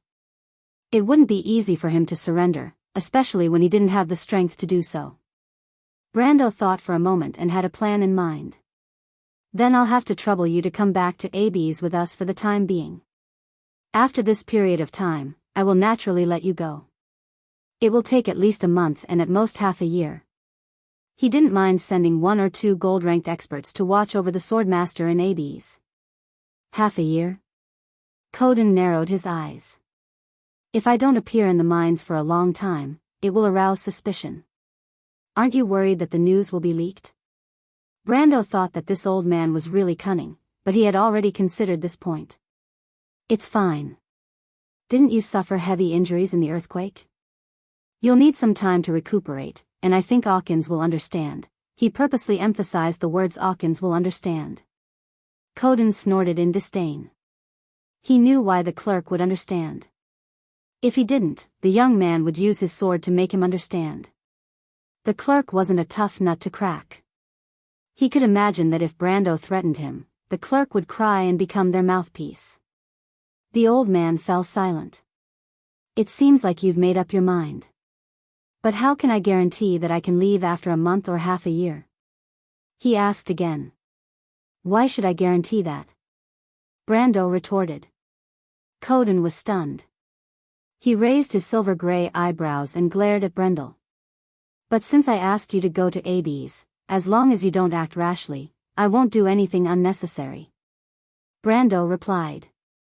I won't make unnecessary sacrifices. You're a veteran of the November War, aren't you? Life is precious, and the winner of a war is the one who survives. The old man snorted. You know very well that there are survivors of that war among your elders? Brando did not answer and only stared at the old man. The old man glanced at the ring on Brando's finger and remained silent for a while. He then asked, judging from your actions, you're planning to stay here for a long time. But I have to remind you that Count Ranner will not allow a territory to be separated from his control, even if it's the most barren Tonagel. Are you prepared to face the wrath of a king? Other than Corvado, Erewhon was controlled by 13 vassals. These vassals included 6 dukes, 2 marquises, and 5 counts with special privileges. Their power was comparable to the royal family, and they were nicknamed the kings under the throne by the people. Among these kings, other than Duke Erech, Duke Vero, and Duke Cypher who were the strongest, the rest of them were on par with each other. Count Ranner was not the strongest among them, but he was not the weakest either. In Coden's opinion, Brando and the others were like ants trying to challenge a giant. They could be crushed at any time. However, Brando laughed and shook his head. You've got 2 things wrong. First, I knew what Count Ranner would do from the start. Second, Tonagel is not the most barren of lands. Coden looked at him deeply.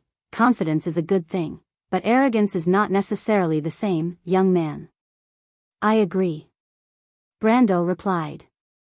Fine, I don't care what you think. The old man shook his head and stopped talking about it. He placed his hand on his sword once more. I still want a promise. Promise me that you will let me leave after at least half a year. You promise that you won't return to Count Ranner's side?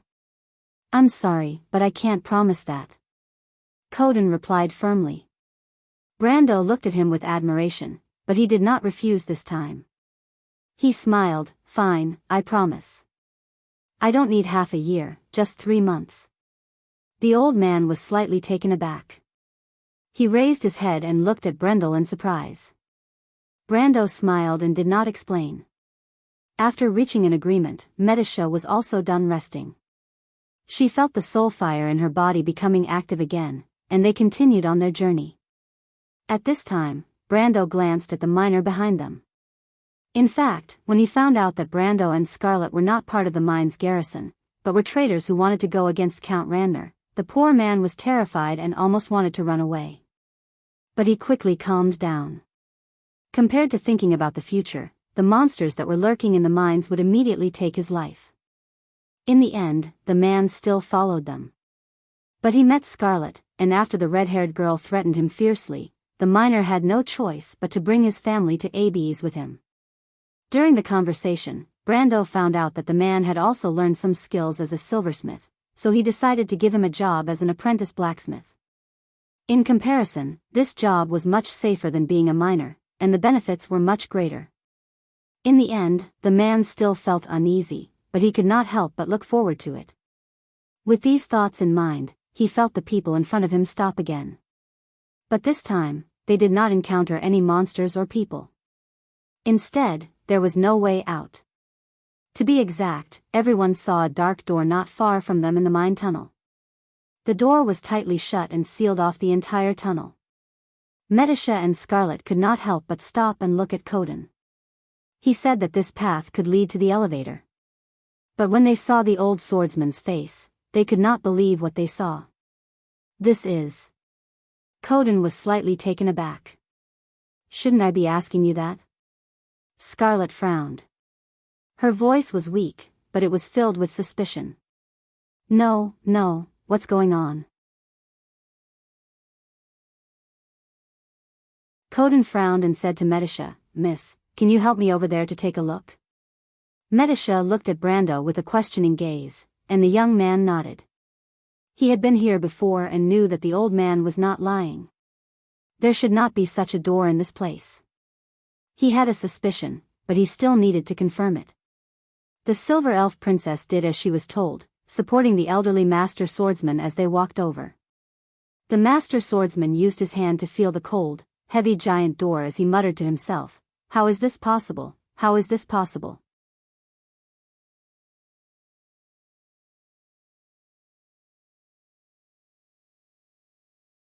Chapter 300. My lord? Scarlet looked at Coden, who was muttering to himself, and asked in a low voice. Brando shook his head and signaled for her to calm down. The door must have appeared out of nowhere, and it might have something to do with the monsters. Sure enough, Coden suddenly stopped and whispered, There are words on the door. Everyone leaned over, and sure enough, they saw some strange patterns engraved on the black iron door. To be more precise, they were words. Brando saw the trapezoidal characters and immediately said, It's the language of the dwarves. It's the dwarven language. Dwarven language? Coden frowned and turned his head. Why is there dwarven language here? Tonagel only has the hill dwarves, and they don't live underground. What about the grey dwarves and the iron dwarves? Medisha asked. The grey dwarves and the iron dwarves were both creatures that lived underground. The grey dwarves were close relatives of the alpine dwarves, while the iron dwarves were said to be descendants of the rune dwarves. But Brando shook his head.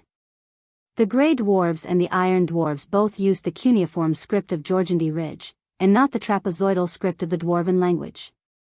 In fact, the trapezoidal script was the official language of the dwarves. The cuneiform script was invented by the Dark Elves. Then who could it be? The Silver Elf Princess asked.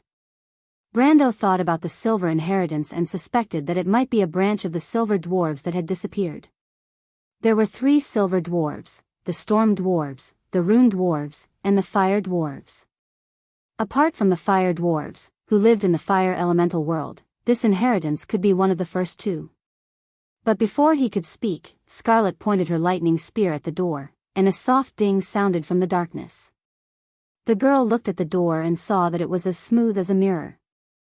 There was not a single mark on it, which proved that the door was sturdy beyond imagination. She frowned and asked, My lord, what is written on it? I don't know, Brando shook his head. Boy, didn't you say it was the dwarven language? Coden raised his eyebrows in annoyance. How can you not know? I only know what the dwarven language looks like, Brando thought to himself. He was not in the amber space where the system could automatically translate. Here, he could only stare helplessly at these things. However, he walked over and placed his hand on the door. However, I suspect that this is a barrier. Barrier? Was it a spell? Is it an illusion? The old man raised his silver-gray eyebrows. There are other people underground? He looked at Brando suspiciously. You're not the only one here? Brando shook his head. This enchantment is not a spell. Wizard's magic is just using the laws of the world. However, in ancient times, enchantments were set up by the gods. These barriers themselves represent a kind of law. Coden did not understand, but Medisha's eyes widened. Ancient heritage? My lord, are you saying that there's a sacred place behind this? It's not a holy land. I'm afraid it's a sanctum. Brando sized up the door. The entrance to a holy land could not be so small. It was like a valley in the land of the fairies, and it was large enough to accommodate 2 huge statues. However, if this was a sanctum used to store the silver legacy, then it made sense. The young man placed his hand on the cold iron door and closed his eyes, as if he could feel the thousands of years of history behind the door. At the same time, he asked, Medusa, what is the ancient heritage of the Silver Elves? The elven princess paused for a moment, then shook her head. I don't know. I've never been to the sanctum. When the War of the Holy Saints began, the Silver Elves had already left the sanctum for 10 generations. It was said that we could no longer find our way back. Brando shook his head. I'm afraid that's not the case. The Silver Elves should have returned to the sanctum by now. What is the name of your sanctum? Sanctum Silver Valley. Brendel nodded, but Scarlet asked in confusion, My lord, this isn't the time to talk about this, is it? Shouldn't we find a way to open this door first? I'm trying, Brando replied. Huh?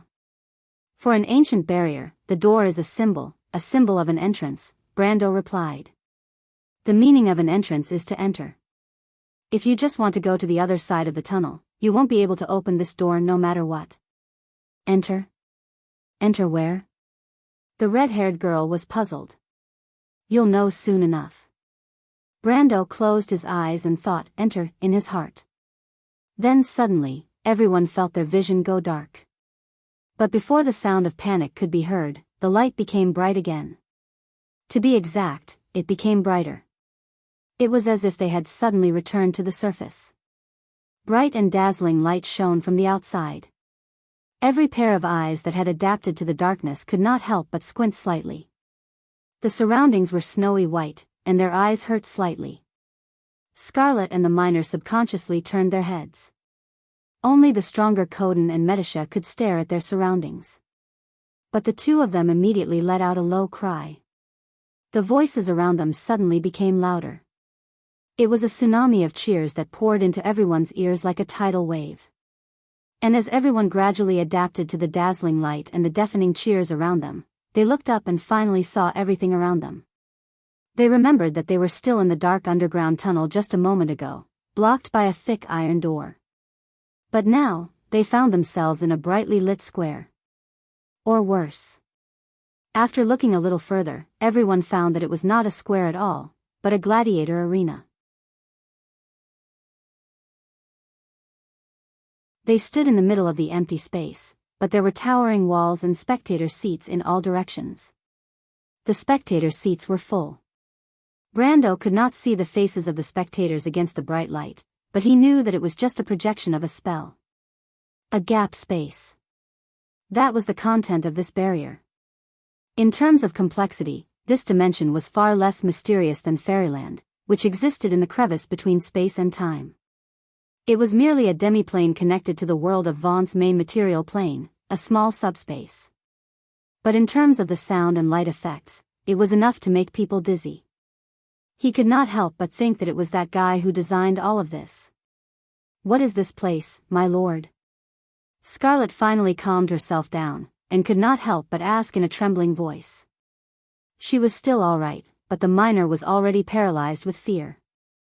Metisha and the old man did not say a word, but the former was obviously calmer, while the latter was vigilant, with his hand on his sword. The Arena of Destiny. Brando replied. The Arena of Destiny? What is that? Brando looked up. Do you see that sword? Following this question, everyone followed his gaze, and saw that in the middle of the arena, there was a stone tablet with a longsword stabbed into it. The black longsword reflected a layer of faint light under the dazzling light, but the shape of the sword was quite strange. It looked like a long sword, but it was as wide as a palm, and the blade was much longer than an ordinary long sword. It was better to say that it was a combination of a two-handed greatsword and a longsword. What is that? Coden looked at the sword, his eyebrows twitching. As an experienced swordsman, of course he could see that it was an excellent sword. The Halran Gaia, Metisha replied, I recognize this sword, it is the silver legacy of the Rune Dwarves. Yes, this is the Halran Gaia. Legend has it that it is connected to the earth, and when it is swung, it will cause the earth to shake and mountains to collapse. Brendel knew the sword's other name. The players called it the Sword of Earthquake, because Halran Gaia's attack was accompanied by an earthquake spell that was equal to the damage of the sword itself. Earthquake was an area of effect spell, and its range was almost the same as the direction and range of the sword wind. Although it consumed mana, it was definitely worth it. This sword was a divine weapon for spellswordsmen. Even Brando could not help but move his fingers when he saw it. For a swordsman, this sword was too attractive. Not to mention, this sword also had a leadership attribute. The lead attribute usually appeared on equipment with obvious faction and attribute characteristics. For example, Halran Gaia's relationship with the earth element could be seen from its name, so it could lead elemental creatures. Brando finally understood where the stone leopards came from.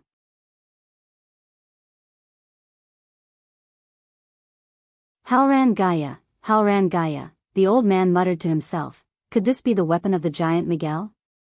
Brando nodded. Miguel was the most beloved son of Mother Earth, and the uncrowned king of the earth. In the legends, this sword was his scepter, and he used it to rule the earth. Of course, this was only a legend, but it made Brando's heart skip a beat. He took a deep breath and replied, "Those who come here will have the chance to obtain the sword through the challenge." He turned around and looked at everyone solemnly, "But there is a price to pay. If you fail, you will be turned into a stone statue and remain here forever." This is the meaning of the Arena of Destiny. In fact, Brando felt a headache coming on. The Arena of Destiny was one of the more difficult ancient quests. While he was having a headache, Coden asked, "How difficult is the challenge?" The old man looked at the sword and was a little tempted. Even though the old swordsman did not know where he was, but as the saying goes, the skilled are the bold. As a person who possessed the power of gold, he naturally would not be as scared as the miner who was still unable to utter a single word. Very difficult. Medisha replied, "Because this place exists between fantasy and reality, there is no limit to the difficulty of the challenge." Everyone's expression changed when they heard the words "no limit." "My lord, what about us?" Scarlet asked. The elven princess shook her head again. "There is no escape. Everyone has to challenge at least once before they have the right to leave this place." "Everyone?" The old man caught on to the word everyone. "Yes, unless you are iron ranked or below. You can only challenge alone, and not together." Scarlet's face paled when she heard the answer. Then, if someone fails, what will happen? She was powerless now, and it was almost impossible for her to pass the challenge. "You will be left here until the barrier disappears this time. You will be turned into a stone statue forever," Brando interrupted, "but as long as someone is willing to take on another challenge and succeed, they will be able to save their companions." "Don't worry, Scarlet." "My lord." The red-haired girl was slightly startled. She understood the meaning behind Brando's words, and could not help but look at Brando with a complicated expression. To be continued. If you want to know what will happen next, please go to www.chidian.com. There are more chapters. Support the author, support the original reading.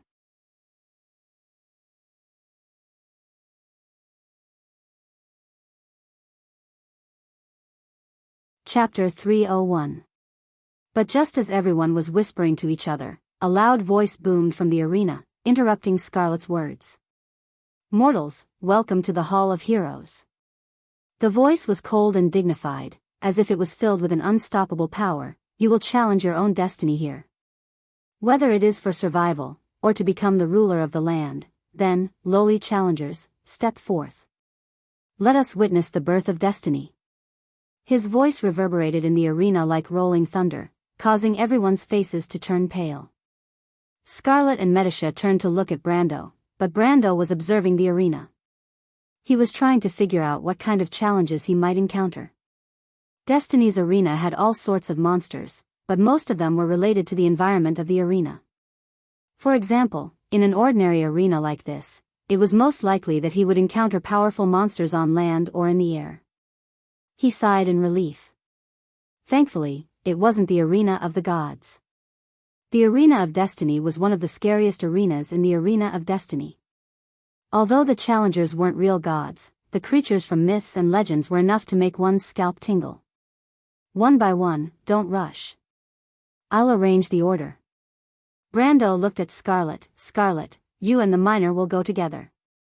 None of you are iron ranked or above, so you can be counted as a group. It'll be easier for me to save you. Medisha was taken aback by Brando's words. She couldn't help but look at the red-haired girl in confusion. Who is she? I'll explain later, Brando replied. Old mister, you're next. What? Coden raised an eyebrow. Are you worried that I won't be able to pass? Brando shrugged and looked at Medisha. Medisha, come with me. Can I? You're a summoned creature, so you should be able to give it a try. Brando thought that if a summoned creature could enter the arena with him, then he would be able to pass the challenge. But before he could celebrate, the scenery in the arena changed. The fences on the walls rose, revealing rows of cages behind them. My lord. Suddenly, a person stood up from the cage. When she saw the others outside, she shouted anxiously, Medisa, Scarlet, I'm here. Brando's expression darkened when he looked over. The person in the cage was none other than the mercenary leader Yuta. Koan, Joka, and the rest of the people in the other cages also saw Brando. They all looked at him for help. Mister, can you help us? Joka shouted. Brendel did not say a word. He was not willing to help. He didn't mind, but if he wanted to help, he would have to go through at least 5 challenges. Based on this calculation, the highest level of challenge that he would face in the end would probably be the Mithril Sage. This was no laughing matter. From this point of view, the runic dwarves were clearly superior to the craftsmen of Byuga. This was one of their prides. Brando knew very well that it would be difficult for him and Medisha to deal with a gold pinnacle existence. Although it was not impossible for them to win with the help of the wind spirit spiders, the chances were too slim. For this reason, he could only remain silent. Then the young man waved his hand and said, Qian, you go. Don't try to be brave, just admit defeat. Commander Yuta, she. Scarlet whispered. I'll save her, Brando replied. Go. The red-haired girl nodded. She gripped her lightning spear with one hand and dragged the miner who had fainted with the other into the arena. The stadium immediately erupted into thunderous cheers. Brendel listened carefully for a while before he realized that the audience was shouting Burning Claw. Burning Claw. Although he knew that this was just a product of fantasy and reality, he couldn't help but feel a little nervous. Are you afraid, Medisha? He turned his head and asked. My lord, Medisha smiled, I'm an undead. Brando immediately felt his face heating up. He didn't say anything else. Instead, he saw a giant door slowly open on the opposite side of the arena, and a terrifying monster leaped out from behind it with countless chains dragging behind it. It wanted to pounce on the red-haired girl in the middle of the arena, but it was held back by the chains. After a series of clanking sounds, it was forced to stop 20 meters away from Scarlet and let out a low growl. What is that? The old swordsman stared at the monster and asked. Brendel looked at the monster that was almost 2 stories tall. Its 3 heads collided with each other, and a thunderous roar came from its throat. Once it entered the arena, the entire arena was immediately filled with a foul stench, the smell of sulfur. Cerberus, Medisha answered. The demons under the sulfur river used to follow the dark dragon, the silver elf said in a low voice. I've dealt with them on the battlefield before. They're very difficult to deal with. What battlefield? Coden looked at the elven girl with some doubt. He wondered what kind of battlefield would they fight with such terrifying creatures. But Medisha turned her head and smiled at the veteran who had participated in the November War, the Battle of the Holy Saints. The Battle of the Holy Saints? Coden was stunned. He instinctively thought that the little girl was joking with him. No matter how he looked at it, Medisha was a cunning little girl. Fortunately, it's not a Cerberus lord. It has the strength of a silver-ranked monster. As long as we're careful, we should be fine, Brando said to Coden, Be careful of its breath. Kid, are you reminding me? The old swordsman was stunned for a moment before he reacted. I just don't want to save one more person. Humph, that's because you haven't seen my true strength, kid, the old swordsman said as he stroked the hilt of his sword. You should worry more about yourself. Coden said with a sigh in his heart. In fact, the old swordsman had been unlucky since the beginning. When he was about to make his move, he was interrupted by the landslide. Then, he was caught off guard by Medish's sneak attack and almost died in the mining accident. For an experienced gold-ranked swordsman like him, it was too embarrassing. Even though he was injured, dealing with a silver-ranked monster shouldn't be a problem for him. Moreover, in the same class, be it magical creatures, monsters, or low-level demons, none of them could compare to intelligent beings. That was because apart from absolute strength, they had far fewer skills. The old swordsman had already made up his mind to vent his anger on these small fries. He even turned to Brando and said, "Do you want me to help you save someone, kid?" No need, Brando quickly shook his head, thinking that the old swordsman didn't know what was good for him. The difficulty level of the Arena of Destiny would increase with each round. This time, it was a three-headed Cerberus. Next time, it might even be a mountain giant. Coden snorted softly, as if he was dissatisfied with Brando's disdain. "What's your name, kid?" he suddenly asked. Brando was staring at the arena. When he heard the question, he didn't even hesitate to answer, "Sue." Brando. He suddenly realized something and stared at the old swordsman. "What's the matter, old man? Do you want to remember my name so that you can settle accounts with me in the future?" To his surprise, the old swordsman didn't glare at him. Instead, he repeated the name twice, "Brando, Brando." Then he suddenly smiled mysteriously and didn't say anything else. Coden's reaction was completely out of Brando's expectations. He put his hand on his sword to prevent the old swordsman from acting rashly. After all, it wasn't a joke to cause trouble in the Arena of Destiny. Just as Brando was about to raise his guard, the situation in the arena changed. Scarlet immediately admitted defeat. Before the three-headed Cerberus could break free from its chains, a white light flashed and she was sent to a cage not far away. Scarlet. Yuta looked at her companion in shock. Scarlet red hair reminded her of her younger sister. She couldn't help but ask with concern, "Why didn't you resist?" "I'm sorry, I'm injured." The red-haired girl replied with a gloomy expression. Yuta frowned, "But you don't know the rules here. Every additional person will make it harder for the others to save them." She sighed and said in a low voice, "But it's fine. Whether that young noble will save us is still a question." Nobles won't put themselves in danger. Scarlet sat down in the corner of the cage in despair. Compared to herself, she was more worried about her mercenary group. If anything happened to her here, Cornelius and Rabin wouldn't be so polite. But while she was worried, Scarlet didn't say anything. She grabbed the bars and looked towards Brando's direction.